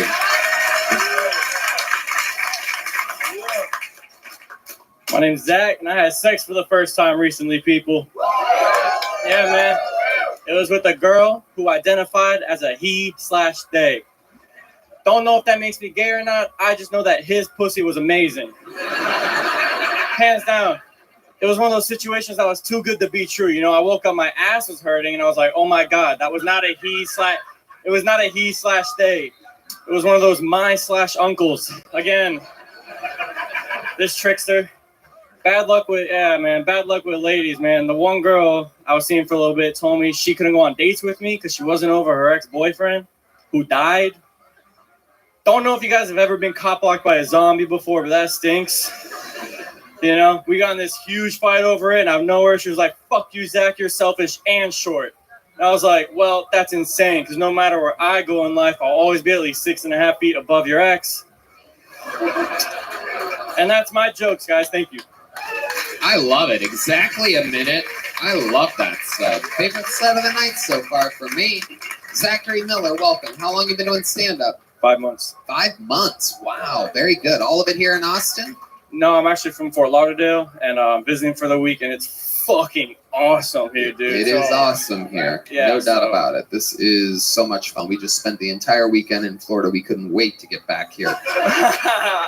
It's true. This is fucking the best place. And what else have you done for fun since you've been here?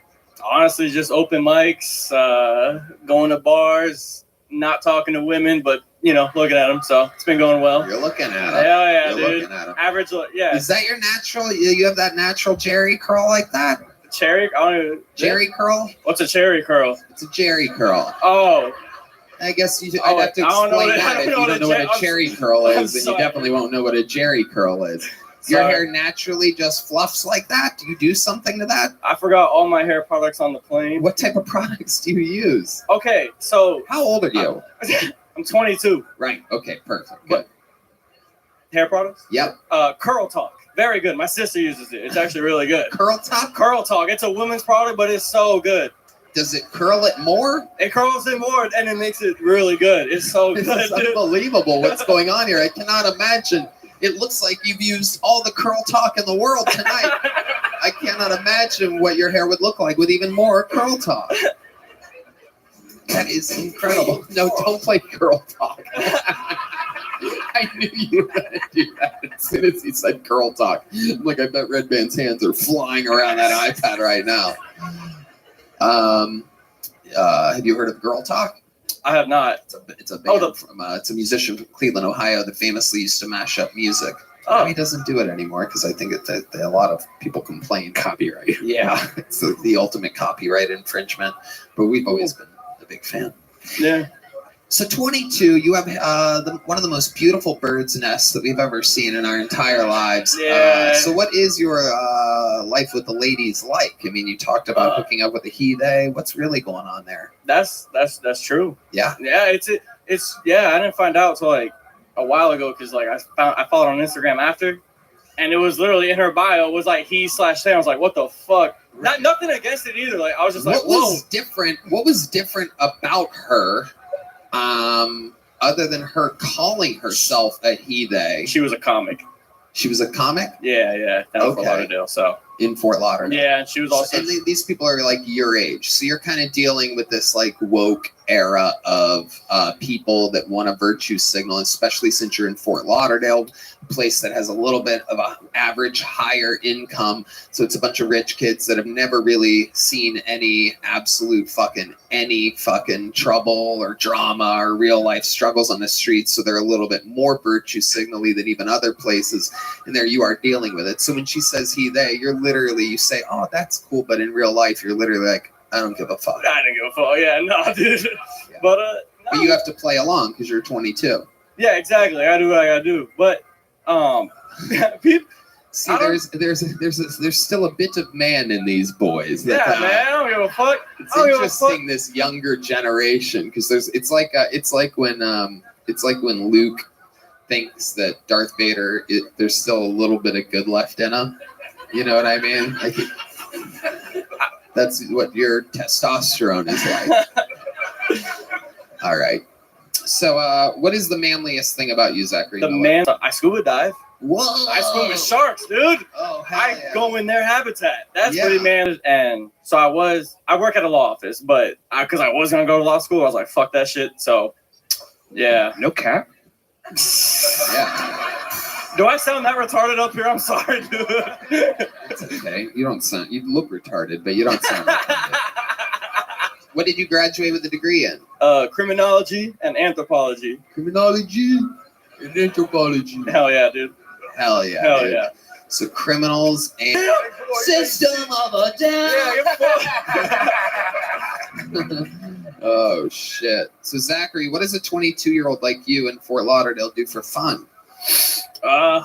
Open mics, and that's it. It's not fun around there. Come on, other than that, there's got to be something else. A little guilty pleasure. You do some laser tag with the homies or something like that. I don't know. I've been trying to look for more because I just moved back home, so I'm still trying to figure all that out. But I hear a little bit of there's a little bit of a twang in your accent that I don't recognize as Fort Lauderdalian. Do you have like African American friends or something like that? Yeah, you do. Broward. Yeah. Right. But that's not where Fort Lauderdale is it? No, it is. It is? Yeah. Okay. But I'm also from like the whitest neighborhood in Broward. We know. That's why I'm asking you why you sound like that. Because I'm cool. Can you, right off the top of your head, as fast as you can, name your top 5 black friends' names. Go. Springer. Kevin. Kevin sounds white. Let's try again. We've only got Springer so far. 5. We're looking for 5 black friends. No, you just met him. You've been up here for 7 minutes. You cannot count. Hold on. You're at 1. We have Stringer. Take note that he sounds Big Pedro. Big Pedro. That's Big Pedro. I don't know his first name. He's not black. He Try is. again. No, he's not. He's a Puerto Rican nigga. Pedro is Puerto Rican. Oh, he might be. No shit. Oh, shit. You're still at 1. Still at 1. Take note that I fucking 1. You have Springer. Anymore, to be honest. We're at 0. We are at 0. Keep playing the fucking music. Keep going. I'm not giving up on you. Give you a minute. Fuck. Yeah. I know. Shit. Your black friends, everybody. Bro, you know, anthropology, criminology. 0. We are holding strong I at just 0. can't think right now. Hold on. Springer is gone. Cam is my friend. Yeah, bro, I got no black friends, dude. I guess, dude. I just can't think right now. I got black friends. Trust me. I fucking knew it. Oh, I knew it. Because that's the thing. When white people sound black and they're not really like really from black culture, it's one of the most annoying things for people that were born and raised in all black neighborhoods. Do I sound black? I talk like this. Anyway, why aren't you and Springer friends anymore? That nigga was made up. Springer? Springer? That's not a real fucking person. Well, they're good at sprinting. Springer. He put Sprint and nigga together. He was like, that's a name. That's a name. Yeah. Sprint and nigga. Yeah. Hell yeah. That's a name. I got that. I love that Big Pedro entered the chat on this one. Literally, we're all like, what the fuck? Immediately, it took 3 guesses to go all the way to Puerto Rico. Hey, yo, I be sounding black up here with my geology. Shit. Don't you hate it when white people sound black? Yeah, I wouldn't even imagine being a comedian and talking in a black voice ever. No, Tony, I swear to God, I was on fucking YouTube the other day and I just typed in my name and I see a video that says William Montgomery doing black voice number 6. And I have a fucking weird so whoever's doing that, you better stop. Holy shit. Can you give us an example of like what one of the things said? I looked at it for a second and I clicked off. I was horrified. I was like, hold on, is this a bad? What's going on here? I couldn't even. Oh, yeah, there is a compilation. A bunch of them. Oh, my God, and they put them in blackface. Yes, and I'm in blackface. Oh, my God. So I was very excited to hear about that. Oh, my God, and these compilations are so long. Holy shit. 11 and a half minutes, number 2 is. Lights out, Montgomery. Oh, shit. Oh, it's not edited very tight at all. Wow. Okay, it doesn't matter. We're going to get flagged by YouTube for playing our own YouTube video on our YouTube show. He's going to flag us. This guy. Okay. Have you thought of any black friends since the last time we checked in with you? I was just so nervous. What's the most bonding moment you've ever had with a black person? I made a really good play in basketball. I didn't get to finish. You don't ever see any black people when you're down there scuba diving? You don't see them at the bottom of the ocean floor? The bottom.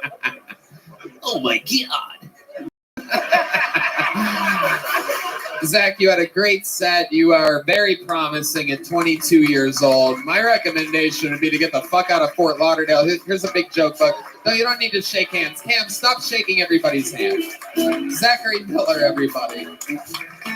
These people's mediocrity is going to rub off on you, and we don't need that. We still having fun out there, huh? Here's another bucket full. It's a one-word name. Those are usually the most fun or insane. Let's see what happens. Make some noise for Milky, everybody. Milky. Here comes Milky. Oh, hell yeah. Absolutely.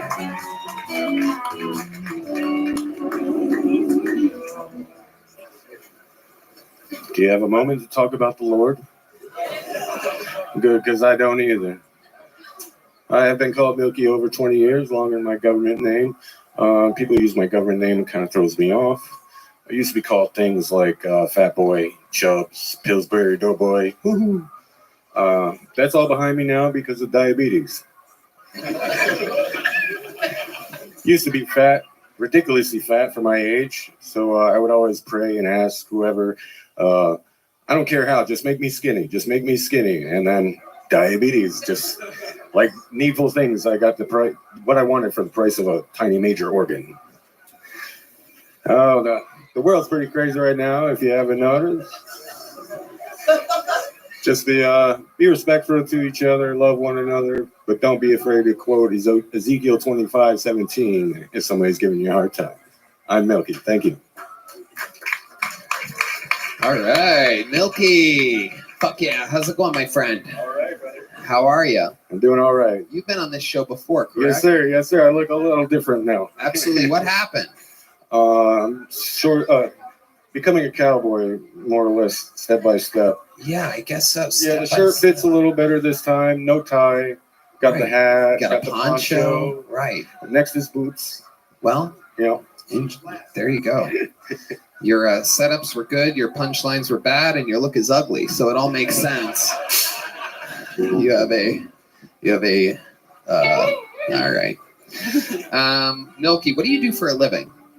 I run the BYOB bar. You run a BYOB bar, so let's lead with that nothing at this all. time. We don't have a liquor license. It's a game room.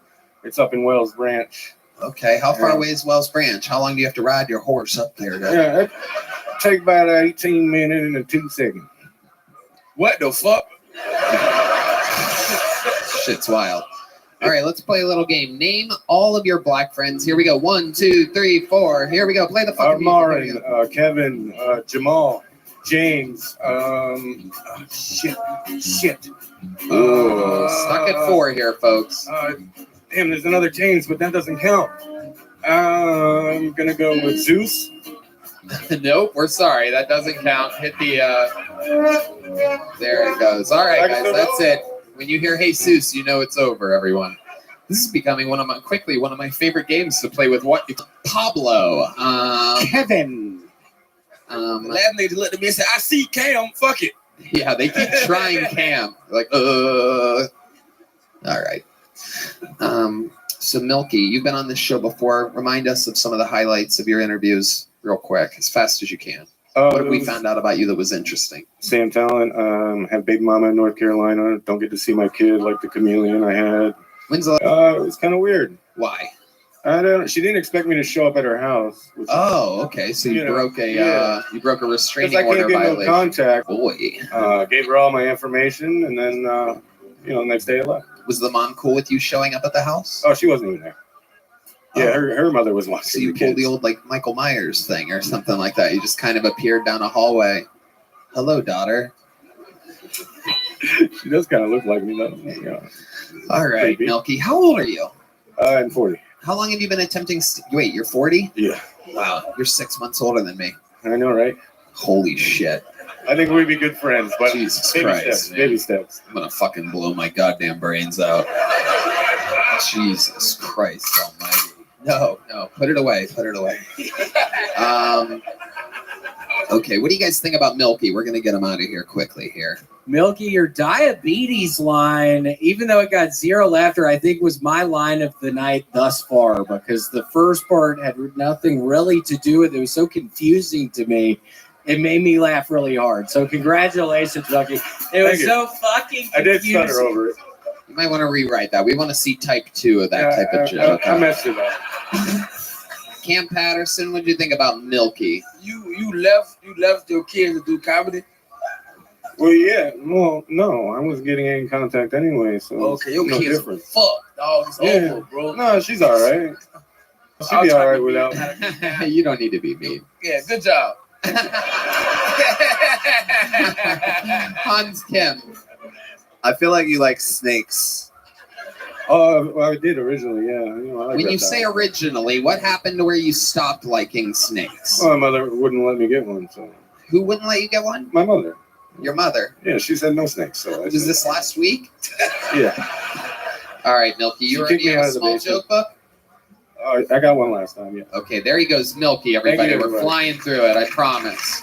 We're getting there. This is indeed. We are on pace for the most bucket pulls of the year that we've had on this show. Make some noise for your next comedian, Chase Tucker, everyone. Chase Tucker. Okay, here we go. Chase Tucker. What the fuck is up, Austin? How y'all doing? How you doing?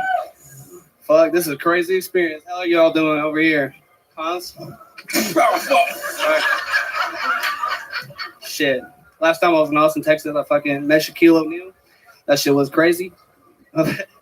He shook my hand about putting my fucking arm off. Oh. Earlier today, somebody tried to suck my fucking wiener in the bathroom of a bar. It was kind of a surreal experience. Cam, I got a rock special for you. Nothing gay though. Nothing gay, no. But shit, I can't see. But the only reason why I'm wearing this hat is because the fucking lady told me I was wearing. A lady told me my fucking chicken was little, so this is a Chicken Little hat. So that's just how it is. I don't even. Fuck yeah, dude! Absolutely. I'm gonna cut you off right there. I'm gonna step That's all in. I'm at here for. I'm gonna stop the air from jumping in. I'm gonna stop this slow verbal suicide that you're doing. This is absolute. All right, go. I got Trayvon. I got DeAndre. I got like Twin. I got one more time. No, you gotta keep going. Keep trying. Your name. Isaiah and Isaiah. Isaiah and Isaiah? Okay, yeah, we lost you there at the end for sure. They mix. Trayvon and Twin, hey, those some niggas. Those really are. Trayvon That's and exactly Twin, what hey, I those was some thinking. niggas, You dog. and I are on the exact same page. Twin is a real one for sure. That is incredible. Twin kill people, dog. That was actually the next thing I was gonna go for. Well, how do you know Twin exactly, and what does he do for a living? I met him at the bar, and I'm just going. Goddamn right. Yeah. We are on the same page here, absolutely. So, Chase, what do you do for work? I'm a bartender. Bartender in Kansas City? No, just Kansas, or I guess Oklahoma. All right. Few quick state changes there. Someone's definitely on parole right now. Okay, so you're a bartender. Very, very interesting. How long have you been doing that for? 6 months. Okay. You seem like you wouldn't be good at it. Can you give me the ingredients of an old fashioned? Like sugar, some bourbon or something like that. Nope. Oh, what the fuck? Nope, no sugar. Nope, is it salt? No sugar. Like that? Sugar would be another one of your black friends, though. Okay. So, how about a vodka soda? Can you tell us how to make a vodka soda? Like vodka and club soda. There you go. All right, there. It was a trick question, but you handled it very well. You looked at me like I was stupid. Meanwhile, you were telling us you met Shaq and you almost got sucked off in a bathroom earlier, and that was the extent of your 60 seconds.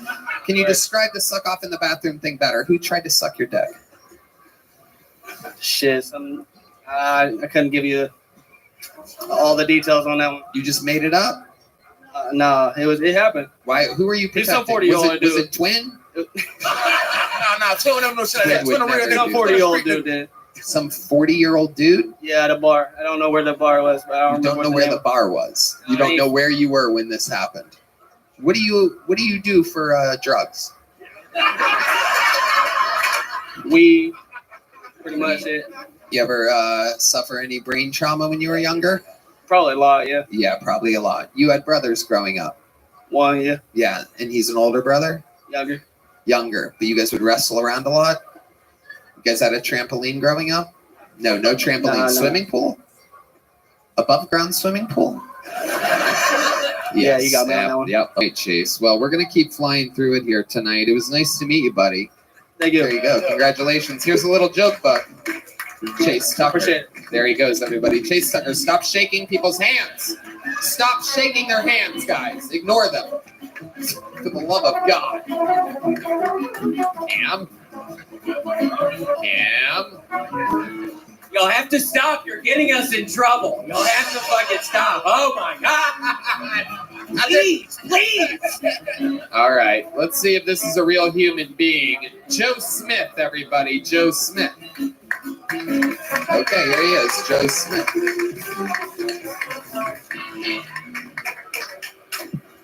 watching pregnant porn isn't illegal, but it sure starts to feel like it's illegal when all you watch is pregnant porn.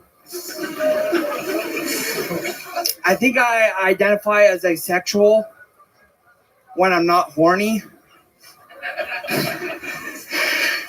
I've been waiting ever since Gwyneth Paltrow dropped her cunt candle.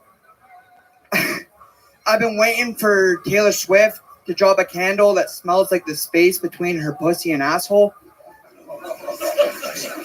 It seems like something the uppity bitch would do.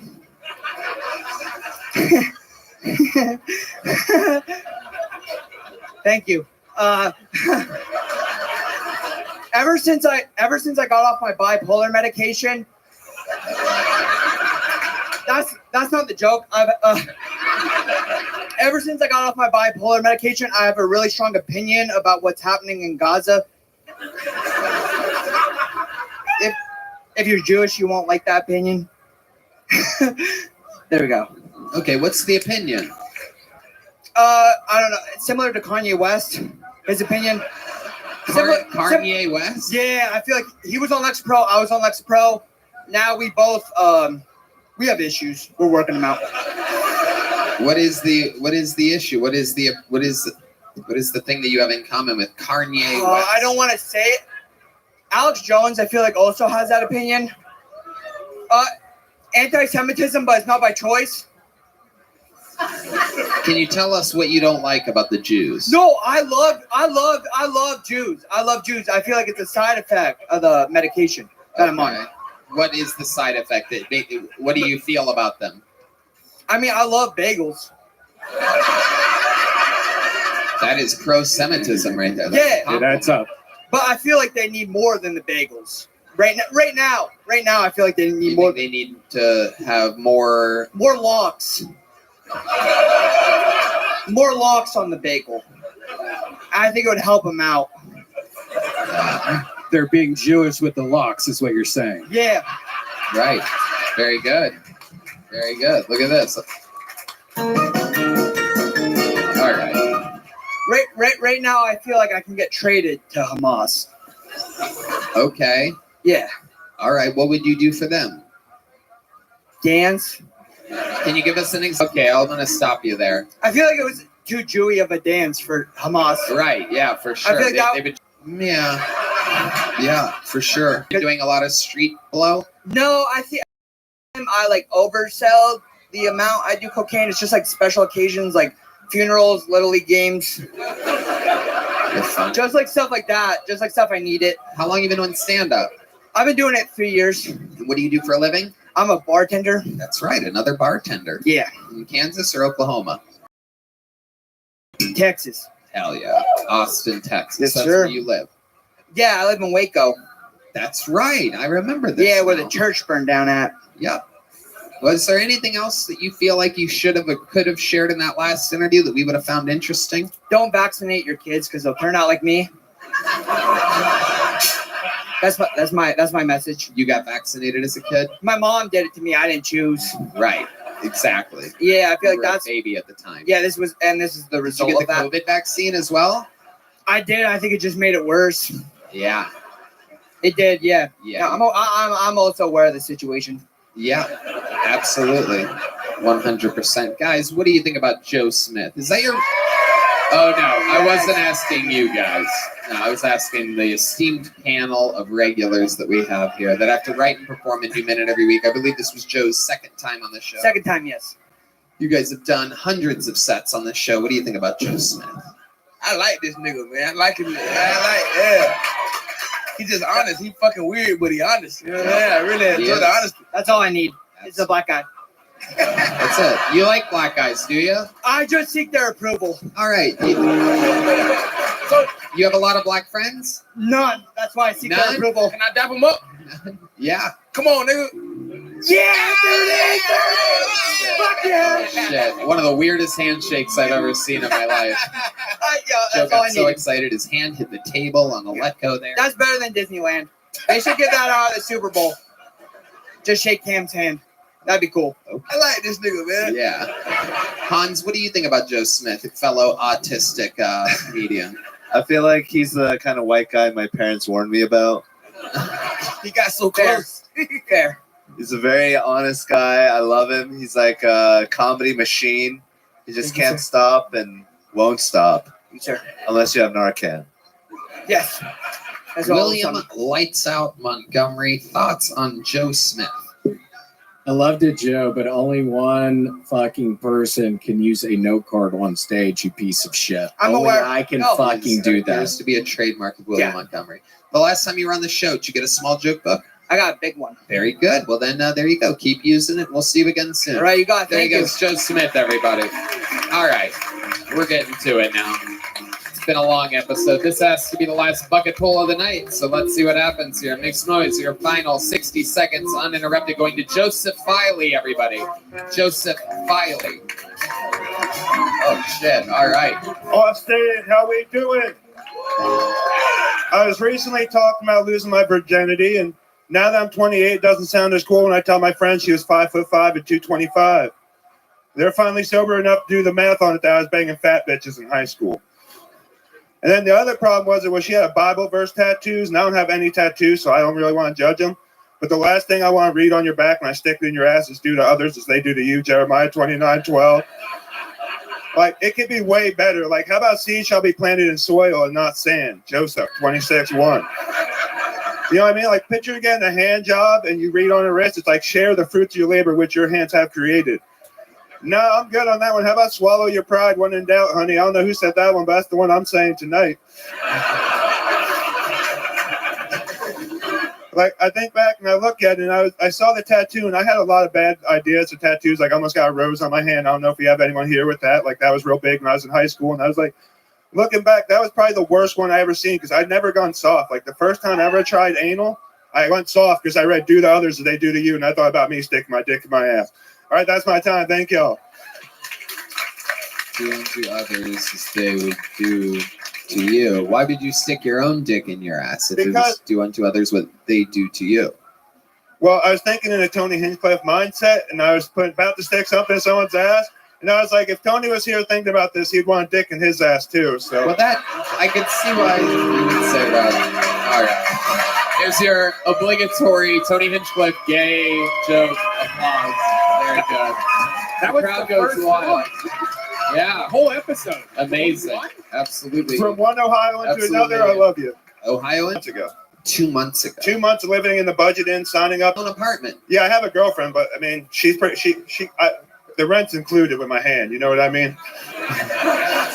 The rent is included with your hand. I don't know what you mean. Yes, if I had a roommate, this is my girlfriend right here. Oh, very good. Yes, do unto others. Very good.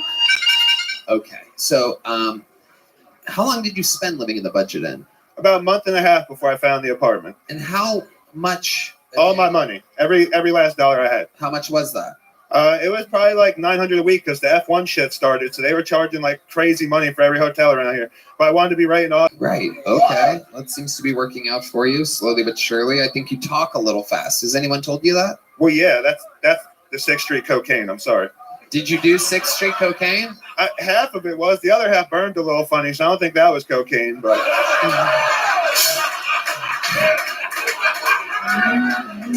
listen, Dare said the drug tests were important. All right, I'm fucking testing drugs down here. That's what Are we you? do. Off and on. I still have a job. Like, I work 50 hours a week. But What do you do for work? Amazon.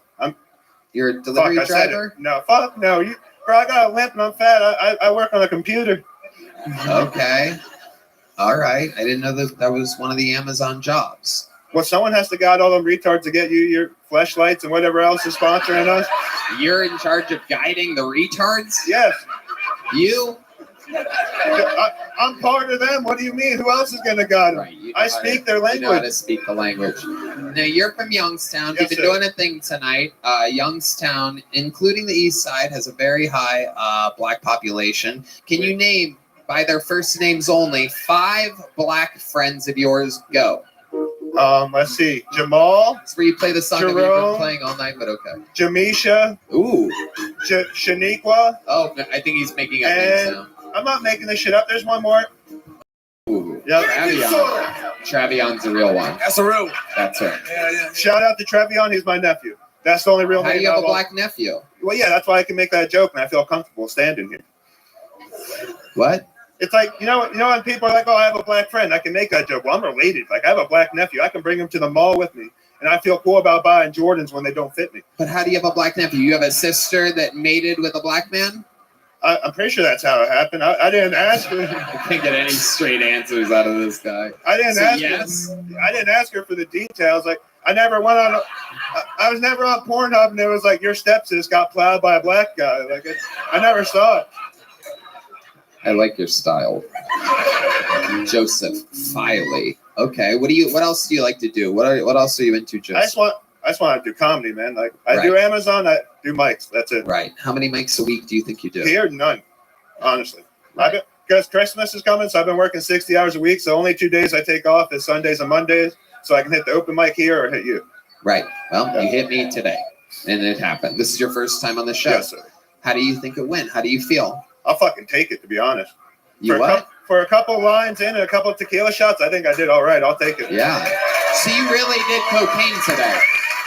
I mean, I'll go take a drug test tomorrow. I don't think it was all cocaine. There's definitely some cut in there. How long? You're wearing a shirt that says "Science, it works." How the fuck do you think? How do you think we make meth and LSD with science? You think LSD came from a cave? That shit didn't come from a cave. All right. I don't know. It's town, and I think you're very, very promising. I think you need to slow down how fast you talk, no matter what hard drugs you do, so that people can understand you better. But there's a big joke book. Joe Smith, there he goes. There's no regulars, and I'm going to hold true to that.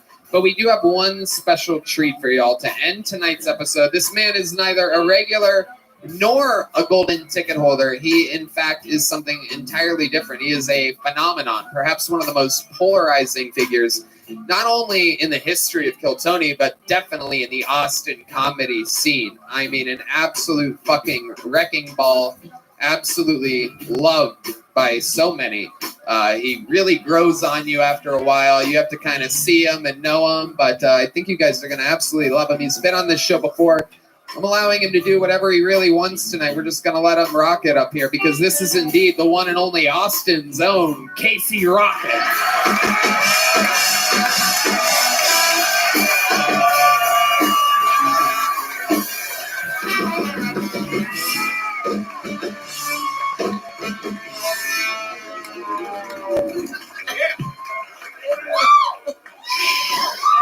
I really can't stay. Hell yeah. Get lost.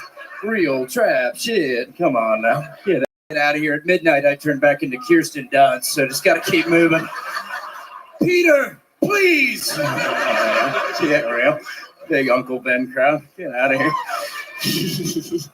Come on now. I'm just popping it. I got nothing to lose. Hell yeah. No, I got to get out of here. My buddy found some original Oxycontin in his attic last night, so we're going to get faded and watch Yao Ming highlights later. Should be badass. You move good for a big man, don't he?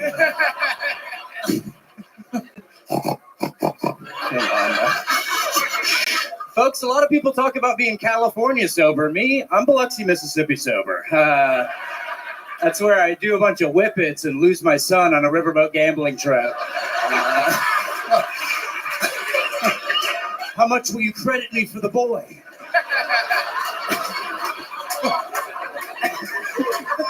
It's okay, go with the nice man. Get real. I gotta get out of here. I promised my buddy I would do jihad later, so I gotta get going. Get out of here. We're having fun. Youngest guy around. Nothing to lose. I'm just being brave. Oh, sorry about that. Red peppers. All right, we're doing good.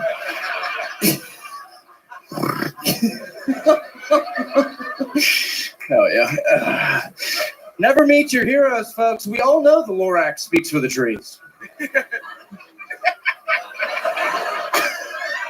But in 2007, I saw him say the N-word. Okay.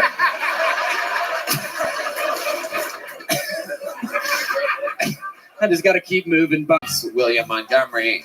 How about a hand for Cam Patterson? Cam, plug something. Hey, got Cam and the Whites coming out real soon. That's it. That's it. Cam and the Whites, the new show from Cam Patterson. How about Hans Kim? Everybody. Thank you guys. I got the Kill Tony regular show on Tuesdays, Hans Kim and Friends on Wednesday, and I'm in Springfield, Missouri, Arlington, Virginia, and Batavia, Illinois coming up. Thank you. Hans Kim. These are the great regulars of Kill Tony. How about one more time for them, everybody? Look at the drawing from Chris Rogers, everyone. The 3 regulars. Oh, man. Oh, I'm going to buy that one. That one's mine. I'm taking that one. That's not for sale. That's going to me. Oh, I'm taking that one. How about a hand for the best damn band in the land? Michael Gonzalez. Paul Deemer on the horns. Matt Muelling on the electric guitar. The great John Dees on the keys. And that's the great D Madness on bass guitar, everybody. Thank you to Joe Blaster, Red Rose, Yellow Rose, NinjaBuses.com, Hall Law Firm, Austin Security Guard Service, and Connect Mobile. Help, get an IV drip. Use the promo code KILL15 for 15% off. Red Band. Check out the Sunset Strip Comedy Club, sunsetstripatx.com. We love you guys. Thank you. Good night, everybody.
Who's ready for the best fucking New Year's Eve ever?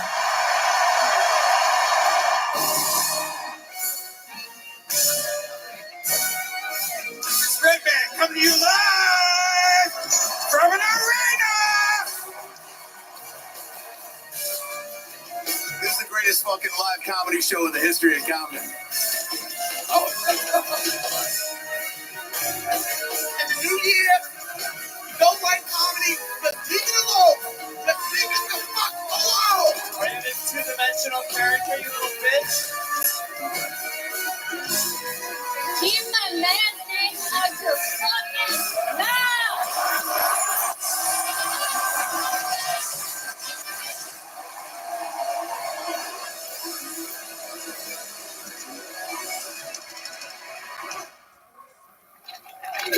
Back on my stand-up tour at the end of January, hitting all the spots that I didn't hit on the fully grown tour before this.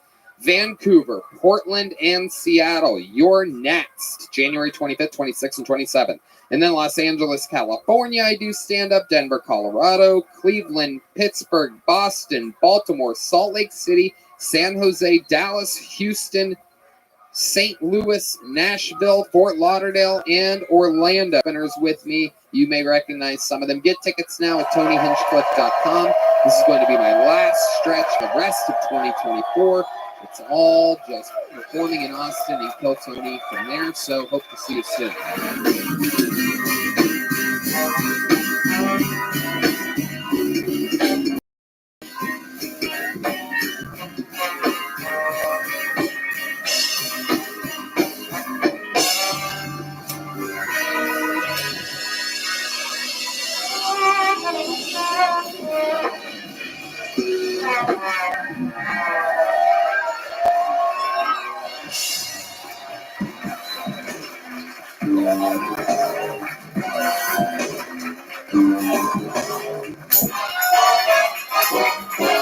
Hey, this is Redman coming to you live from the Comedy Mothership here in Austin, Texas, for a brand new episode of Kill Tony. Give it up for Tony Hinchcliffe!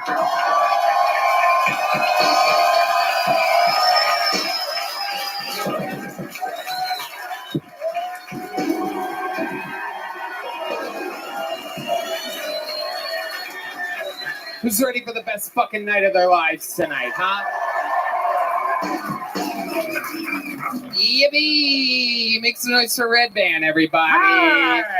We've been doing this little show for over a decade. It is the #1 live podcast in the world, Kill Tony.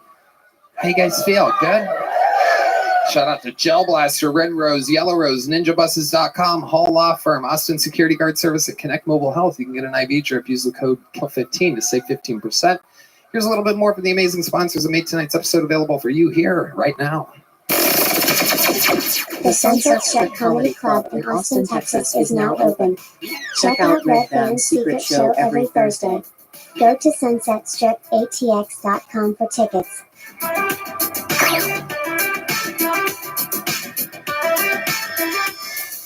Hey y'all, going online without ExpressVPN is like changing while leaving your window wide open. You might not have anything to hide, but why give random creeps a chance to invade your privacy? When you go online without a VPN, internet service providers, ISPs, can see every single website you visit. They can legally sell this information without your consent to ad companies and tech giants, who then use your data to target you. Red Band? Yeah, if you're at a local coffee shop, if you're at the airport, do you know how easy it is for people to just get into your stuff? It's easy to use. No one can track you. Once you have that VPN in, it's like disguising yourself in front of a bunch of people wearing a mask. No one knows who you are. Browse more anonymously. When you use ExpressVPN, ISPs cannot see your online activity. Your identity is anonymized. By emailing with a future Kill Tony guest, or paying a dumb bill, or even ordering some local barbecue, ExpressVPN makes sure that it's for my eyes only. Secure your online activity by visiting expressvpn.com/KillTony today. That's EXPRESSVPN.com/KillTony. And you can get an extra 3 months free. expressvpn.com/KillTony. You guys ready to start tonight's episode? You guys big fans of the show? How many of you have been big fans of the show for a long time?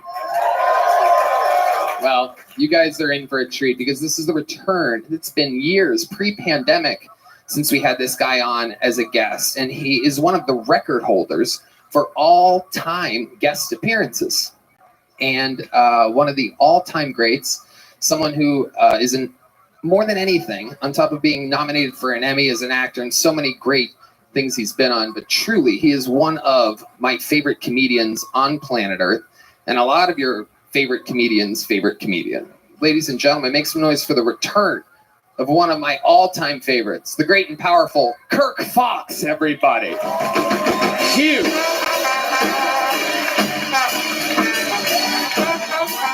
Now sit here, Kirk, over here. Fuck yeah. The great Kirk Fox, everybody. Reservation Dogs, Parks and Rec. The new Jury Duty up for an Emmy. But more than anything, one of the fucking real comedians of our era at the Comedy Store. A fucking legend and a legend. Know about that, but it seems important to you, so we'll just. It is. We're gonna have a lot of fun. Is this the right mic? I don't want to interrupt you. I know the rules you gave me, but is this the mic you want me on? Okay, no. Was that you? Do you do that? Hold on. Don't press on the thing, man. I don't want any trouble. Just like that. Is that good? We got that? Okay. But that was next to me. You understand why I grabbed it? Totally. Okay, so someone fucked up already. It's true. Good. Put that away. To never be used again. Okay. Frame it. We're going to have fun. Kirk, you know how it works. Over 200 souls signed up for the chance to get 1 minute on this stage here tonight. If I pull their name out of the bucket. Right? Souls? Yeah. Oh, yeah. Okay. That would get scary if it was just, I see death here. In the spotlight. Okay. But yes, you know how it works. They get 60 seconds. I mean, it's been a while. I'll be honest with you. Yeah. They get 60 seconds uninterrupted. I know. 60 seconds. I know. We're just getting the kinks out. I'll be done in a second. And you know that time is up and you hear the sound of a kitten. That means wrap it up then or else they're going to